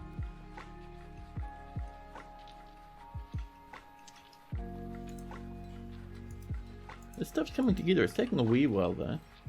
I think everyone's just too busy. We need to kind of slow things down so our dwarves aren't kind of all stuck working. And I think, who's that angry dwarf? Really angry. Not Ito, but there's another one. Oh, our miner is upset. Buddy, why are you so sad, man? Horrified, reliving seeing a grizzly bear's man's dead body. Ah, that'll do it. And not feeling anything due to being drunk. Oh dear. This dwarf is going down the point of no return. And it's a memory as well. Yeah, horrified, that's grim. Doesn't feel anything after sleeping in a good bedroom. Oh dear. She's a hardened individual.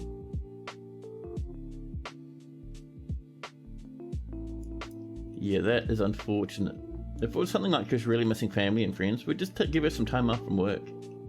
But we can't do that. But oh well. Ah well. This dwarf saw a dead body and has PTSD from it. You can't blame her for being upset. Oh yeah, I agree completely.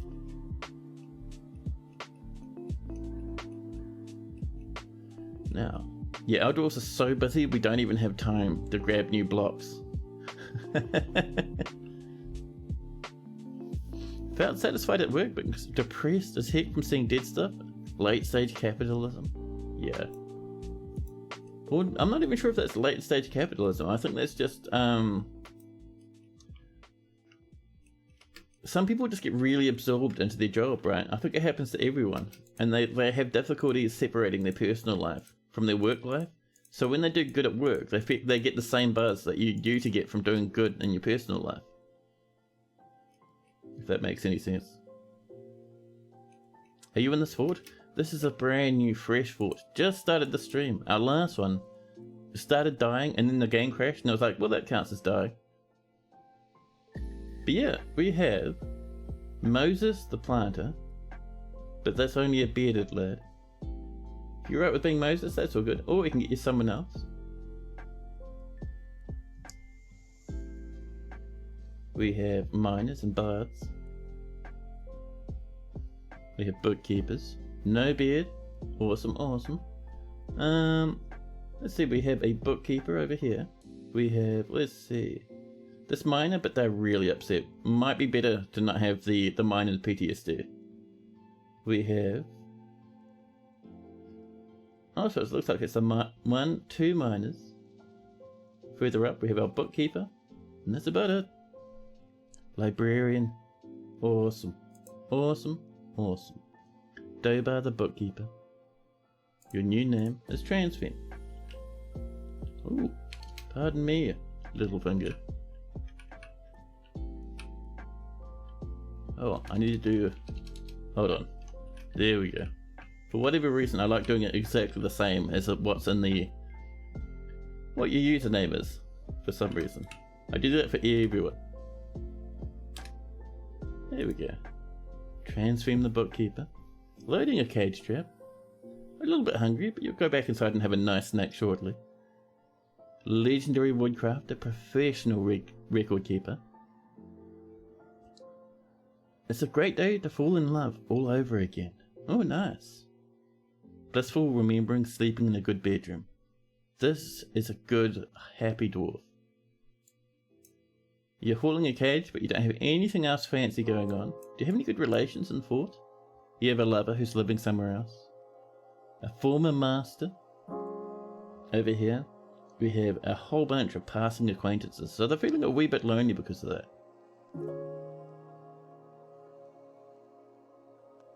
Even if you have only the most minor instance of it, playing Dwarf Fortress will multiply it to unmanageable levels. Oh, really? I don't know, man.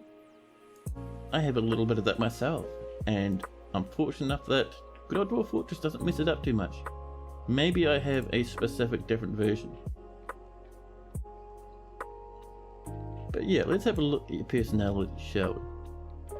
So trans femme has an ability to read emotions fairly well, willpower, and the ability to focus.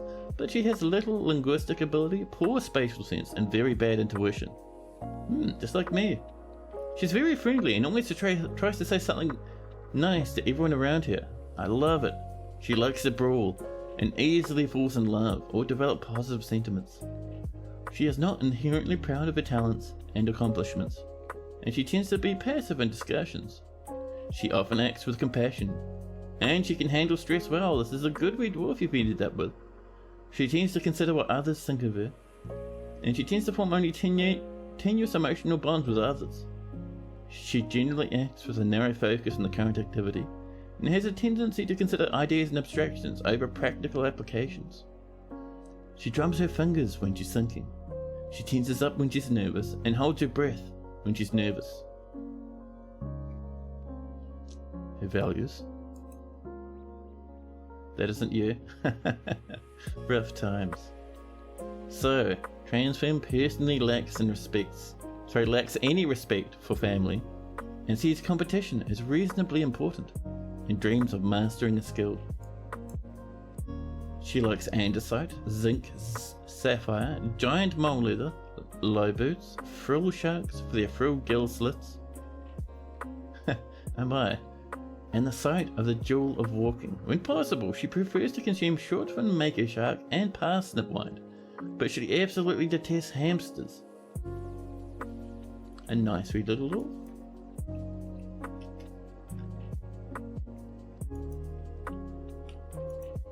More rock blocks have been completed. Dwarfs are rushing around getting something to eat. You need to set this up downstairs. Are you reading some poetry? Are you telling a story? Nicely done, but dumbass.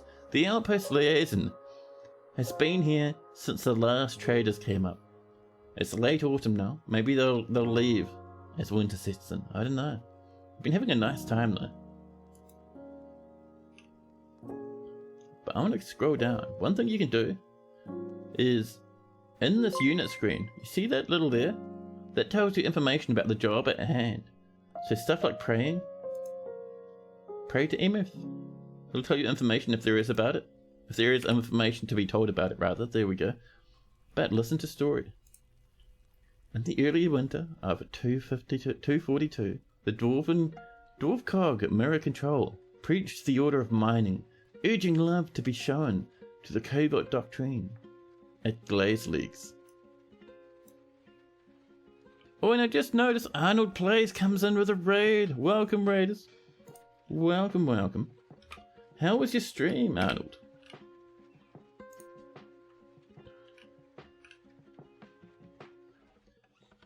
I'm calling you Arnold. What's wrong with my brain? I don't know. Android players, I'm sorry. How was your stream, Android? Sorry about that. But yeah, welcome in, raiders. Hope you had a fantastic time with Android. Oh, now mistyped it completely. Wonderful. Let me try that again. I'm trying to do your shout out, but my massive horrific fingers and my general madness are causing all sorts of rucks. Ah, 01 dude. There we go. There we are. Make sure you drop a bit of a follow for good old Android, especially seeing as I accidentally called him Arnold twice there. It's fine. You had a good stream. You're under siege and having cavern dwellers at the same time. Oh snap. Yeah, I gotta admit, I turn off cavern dwellers these days. I see they are cool, I like the idea of them, but they're so bugged, like they just don't stop coming. They're supposed to come in small amounts apparently, but you just get like unlimited hordes, and they really slow the game down. So I am super impressed that you're managing to kind of, you know, oh, someone's going home. But yeah, I'm impressed that you're like keeping them on and like kind of managing the fort. I always get heavy amounts of FPS loss.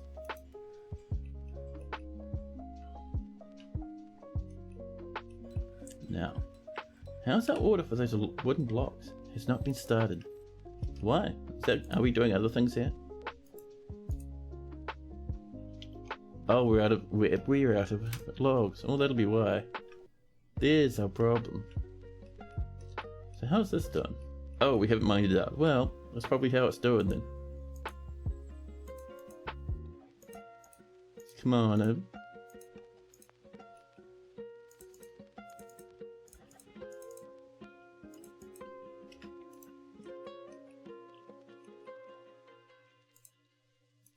So waiting for these last few rooms to be done. We're still very busy in this fortress. Dwarves have not had time to finish up these bedrooms.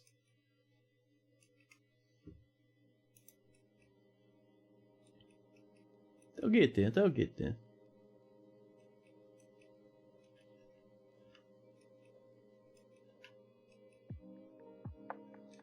Now, actually, one thing I can check.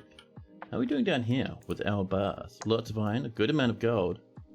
We have a little bit. 4 black bronze? I mean, that's not too bad, right?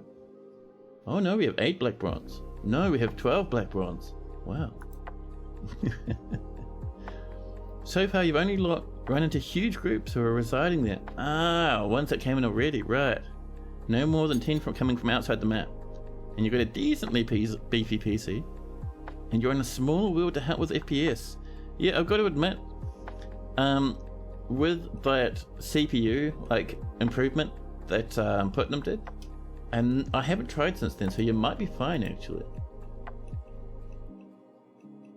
Like Putnam's massive performance boosts have been just crazy, so you could be alright. Let's get a little bit more Gabbro up here, huh? We have so much of it. Let's see. We have 14 black bronze, that's so good.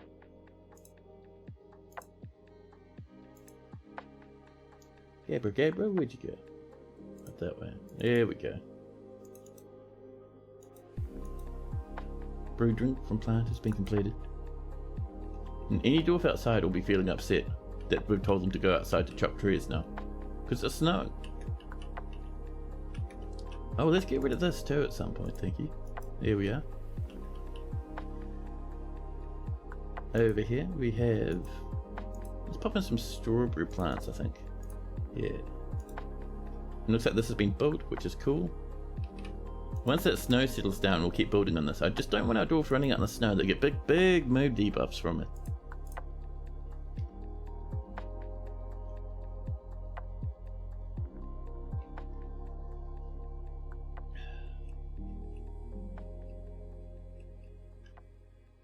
I'm also surprised, even though we've been bullying outside so much, we're still not getting hostile animals. We're getting giant wrens, which is cool.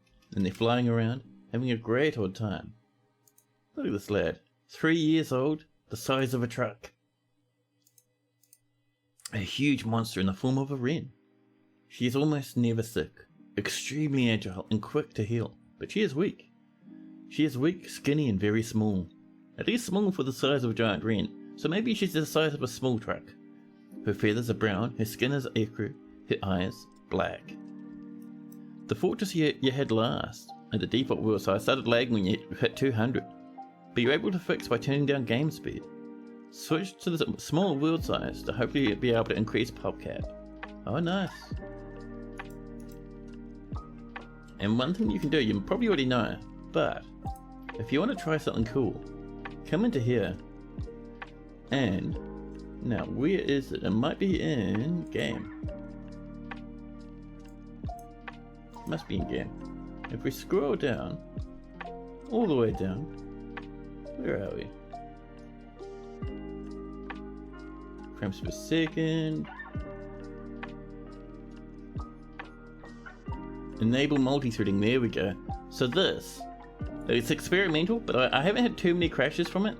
But this makes the very slowest part of the game, the most CPU intensive part of the game, multi-threaded.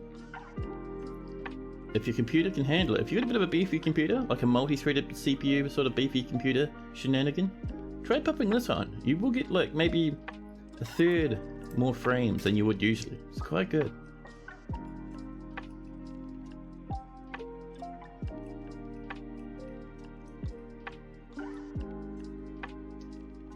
Yeah, I'm just being careful not to give our dwarves too much to do at the moment. We don't really want to overwhelm them. You get 3 times or 4 times as much FPS with multi-threading. Holy crap, that's amazing. That is so good. Yeah, Putnam's just an absolute sorceress when it comes to that stuff. Just amazing. Your FPS is a solid 8 or 9 with it on, but 20 and 40. So 8 or 9 with it off, but 20 and 40 with it on. That is crazy. Do you have to turn on multi-threading manually? Yeah, man. Like I was saying before, you go into your settings, go into game, and start scrolling down until you see this. Enable multi-threading. This is off by default, but set this to yes. And you'll get multi-threading.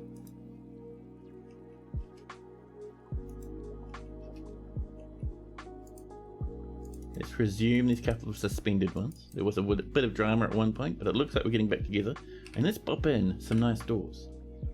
We'll just make sure we don't have any black bronze ones. We don't want to waste that on our peasants.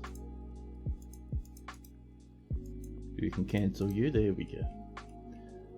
And once that's done, we'll start popping in beds and furniture and all that sort of stuff. And these are going to be for visitors. You sometimes get crashes that are only resolvable while turning off multi-threading at the point of the crash. Really? Interesting. I've had a few crashes, but I was never sure if they were multi-threading or not. Interesting though.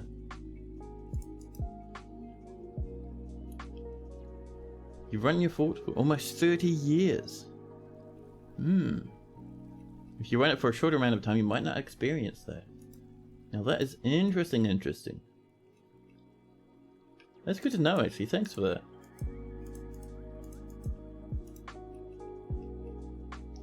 All these little cats hooning about.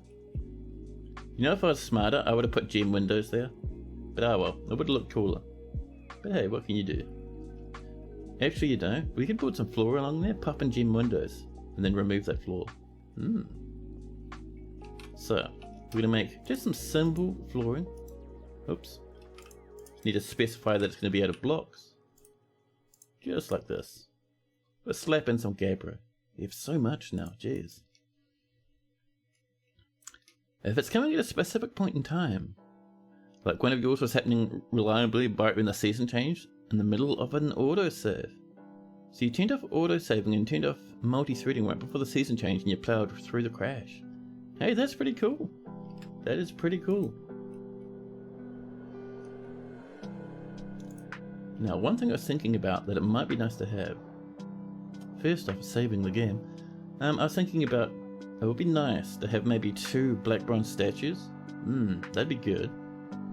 And maybe some more golden goblets as well. You had a crash today without it. It might be because of cabin dwellers straining an autosave. You had a colony of about 30 rodent men that you had to take out. Ooh, mate. Yeah, I had a crash just when I started streaming. Like, I was 15 minutes into my stream, and my fortress that was already like on the verge of dying crashed to desktop, and I was like, yeah, we're at the beginning of a stream. We're going to start a new fortress today anyway. Let's just start one now. So there's only 4 goblets in here, I'm noticing. So let's put in an order for some golden goblets and maybe like 3 statues. There we go, so 10 of those, and we want, black bronze statues. And we're just going to say 3 of those, thank you. We should have enough for 3. Enough material for 3, that is. There we go, winter has landed. Let's have a look at how our farms up here on the surface are doing. We have rope reeds, but nothing else. That's alright. And I think we're still snowing up here.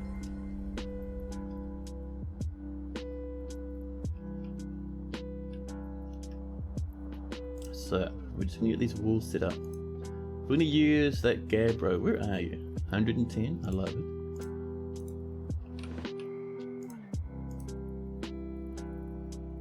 All the way around.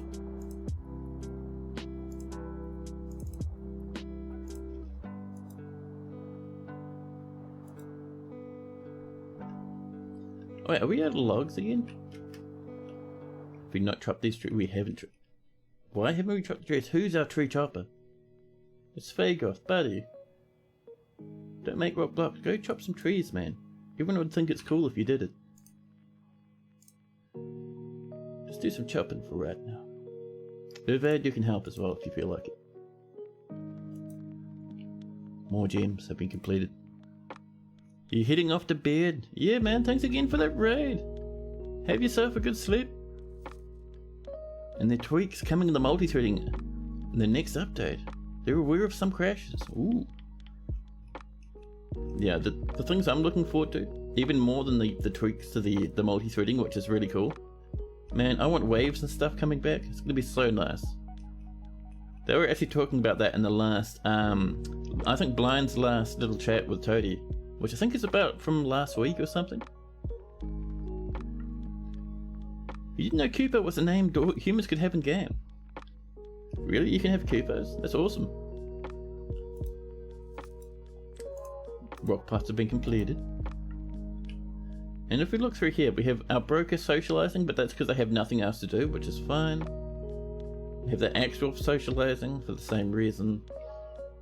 Yeah, our dwarves are still heavily overworked though. One of your neighbors is smoking weed, and it was legalized a few weeks ago. Oh man, yeah.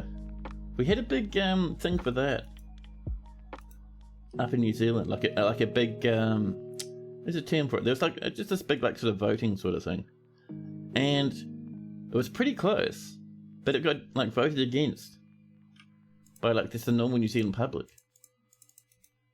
So no one gets legal weed at this point, sadly enough. Right, let's get some beds in. We have no beds. Who has not been making beds? Me, because I forgot to put the order in. And we're going to get the beds just repeating now. We're going to say, it's not enough beds, make some more. Nice and easy.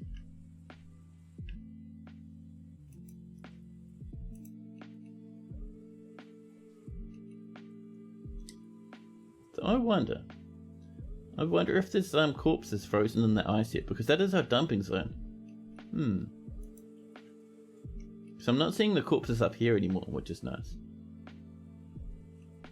I mean, there's some disgusting left hands and like teeth and stuff everywhere, but the grizzly bear corpses are gone. Oh dude, yeah, our dwarves are so overworked. I mean, there's the stonecrafter with no job, but these poor old dwarfs, we're overworking them, man. They don't have time to take a break. We need to start just cooling things down for these poor lads. Oh, and Android players, I only just noticed. Thanks so much for that follow. 3 minutes ago. I don't get the little notification alert. I actually have to look across and use my peripheral vision. There we go. The logs are logging. A new petition. Hawk. Knighted Curled. Hawk. That's a unique name, actually. We'll let them in. Knighted Curled's alright. They want to be an entertainer. You have a Plump Helmet Man statue that you got from a random statue order. So cool. Oh, nice. Let's have a look at Hawk that we just let in. Of course, as is normal, Hawk is just a human. We don't have any humans at the moment, so I'm sure it's not going to hurt us. That's almost done. Once it's done, we need to put up a bit of a flooring. The mechanism right there, actually. Let's put a mechanism right there right now. So, gear assembly right in the center. We will trim that out just to let people come through. Oh, yeah, see, we're getting problems now because doors are too busy to move rocks around. We've done our 3 black bronze statues, so that's nice.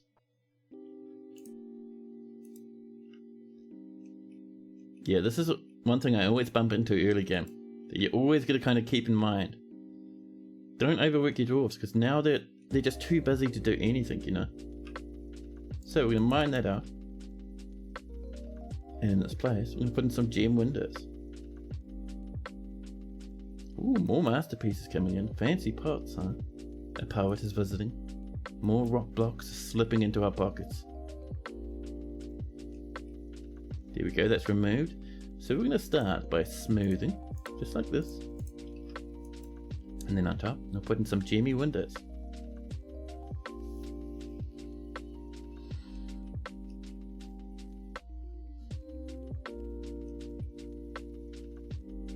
Now over here, what I wouldn't mind would be some fancy wooden floors, but we don't have any fancy wood at the moment.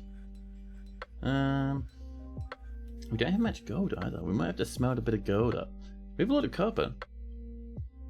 I mean, it's not too bad.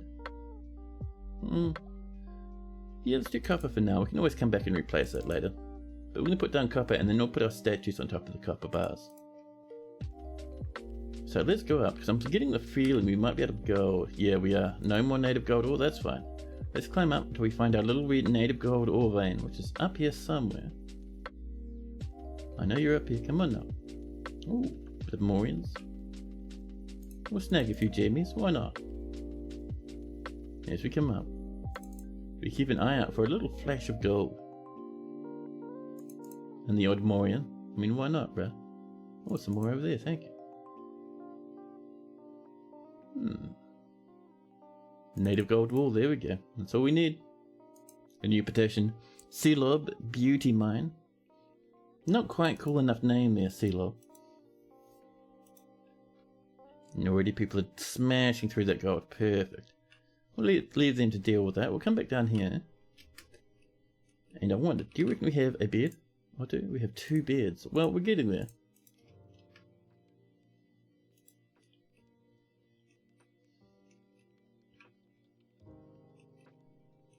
I also wouldn't mind some rose quartz.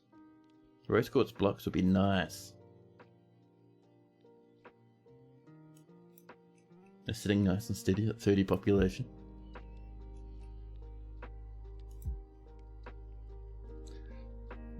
Bard man. A human bard and a human swordsman.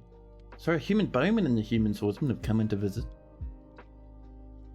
Oh, now bit the inside of my mouth. Who is this weirdo? So, with these here pretty much good to go, let's pop in gem windows. So, they're not telling us the value, which is annoying. I have a good idea though. Let's check in here. Down to our gems. Rough gems, where's our cat gems? I know we've got some. 63 cat gems. So we have Morians. I don't think they're worth much. These Jaspers though. Value's only 40, damn. I was hoping for something really good and really fancy. What crystals I know are worth nothing. We have bone opals. Where are you? Rock crystals, brown jaspers, Morians, not much, huh? Where are those bone opals? Ah, there's one. Value's 200. We can make a bone opal window. It's full where you are. Jeez, yeah, man, get some sleep. Thanks for that raid and thanks for popping in, man. Have yourself a good sleep. Oh, and Lennox is off to sleep as well because it's 1 AM where you are. Have a good sleep, Lennox. Thanks for popping in.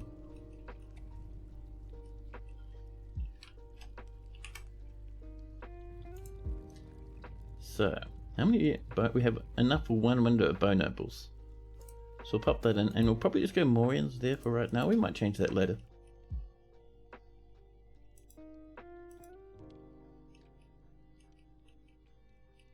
Get over here. Here's our little crafting area. Let's kind of fix that wall up a wee bit.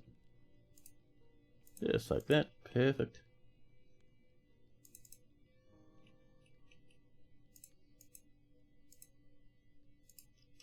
That should do us. We've struck some hornblende. I think that's just good for crafting furniture. We had a ghost floating about. We'll deal with them later. Oh, actually, no. Let's get some slabs going. Let's start ghost busting, huh? There we go.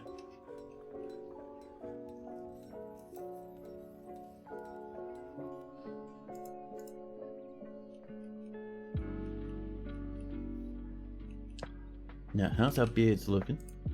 We have 1 more beard. This game is such a bully. Let's come up to the surface because we have a few things left to do up here actually. So here's our farm. So we're going to put in Cat's house. I think actually Cat's house would be nice over here. This big clearing. So, we want a normal bedroom. We have a good amount of large and some armoured wood. Let's go armoured wood on the floor, huh? So, nice wee bedroom. And let's see, what else are we feeling? Maybe a kitchen up here like this. There's a little bit of... yeah, we'll do some large, it'll be fine. So yeah, bedroom, kitchen. What else would we like? Sorry, not kitchen, dining room. Maybe an office? Yeah. The office doesn't need to be too massive. We'll put it up there like that. Where'd that large go? There we go. Now, I think that should be pretty good, really. Oh, you know what we're missing? We are missing a foyer. A little bit of an entryway.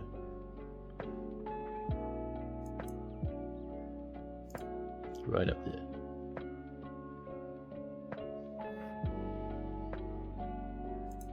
And I think the floor will actually even come up between those two. Up that way. There we go.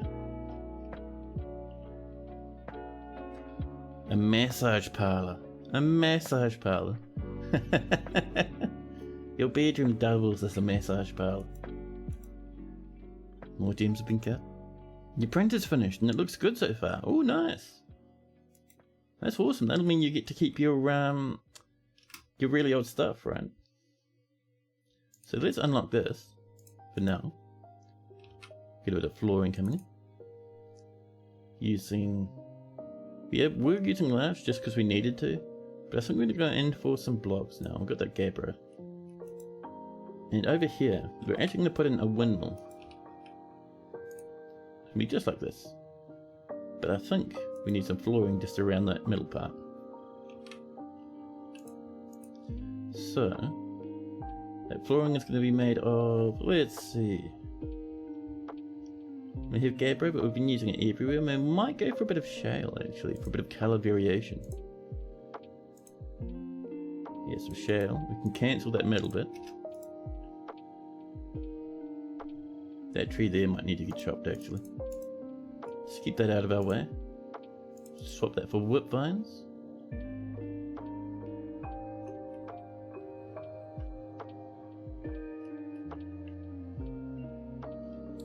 Now, let's go gather some fruits, shall we? Because we are running a wee bit low.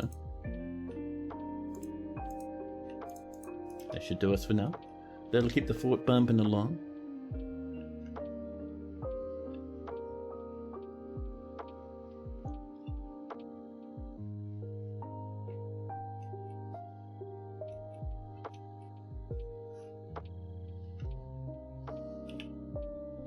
We have... ooh, Fago's listening to poetry. We might be just starting to catch up with our work orders now. Things might be starting to calm and settle for our dwarves. Right, let's come over here and start trimming this out. We don't want that floor anymore. Over here, we've got these little wee copper floorings. We're going to pop in some of these black bronze statues. Let's see, were mammoths, terrifying. Hamsters over here, and then over here, a dwarf. A snowstorm has come.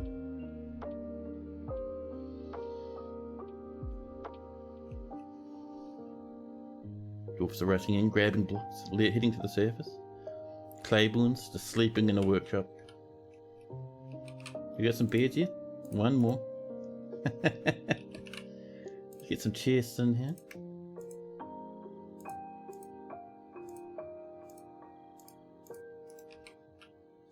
And our coffers.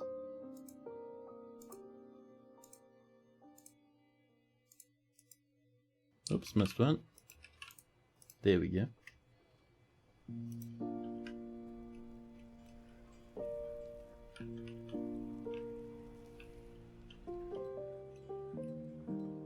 You're a woodworker living in a cabin in the woods. Can you get a teeny little wood workshop? Yeah, that's fair enough.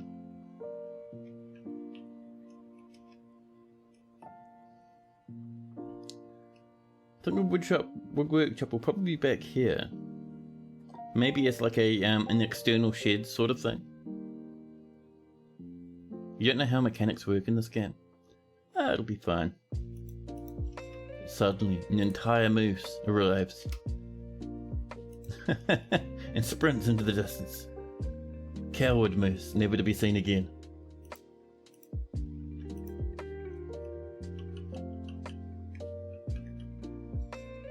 There we go. So up here, we're going to build ourselves a windmill.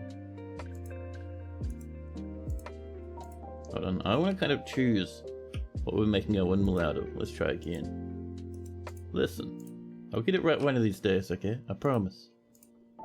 There we are. We're going to make it out of bayberry wood. Oh, okay. That was it. Sweet. So once that's built, that'll power this, which we can put little wee mills around.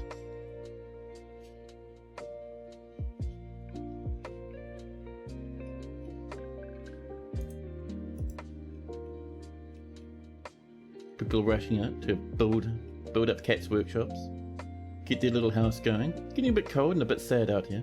Logan the bard is sleeping in the grass while it's snowing. Amazing.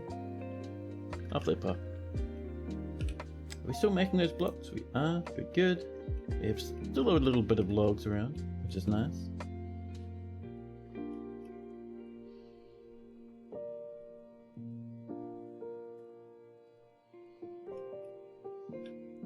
Now, there we go. That there is a statue with a tiny wee hamster on a massive black bronze block. The value is roughly 400 dwarf bucks. This is a superior quality black bronze statue of hamsters. The item is a superiorly designed image of hamsters in black bronze by... Yes, but will there be a cat? Isn't Transfem terrified of hamsters? Oh, she might be actually. That's a good question. Where are you, Transfem? You have bad thoughts every time you go to the temple.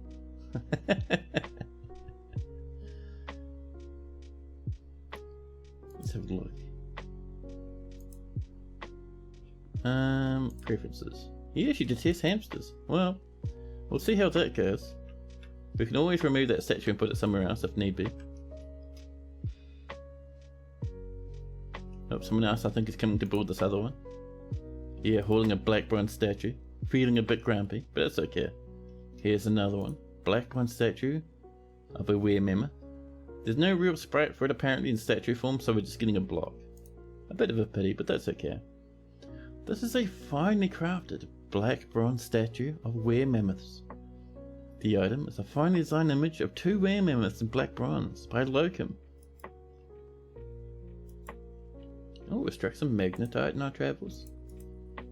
Uh-oh. That means we've broken through something.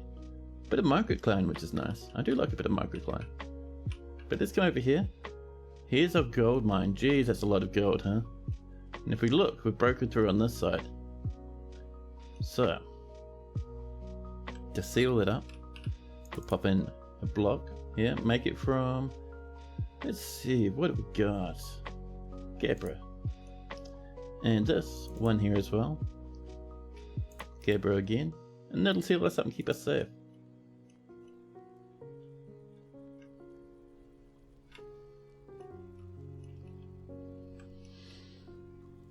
And what's this dwarf up to? This is a well-crafted black bronze statue of a dwarf. The item is a well-designed image of a dwarf in black bronze by Marol. Well, that's fine. The magma crab and the firemen are fighting. So the problem with that is that's happening right outside our fortress. So that was over there. Oh no, it's actually quite far away from us. Well, that's fine then. Not our problem. Have fun, little weird monsters.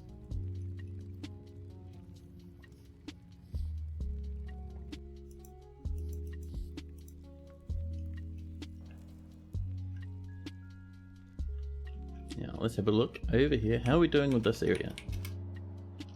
This is powered. There we go. We're getting 20 power from our windmill up here. Let's start building windmills one at a time. You don't want to completely overwhelm this. Windmill? Sorry, I mean normal mills, which will actually mightn't even be in a workshop.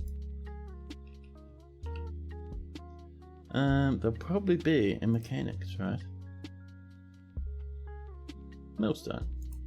Okay, we'll put in one right there for now.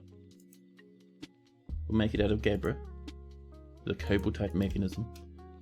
Because I don't know just how much power that's going to need. It could be, sadly enough, that we need to build another windmill.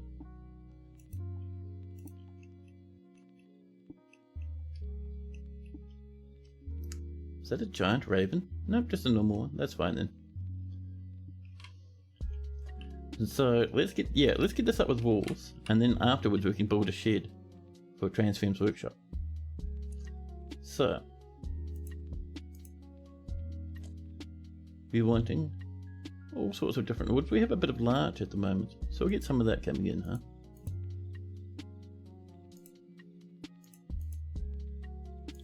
Just like this.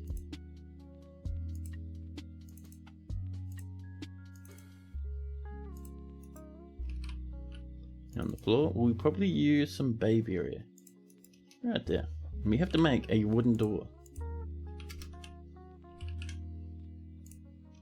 We'll just have one for now. There we go. Hey, Blind! Hello, hello. How are you doing, bud?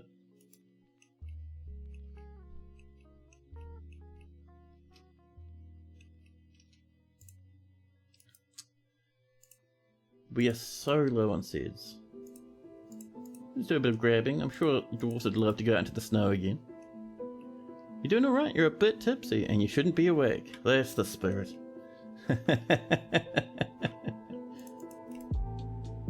That's the real weekend vibe, man. I love it. So these are coming together. We're waiting on those beds though. We have 3 more, which might be just enough.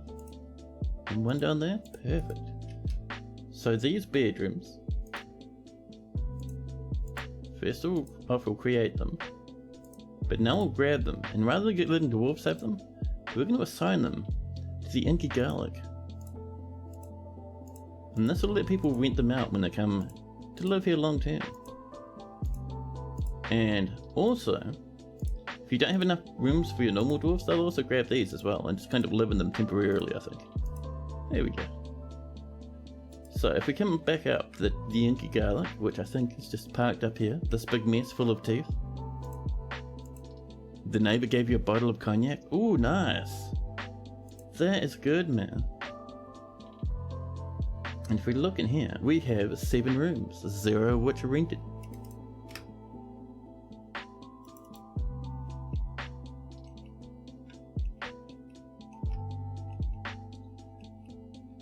So we could give that a bit of a smooth, but like I was saying before, our dwarves are so busy. We really need to kind of just give them a chance to have a rest, because they won't be able to like kind of relax and talk to friends and just, you know, listen to music. So they'll start getting a bit sad. The evenness of boars. I don't know. The evenness of boars. Probably it's gonna be San and maybe Ingus the Spard. I don't think either of them are not quite in the caliber we're wanting for this fortress.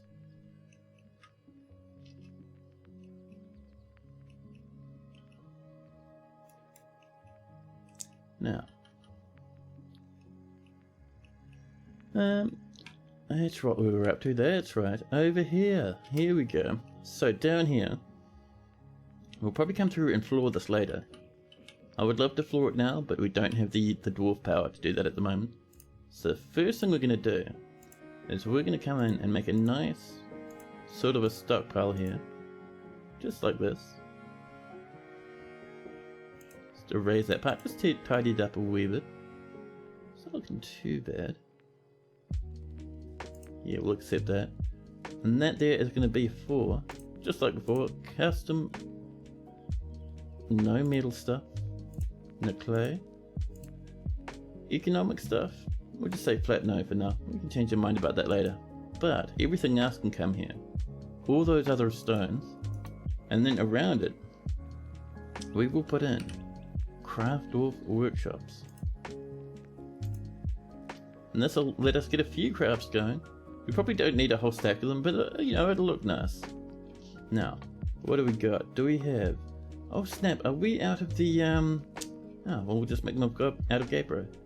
We have a bit of nice actually. Yeah, I was gonna make them out of the old that rose quartz we found, but apparently we don't have any. But that's okay, because we do have nice blocks.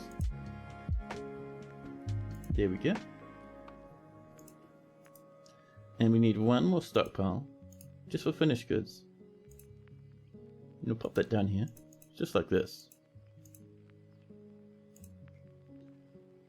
And let's see, finished goods, where'd you go? Right like that, perfect. Another bird's coming.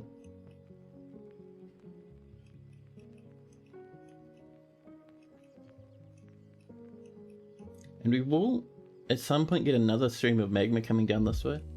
Not necessarily at the moment, but we will. This is all filled with magma, perfect. Because there's no pressure coming through, because magma doesn't necessarily generate its own pressure, we can just have this stuff just lying around. It doesn't need to fly off the map. A new petition. The status of Rith Nation's Castle. I'm sorry, Rith, but that's not a cool enough name. A human axeman, a human lasher, a swordsdwarf, and a human crossbowman have all come to visit. A little adventuring group, maybe.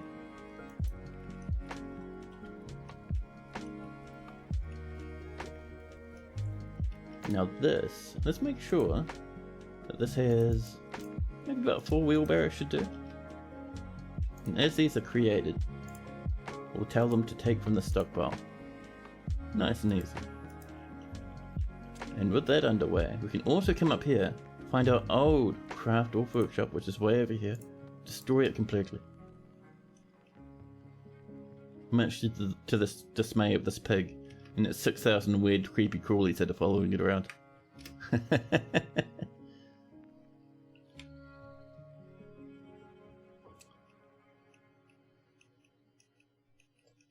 Yeah. Here we are. These others are coming along. We're missing one there, but these others we can still link up. So, take from, and this one. Take from. Once this is done, it'll be linked to that as well. And we might also want some more wooden blocks. Not blocks, sorry. Bins. Yeah. There we go, another 10. That'll do us just fine. Much to the dismay of our dwarves, we only have a tiny wee population.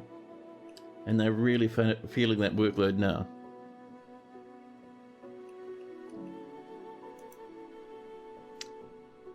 What do you need?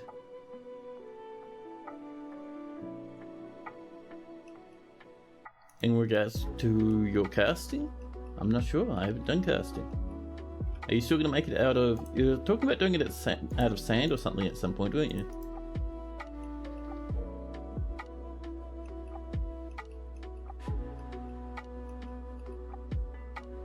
There we go, people are bringing in mugs and whatnot. Slowly but surely.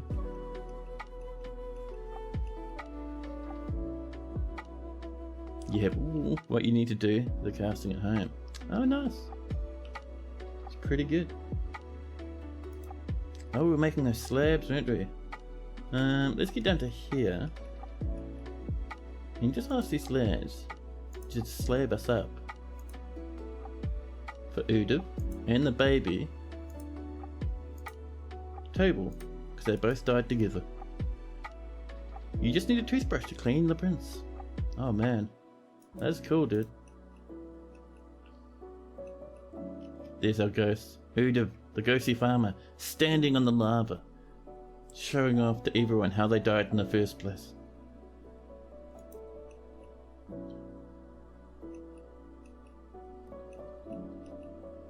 There we go. People are getting this stuff loaded up. Oh, you're not linked to anything? Let's link you to the stockpile as well. Done. There we go. More rock crafts have been completed.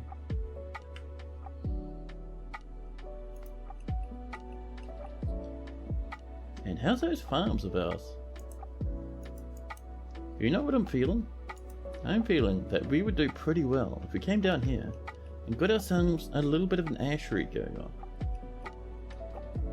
So where are we going to put this? Maybe up on this side, like up and over here would be nice. Doesn't need to be too massive. I mean, it's just a little place to make some ash.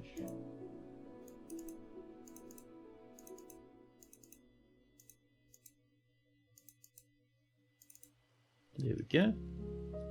It's a nice wee little... Perfect. Dwarfs are bringing in all sorts of goodies. Someone's off to work right now making another rock pot. And a snowstorm has come.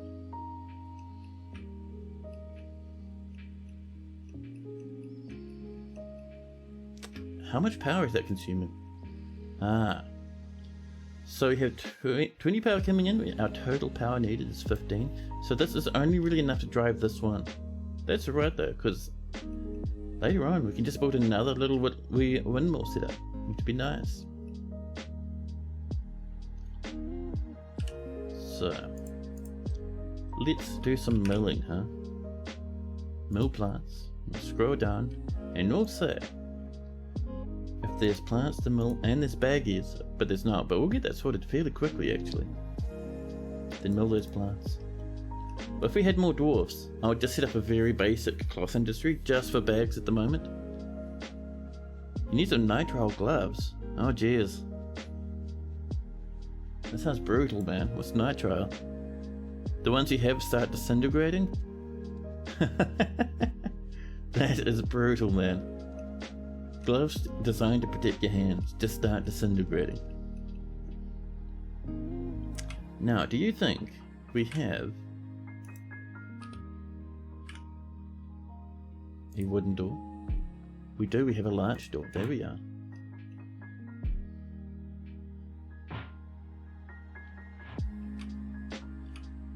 Let's grab a little bit more wood up this way. We have some larch. Perfect.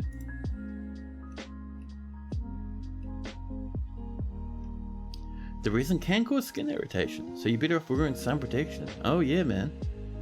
I mean, if it's dissolving gloves, it's gonna do absolute just horrors to your skin. Cat comes in with sage advice. Always use protection, please. There we go, we're mining away. We've got a little bit more in, which is nice. Gotta say, gem windows over magma. 10 out of 10. Love it.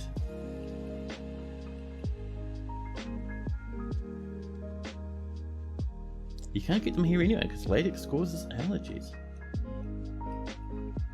Oh jeez. There we go, another save rolling on in. That's our first year. No, our second year. Look at that. Our second year in the fortress complete. We have 20 population. The happiness is a bit spread around because we've been overworking them a bit. But now that we've had a successful trade, we should, if we're extremely lucky, start getting migrants.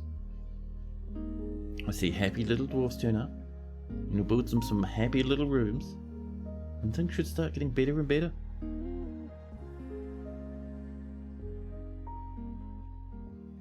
You need to order them offline because you have huge hands. Oh yeah, I get that feel. You can't even find L here.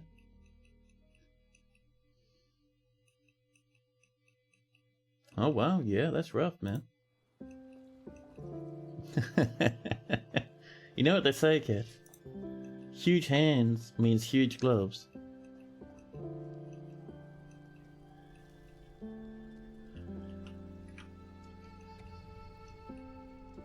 Our dwarfs are working pretty hard. Making heaps of black bronze. That does make me happy. Look at all that black bronze just waiting for us. I love it.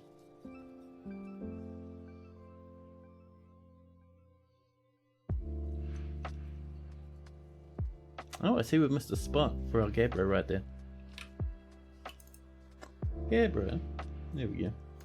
Oh, and that reminds me, let's scroll up a bit, because if we come up far enough, we'll find something amazing. And we'll get our dedicated miner to work on it for us. Not the granite, although granite is pretty good. Not the nice, although nice is nice. the quartzite, the delicious, mind-bending, absolutely fantastic quartzite.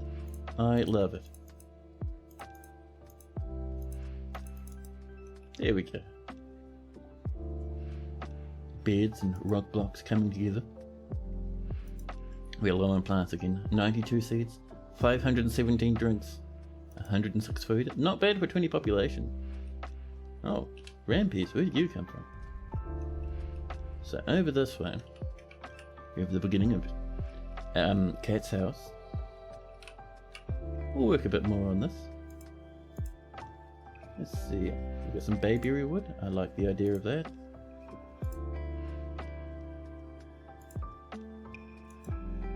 Hey, Sniper, hello! Who's this fine gentleman that you have stumbled upon? You gonna stay and chill for a while? Depot space. I love it. My name just gets more and more distorted as time goes on.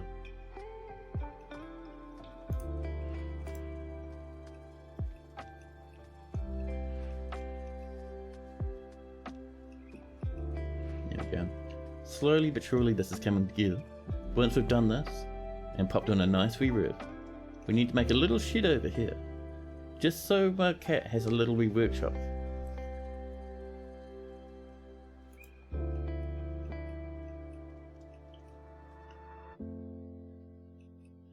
Yesterday Hazard embarked on the mountain beside a hydra, and he got obliterated instantly. Oh, I must have missed that. I wasn't Hazard's stream yesterday. For a wee while. I must have missed it. Guys, it's happened. The elves have arrived. It's taken 2 years. But the elves have arrived. Hello, elves. Be careful on that ice. Don't hurt yourselves now. Come on over. I'm sure we can find you heaps of good stuff to trade. Alright. Let's move some goodies. We should have some fantastic wee goblets. 60 golden goblets. That's more than enough for any elf. That's all we're going to bring up because that's all we'll need to trade for them. A dancer called Logim has come to visit.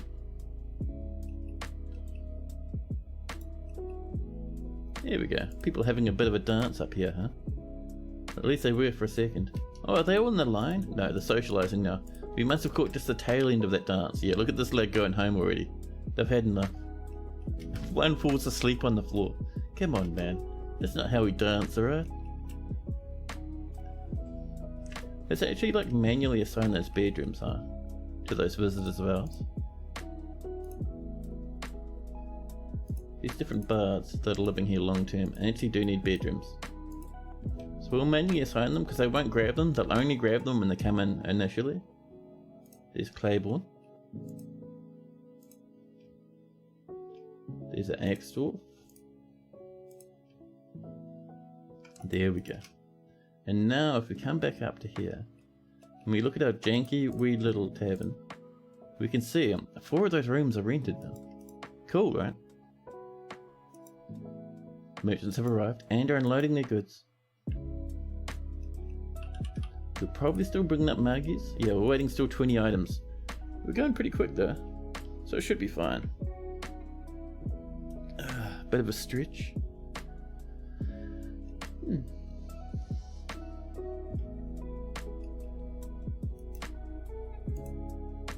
One more item, let's get that broker coming up. Oh, they're listening to a story? Alright, we'll let them finish their story, and then we'll ask them to come up.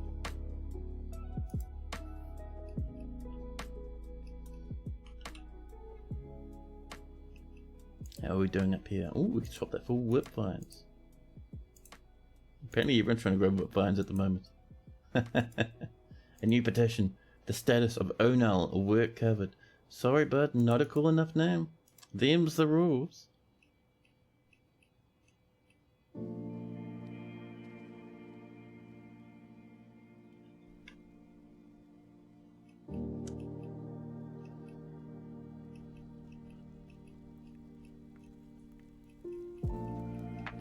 Now, there we go. Let's knock down. Let's build ourselves. If we come up here, furnaces, because the ash-tree I think needs coal. So let's do ourselves a wooden furnace. Which we will slap right there. We're gonna make that out of. We have some quartzite. And over here, we'll have ourselves an ashery. Right on the opposite side. Oh, we need, let's see, an empty barrel and a bucket. Rock blocks have been completed. Migrants have arrived. I've heard about black bronze shenanigans, and they've turned up, parking right on the edge of the map. Oh no, we've paused. Never mind.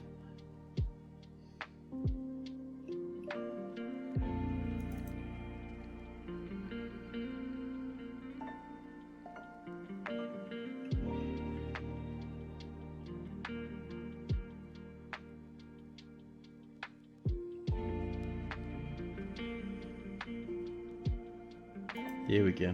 39 population. 9 away, but 19. That's not bad. We do need many, many more bedrooms now, but that's still not bad.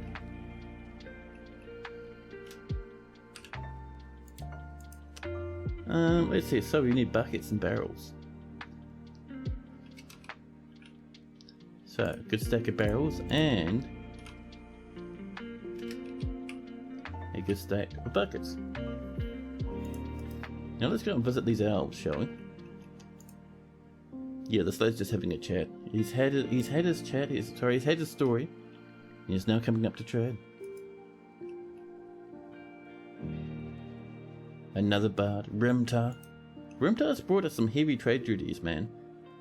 All throughout the fortresses I've done, there's always been a bit of a Rimtar on every one of our big calamities. So let's rack up these goblets for trade. We're giving them 20,000 value worth of golden goblets. We'll take some of their musical instruments and their toys. They brought us some cages. Thank you for the cages. A spare bucket, always welcome. Let's see, what else have they got? Past all their wooden gear. Some boxes. Yeah, let's get some grown boxes, just for the fanciness of it, right? A wooden ring. Some spare crowns. Skipping past the leaves and fruit. We don't have much, but we have plenty. At the same time, you know? Now, think with that, we should be pretty good. It's a pity they didn't bring us any nice animals. But hey, all that extra value will hopefully mean they bring some nicer stuff next time. Trade. Nemo is just losing their mind with the trading. All those are 60 solid gold goblets? Jesus Christ, says Nemo. The hunter is fighting a cow moose. I am not okay with hunters. No. Bad item. If you do that, all sorts of horrific monstrosities will turn up. Hey, we caught a stoat. And nearby is a giant deer, the size of 2 entire mountains, dwarfing the trees. Imagine the meat we'd get from something like that, huh? Why would hunting cause monsters? That is a good question. So, basically, in a savage biome, this is savage wilds. You can also get them from joyous wilds, and I think terrifying biomes as well. But in any biome that has a good amount of savagery, if you cause a big ruckus up on the surface by chopping down trees, ripping up plants, doing farming, doing fishing, doing hunting, all that sort of nonsense, eventually, all that noise you've caused, and all that ruckus, and all that nonsense will upset giant monsters. And you'll see them turn up in your others list. And amongst your giant deer and your pond grabbers and your stoat jacks, you'll find agitated animals. So they could be agitated animal people, agitated giant animals, all sorts. I mean, it's not the end of the world, but at the same time, we don't have a military. So if we did that, ruh-roh, I mean, it'll end up happening anyway. But not something we need to do straight away. Oh, I saw something about a horse foal. Let's make sure. First off, let's repaint this. Kind of expand that a wee bit. I notice over there we have something to tidy up. There's that wee little... There we go. Good. And let's come down and just make sure we haven't missed anyone. So the pigs and the cats, they don't matter, but stuff that eats grass. Get out of here, duck. Stuff that eats grass we want up here. Otherwise they will fall down and start rotting about. It's pretty yuck. And we will eventually train that stoat. Not right now, but eventually. And Rimtar, release metals. Alright, let's have an official Rimtar in the fortress. Welcome in, Rimta.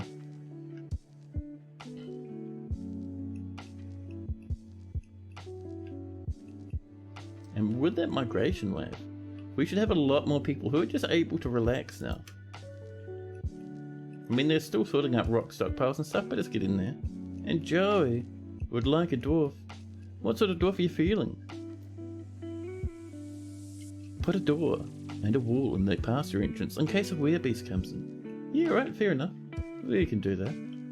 We can even put in 2 doors.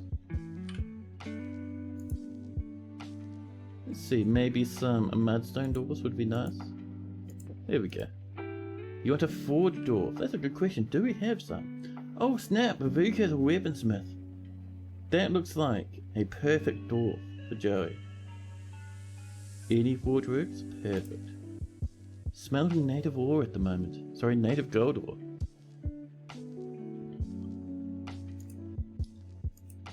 So, my keyboard won't be able to type out your name properly, but are you okay with being Joey 1110? Sorry, 110? Is there a military dwarf already? There could be. We can have a look. There's some peasants nearby. Hopefully you're ready with Joey. Fine with Joey. Yeah, it's good. Sweet. Cheers, bud.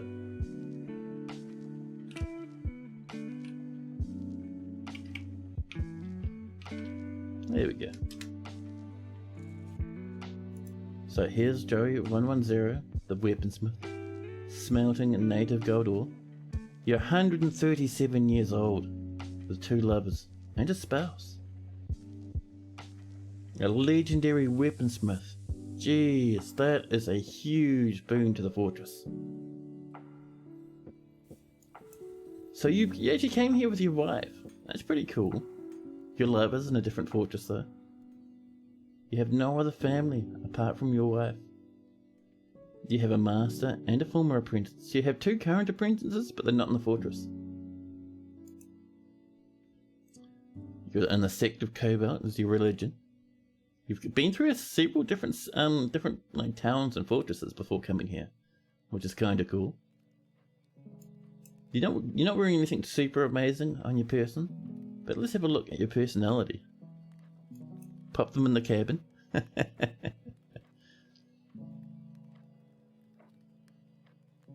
So Joey has an iron will, a great feel for the surrounding space, and a good feel for social relationships. But he has meager creativity and a very bad sense of empathy. He lives at a slow-going and leisurely pace. He is stingy with resources on projects and refuses to expend any extra effort. He strongly prefers discussion of ideas and abstract concepts over handling specific practical issues. He sometimes acts with a little determination and confidence. He does not have a great aesthetic sensitivity, and he is conflicted by this as he values artwork and its creation. He is pleased by his own appearance and talents. He is rarely happy or enthusiastic, and he is conflicted by this as he values parties and merrymaking in the abstract. He tends to assume the worst of 2 outcomes will be the one that comes to pass. Let's see, he often acts with compassion, and he is conflicted by this since he sees these tendencies as an impediment to the quest for power. He is a friendly individual. When he's trying to remember something, he often starts chewing on his lips. So Joey personally respects armor. Let me try that one again. So in values, he personally respects power, respects perseverance, and finds maintaining decorum as a silly, fumbling waste of time, and he dreams of raising a family. Joey likes ornament, zinc, onyx opal, pecan wood, the colour white, bucklers, donkeys for their stubbornness, porcupines for their quills, and the sound of the taupe lutes. When possible, he prefers to consume pineapple wine, now that's fancy, and alpaca's milk. But he absolutely detests jumping spiders. A nice wee dwarf, actually.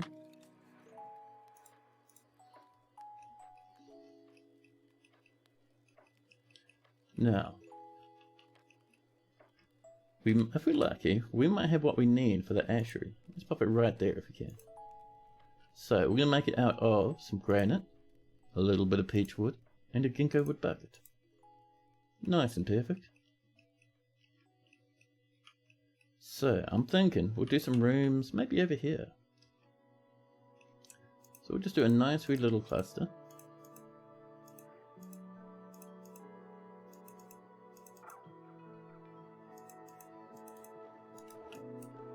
There we go. Oh, I just noticed there's no way for the dwarves in this room to get out at all. There we go. Now we're good.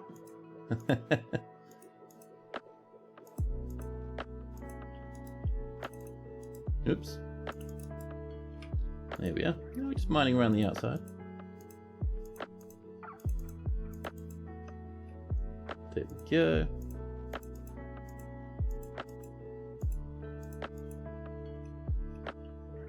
Pop our doorways in, and that's 5 more. We kind of want 20 more, effectively. So, let's do another group of 5, just like this.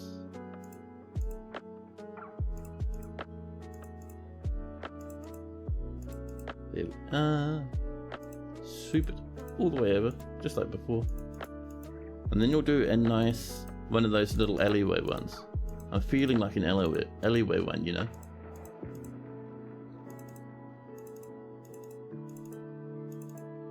There we go. Whoa, easy now. We don't need to double door someone's home. It's a bit over the top. But yeah, over this way. So. There we go.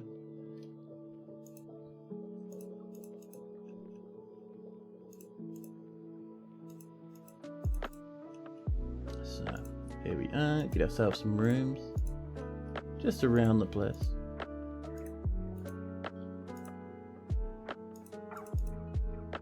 And then one at the back. There we go. So let's see, that's 6, 7, 8, 9. Not bad. That should be enough for mostly everyone. Like there might be a child or two without rooms, but this should be fine. I'm sure I won't end up regretting doing exactly enough rooms. And we can mine around this one as well.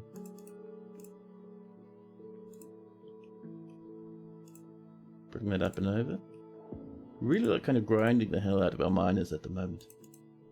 But hey, we need the bedrooms, you know. Oh. Build that man a jumping spider statue. We don't need to like specifically go out of our way. Someone else will do it. Like you see, sometimes dwarves will make statues of someone's fear, but put their fear surrounding them. Like I remember a wee while ago, like quite a while ago, there was when someone in chat, Silent Cry the Lich, had a dwarf named after him, and someone else made a statue about Silent Cry's fears, which I think was like slugs or something, and it showed Silent Cry the Lich, the dwarf, surrounded by the slugs, and I was like, geez, that's brutal. Sometimes dwarfs are just horrible to each other.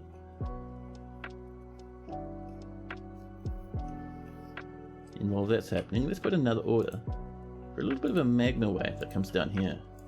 Just to kind of increase our nice wee little stream.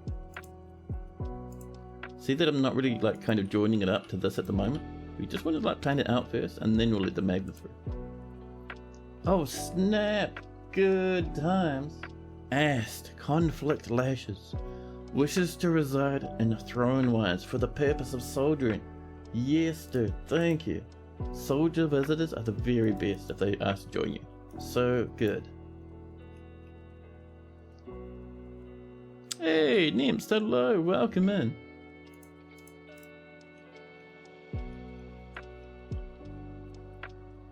We are working on a very early fortress. And we are far deep underground, far below the surface. And we have a nice wee little magma stream coming in. Extremely dangerous, but pretty cool. And you're lurking, that's all good. We do love our lurkers. Can you be that soldier? Yeah, 100%. Where are you? I think it's this Axerasp right here.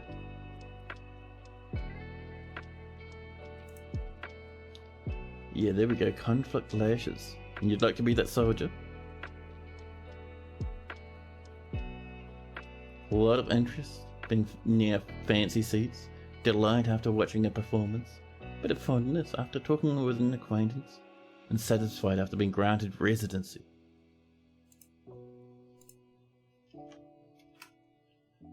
Yeah, there we go.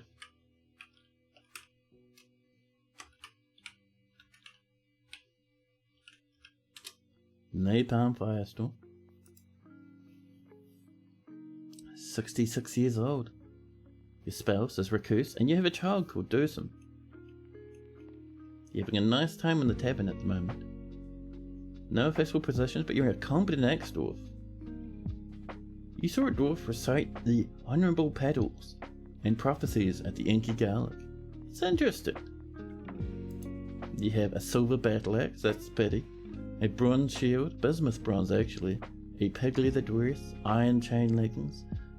Bismuth bronze mail shirt with an iron helmet. Bismuth bronze low boots. A nice wee little get-up you got. Not a single one of your family, your massive, unending family, lives in the fortress. You have some acquaintances, but that's about it. So, let's see, let's have a look at your personality. Can you get a room? If you'd like. Custom rooms cost 5,000 channel points. Are residents allowed to have one? That's a good question. I mean, eventually, he'll stop being a resident and like to pop on over. I think it might be nicer to let him live in one of the rented tavern rooms until he becomes a citizen. It won't take long. It'll take about over a year or something.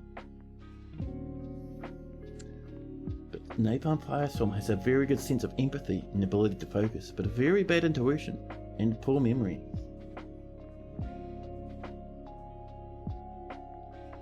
He presents himself modestly and frowns on any flashy accoutrements. Can easily fall in love, or can easily fall in love or develop positive sentiments. He is somewhat uncomfortable around those that appear unusual or live differently from himself. He finds obligations confining, though he is conflicted by this for more than one reason. He tends to make a small mess with his own possessions and is very humble. He can occasionally lose focus on the matter at hand. He tends to share his own experiences and thoughts with others. He is curious and eager to learn, and he isn't particularly ambitious. He does not often feel lustful, and does not often focus on material goods. He doesn't mind a little tumult and discord in day-to-day living, and tends to hang on to grievances. He's a friendly individual, and has a tendency to consider ideas and abstractions over practical applications. He is not inherently proud of his talents and accomplishments. Values. So, he personally sees the denial of impulses as a vain and foolish pursuit, finds the idea of independence and freedom somewhat foolish, and doesn't particularly respect commerce. There we go.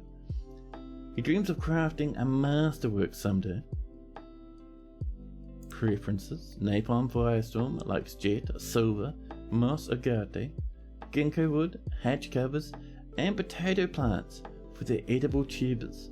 When possible, he prefers to consume cave spider, moghopper, and cranberry wine. He absolutely detests rats. A nice wee little dwarf. And you've never killed anyone. Interesting. Especially for someone who wants to be a bit of a soldier. And sniper. Sniper would like a baby. Let's have a look. Do we have a baby? Do we even have a child? You don't have any babies.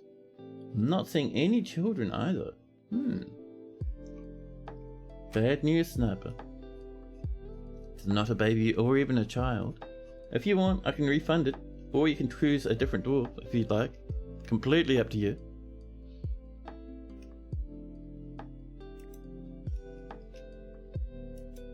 A bard is visiting. Give you the most tilted dwarf in the fortress. I think it's Lorcan. Lorcan's the most angriest. She's had a bit of a bad time. She saw a dead grizzly bear man at one point, and has been suffering from it ever since. Lorcan. Your new name is Sniper. A baby equals a tilted dwarf. Alrighty. 231-996. There we go. Here's Sniper the Miner. 71 years old. You're married to Moldeth, a Labradran. And name stood like a dwarf? Should it? Certainly. Just read through Sniper's thing first, and I'll get you sorted out. You're actually pretty good at combat too, which is nice. A professional miner. So just a lot of loneliness and uneasiness. They need to kind of just relax and catch up with people. I think it's their problem. They have no friends or family in the fortress. They have some passing acquaintances, but no family, which is a bit of a problem. You have nothing interesting on your person. No cool little gadgets or whatnot. But your personality. So, Sniper has a great affinity for language, a sharp intellect, and the ability to focus. But she has poor empathy and poor ability to manage or understand social relationships. She feels strong urges and seeks short-term rewards. She has great trouble mastering fear when confronted to danger, and she's currently more fearless. She tends to assume the worst of two outcomes will be the one that comes to pass, and she is rarely happy or enthusiastic, and is conflicted by this as she values parties and merrymaking in the abstract. She does not often feel lustful. She has a noticeable lack of perseverance and doesn't mind a little tumult and discord in day-to-day living. She is very humble. She's currently more rude, more confident, more shameless, a little bit less private, and a little bit more thoughtless.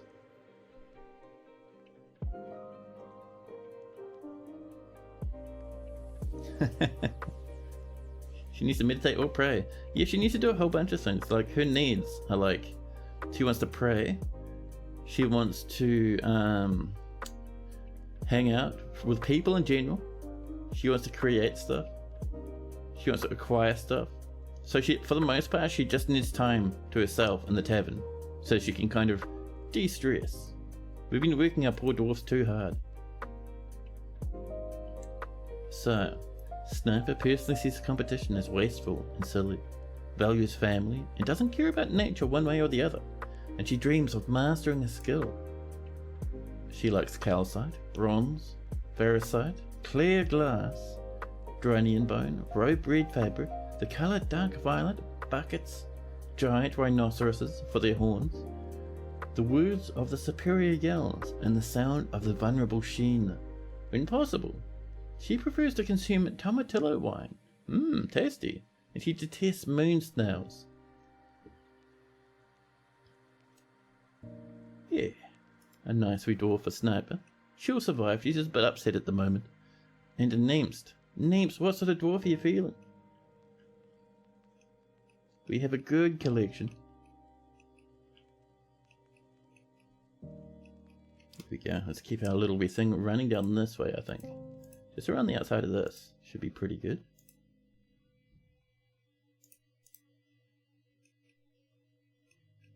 Rope red fabric seems like the only item that can be practically made to be acquired. Are you already in there? I don't think so. This is a very new fortress. We only just started this stream.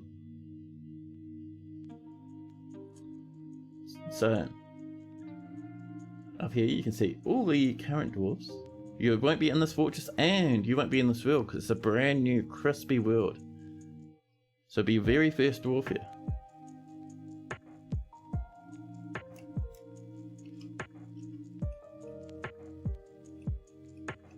Good luck finding rope red. Yeah, we should have plenty of that eventually. Once we start getting that farm working. The merchants will be leaving soon. We've done our trading with them and bought almost everything we want from them, apart from some nice animals. And we've struck some more in our journeys. Do we have a free noble? We sort of do. So we have the expedition leader, who's also our manager. So we have functional nobles, we don't have any fancy ones at the moment. So, Transfem, the bookkeeper, is the only one that's taken. But our broker is Sodal, our chief medical dwarf is Moril, our manager and our expedition leader are both Onal.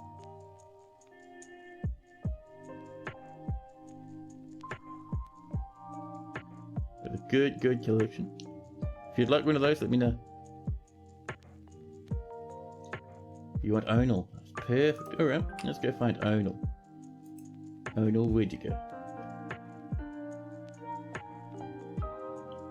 There we go. Conducting a meeting in a pretty good mood as well. A nice wee dwarf. Handling a stress well. Perfect.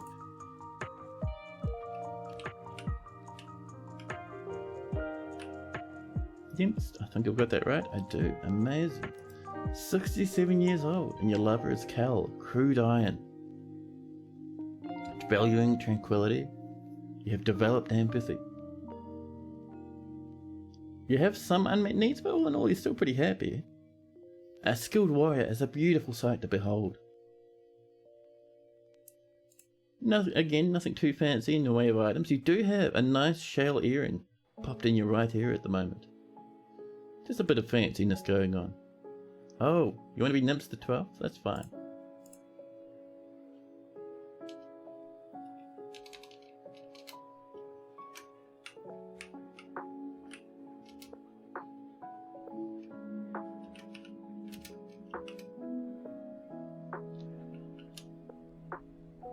There we go.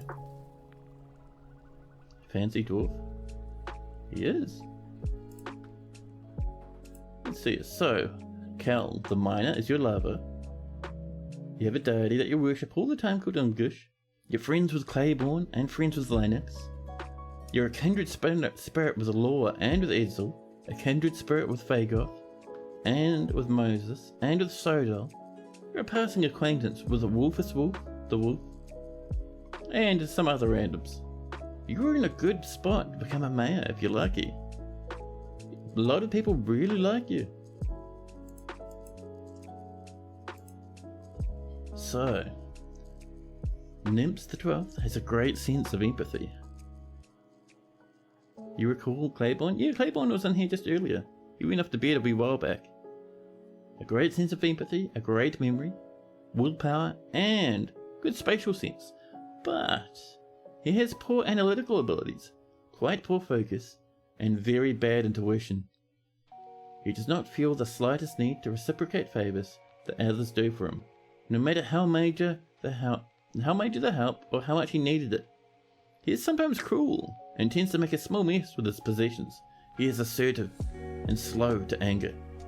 He often feels envious of others and tends to be a little wasteful when working on projects. He doesn't seek out excitement and tends to be a bit stubborn in changing his mind about things. He doesn't handle stress well and has a greedy streak. Oh no. He talks very quietly when he's angry. So, he personally values tranquility and a peaceful day and dreams of crafting a masterwork someday. Preferences? So Nymphs the 12th likes Zelenite, nickel, green diamond, hazelwood, bolts, floodgates and spiked balls. Creepy crawlers are for their freakish wriggling. I love it. Absolute wrigglers.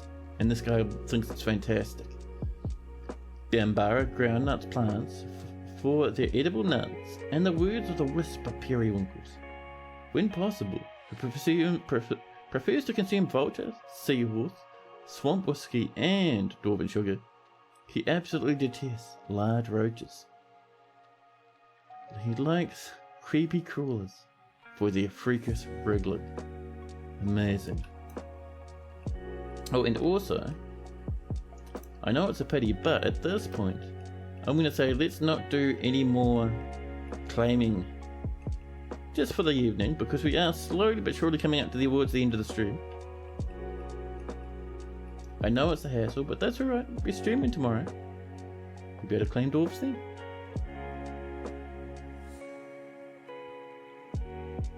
Oh yeah, the buckets. We should have plenty of buckets.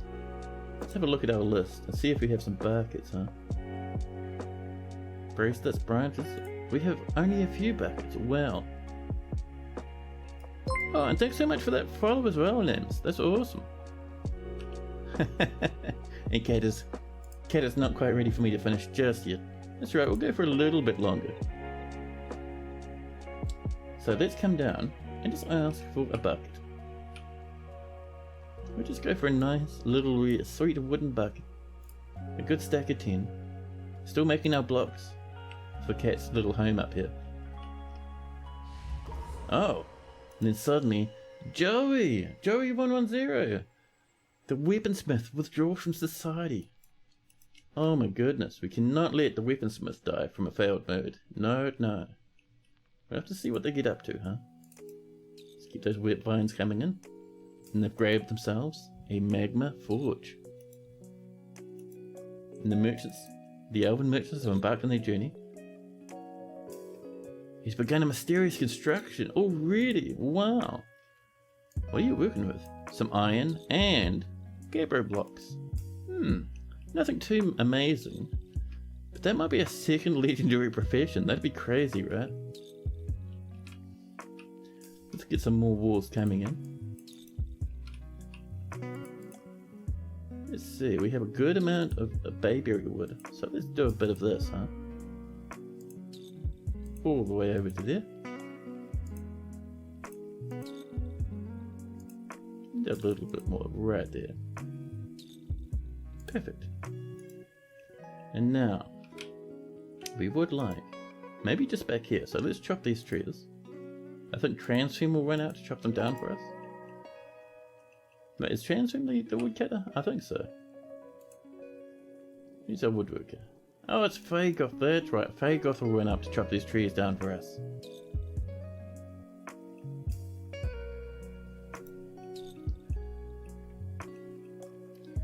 And then we'll get a roof on at some point. And Cat's little wee home will be fantastic.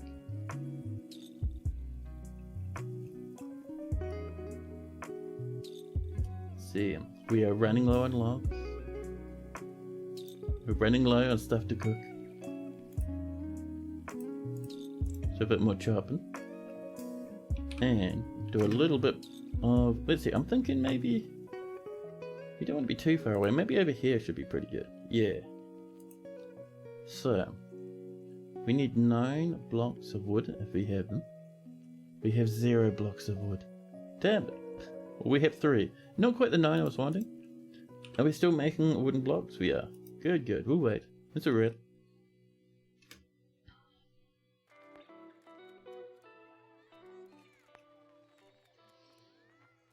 Oh my goodness, I am feeling so hungry. I'm gonna have the most fanciest dinner. Oh snap.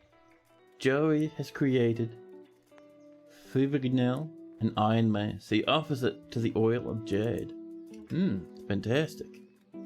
Is there ginkgo wood on this map? I don't think so. This is too cold, I think, for ginkgo wood, right? Because all we have is like larch and pine. So everything is larch, pine, and bayberry. I'm not saying anything else apart from those 3 trees. So we're all just in the tundra at the moment. But let's have a look at this object, huh? It's called Stutter Admired. The value is 5,000. This is an iron mace. All craft worship is of the highest quality. It is encircled with bands of cushioned gabbro cabochons. On the item is an image of a logam drilled machine, the dwarf in iron. Nicely done, Joey.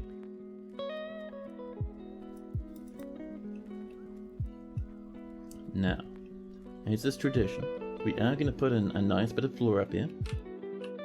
And because it's our very first artifact, we're going to make this floor maybe out of silver with black bronze on top. And let's order ourselves a black bronze pedestal. Yes, just one. We have lots of black bronze now, but let's not go completely ham. Oh, and we're also going to say new work detail to come down, and also let's see, where's our blacksmithing?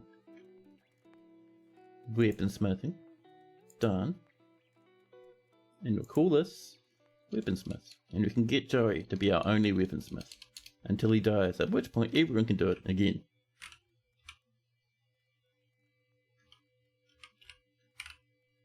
The weaponsmiths. Whoops, pardon me. Weaponsmiths. That's you. Only selected do weaponsmithing. Can you get your dwarf in a squad to start training? 41 population. Yeah, I mean you can be so we do need a militia commander. So we can have you in a squad with you, the militia commander, and maybe one other. So let's get a barracks coming together. So where are we gonna put our barracks? We kind of want it up here, don't we? Now I do like having the barracks kind of directly in front of the staircase. So we'll kind of wrap it around like this.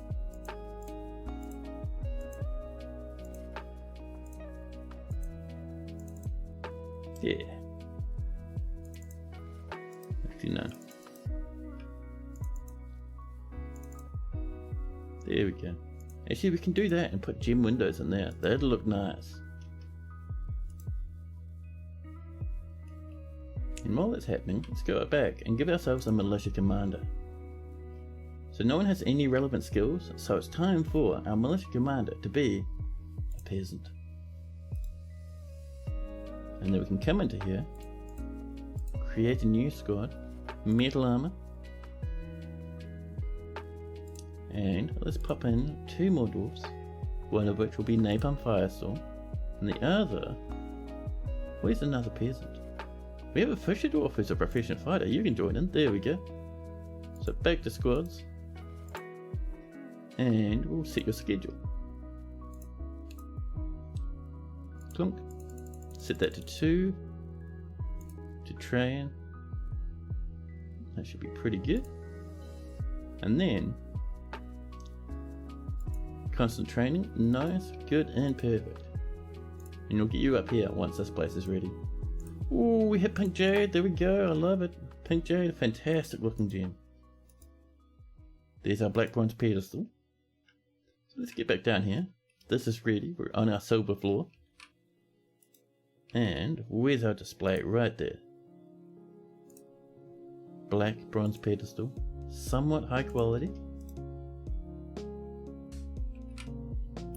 I'm almost tempted to get like, let's see, how much more would that be? I think that's like what, 14 or something?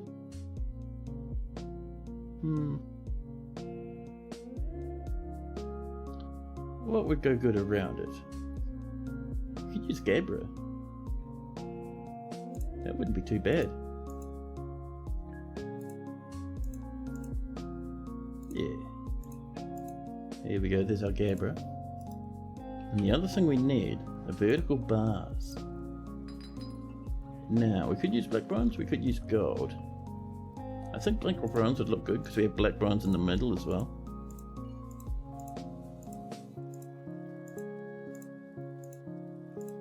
There we go, and then once that thing's installed, we can seal it up. So let's assign our display item. We'll come down to weapons. Weapons, there we go. Now where's that very fancy weapon? There it is, the Iron Mace. We have 2 new lambs. Nice, nice.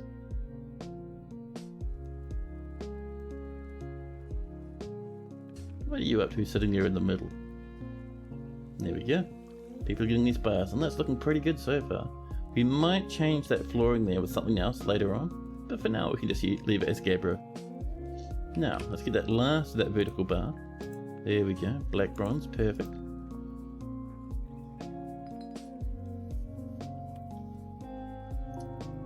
And there we go. Nice and protected, and it looks amazing. Fantastic. More rock blocks are coming in. More bards and bards and bards are coming.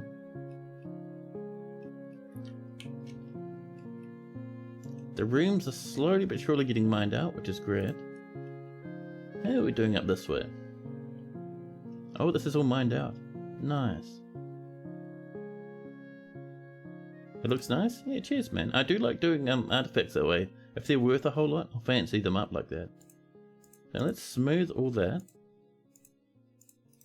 And we need a handful of beds in here. Let's see. Up like this.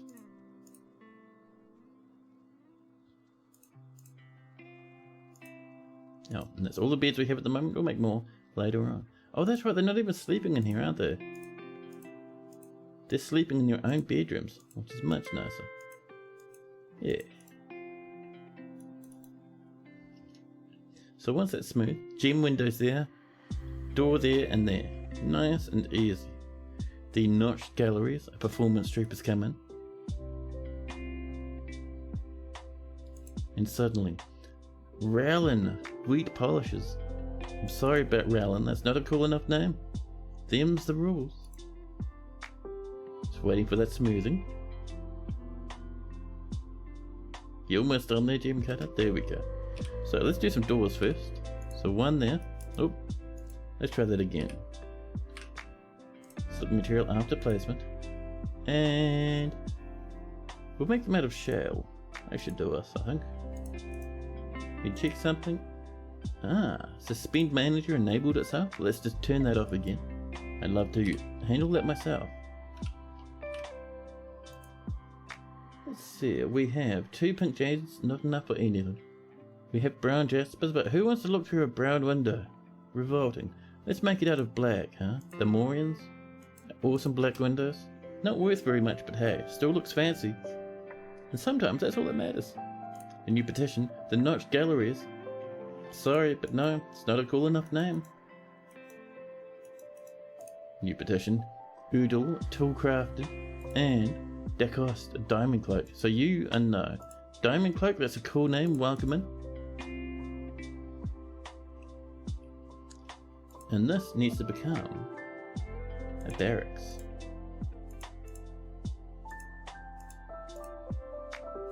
Except, and you will say, the silvery confinement train set.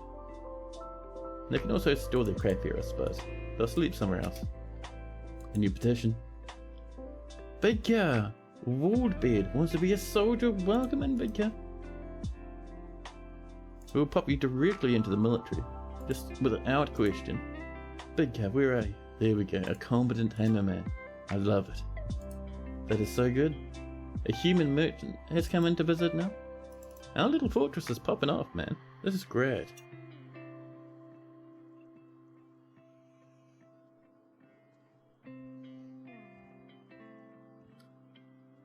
Oh, we even hit limestone up yet. Nice.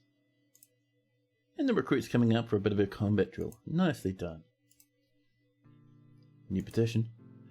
K-Doll, Bridget Stockades, wishes to reside in Thrownwires. Bridget Stockades, not quite good enough, buddy. Yeah.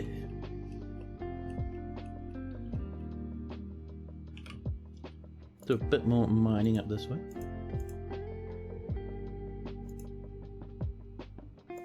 Just like this. Bringing around our nicely eventual magma river. Severely dangerous, and I do not recommend anyone do this. But I'm doing it anyway, because it looks sweet. And we can handle a bit of trauma in this fort. A poet is coming to visit now. These bedrooms are coming together. There's rock scattered all over the place.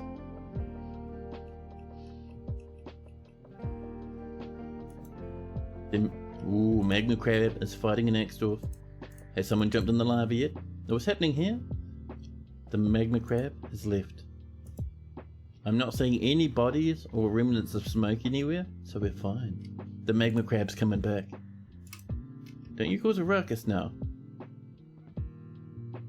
And the Magma Crab is going back for a swim again.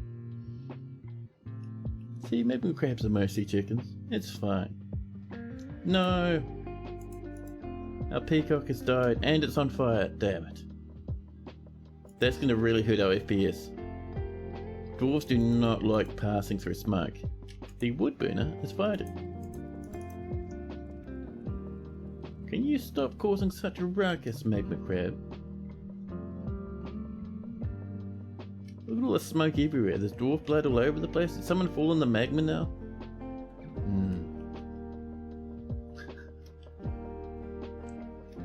Listen, alright. Military! This Magma Crab's being a jerk and is standing outside the entrance shooting at everyone who comes past. Oh no! Aztecs, that's not how we behave. You don't dive into the magma to fight a magma crab.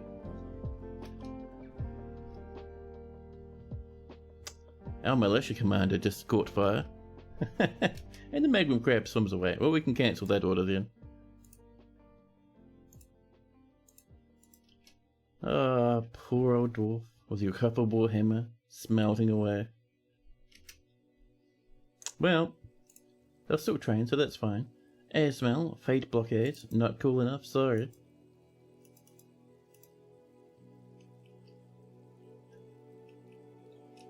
So how many did we lose from that? Was it just...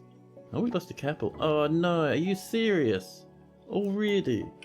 Man. Napalm Firestorm waited so long and immediately dove into magma. Damn. Well. It's a good thing you didn't. Just dwarf things? Yeah. I still feel bad though. I suppose it's a good thing you didn't get a room for yourself. A new petition. Kickross, Banner House. Nope, sorry. We have a rule, whenever we play Dwarf Fortress and we're not hurting for our visitors, we have a rule that says you have to have a cool name to be allowed to live here.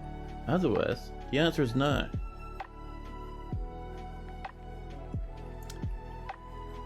I think Napalm Firestorm. Oh, there we go, they redeemed another dwarf me. Poor old Napalm has the worst luck. Would you like the other visitor, Victor, over here?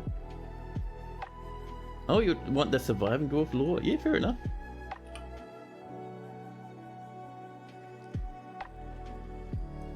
So, where are you, lore? Lore. I will set by name, that'll be easier. Kel, Logan, Lore, the recruit, having a sleep in a great mood.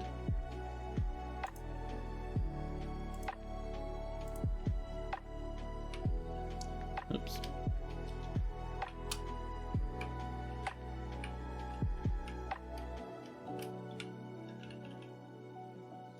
Firestorm.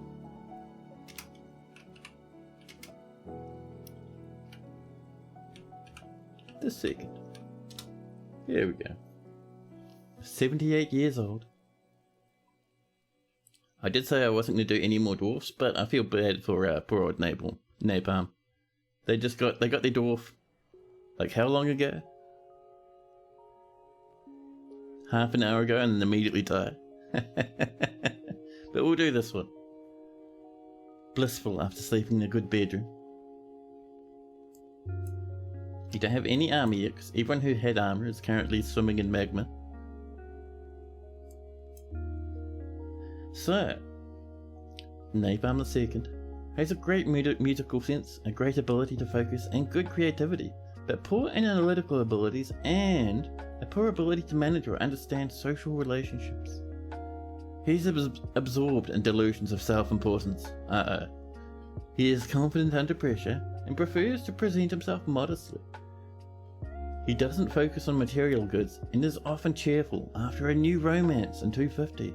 As soon as the fortress was founded, Napalm was in with a grin. He is often nervous and is not inherently proud of his talents and accomplishments. He has a sense of duty. He has a tendency to consider ideas and abstractions over practical applications. He is currently more rude, currently more fearless, currently more confident, and currently more shameless. He's currently less private and a bit more thoughtless. In values, so Napalm personally sees family as one of the most important things in life after gaining a new romance back in 250, and thinks friendship is important and values artwork, and dreams of mastering a skill. And Napalm likes malachite, copper, cryosocola, cassowary bone, low boots, mules for their stubbornness, and the sight of the saffron embrace. When possible, he prefers to consume durian wine and pendant amaranth flower, but absolutely detests oysters.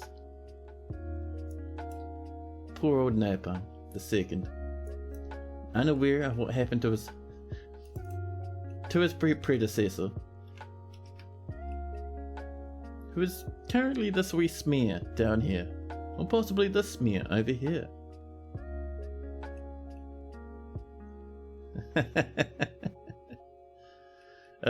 Sorry about that one. So, let's get ourselves some ash going, shall we? So, ashery. For that, we're gonna need... Actually, is it ash or is it lye? Let's go have a look, huh? Because what I want is I want to be able to fertilise these. And to fertilise, I think it's lye, is it? Let me double check. I think it's lye.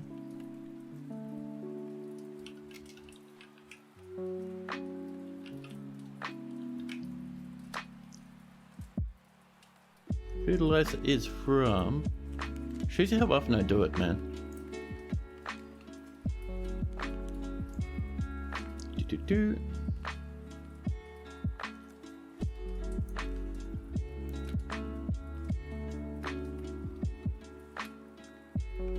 Oh, just farming.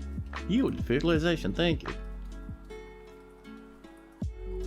Ah, it's potash. There we go. Thank you. That's what I was looking for. Oh, there we go. Napalm actually had it. I was looking at on a different tab, so I didn't see your help. But yeah, you're right there. So let's hit these auto fertilize whenever possible. This is good for surface farming, and if you're farming underground crops but close to the surface, you want to fertilize. So we're needing potash, possibly potash, whatever, potash from ash. And then we want ash. There we go. So, potash from ash. If there is, just like this. If there's not enough potash, we'll set that to 20 actually, just in case, thank you. And there is some ash to use, and do some. However, we need the ash, which is coming from down here. And we're going to say, if there's not enough ash, and there's logs, go for it. Nice and easy. We don't even need the coal. Perfect.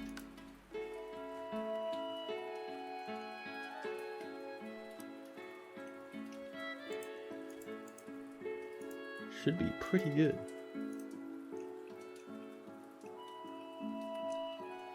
Now, let me see. We're cutting more and more gems by the second. This is starting to look pretty good. The rooms are coming in. I think this should kind of wriggle up between these and off this way. Oh, hello. Napalm Firestorm the First has been missing for a week. I know. And the wood burner also missing for a week. Earth. And a recruit has been missing for a week. We lost so many to one magma crab.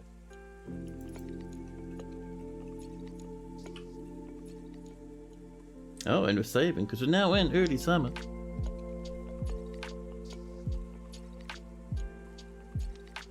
Waiting for that save to land. 39 population, even after that small trauma, we're doing alright. Gonna have to get those dwarves stabbed. See, our military's improving. We've got like 4 lads down there now, all armoured up too. We are doing pretty good.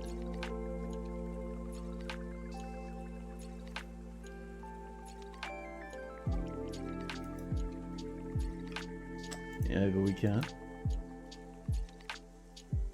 We want to come up this way. Trim that one out. There we go. Now we're looking pretty good.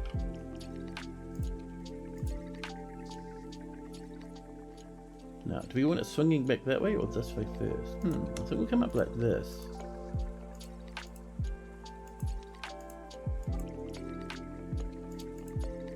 And then like this. And then over this way. There we go. That'll sweep on over to there. We could even swing it back around to join up with this, but we'll see how we feel, you know. We still have to bridge this all up so people don't get stranded. A Baron consort and a bard is visiting. And we've struck some more Morian.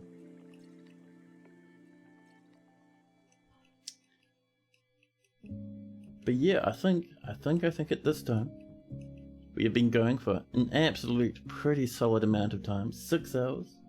Definitely time for me to have something to eat, have a bit of a dinner and a rest.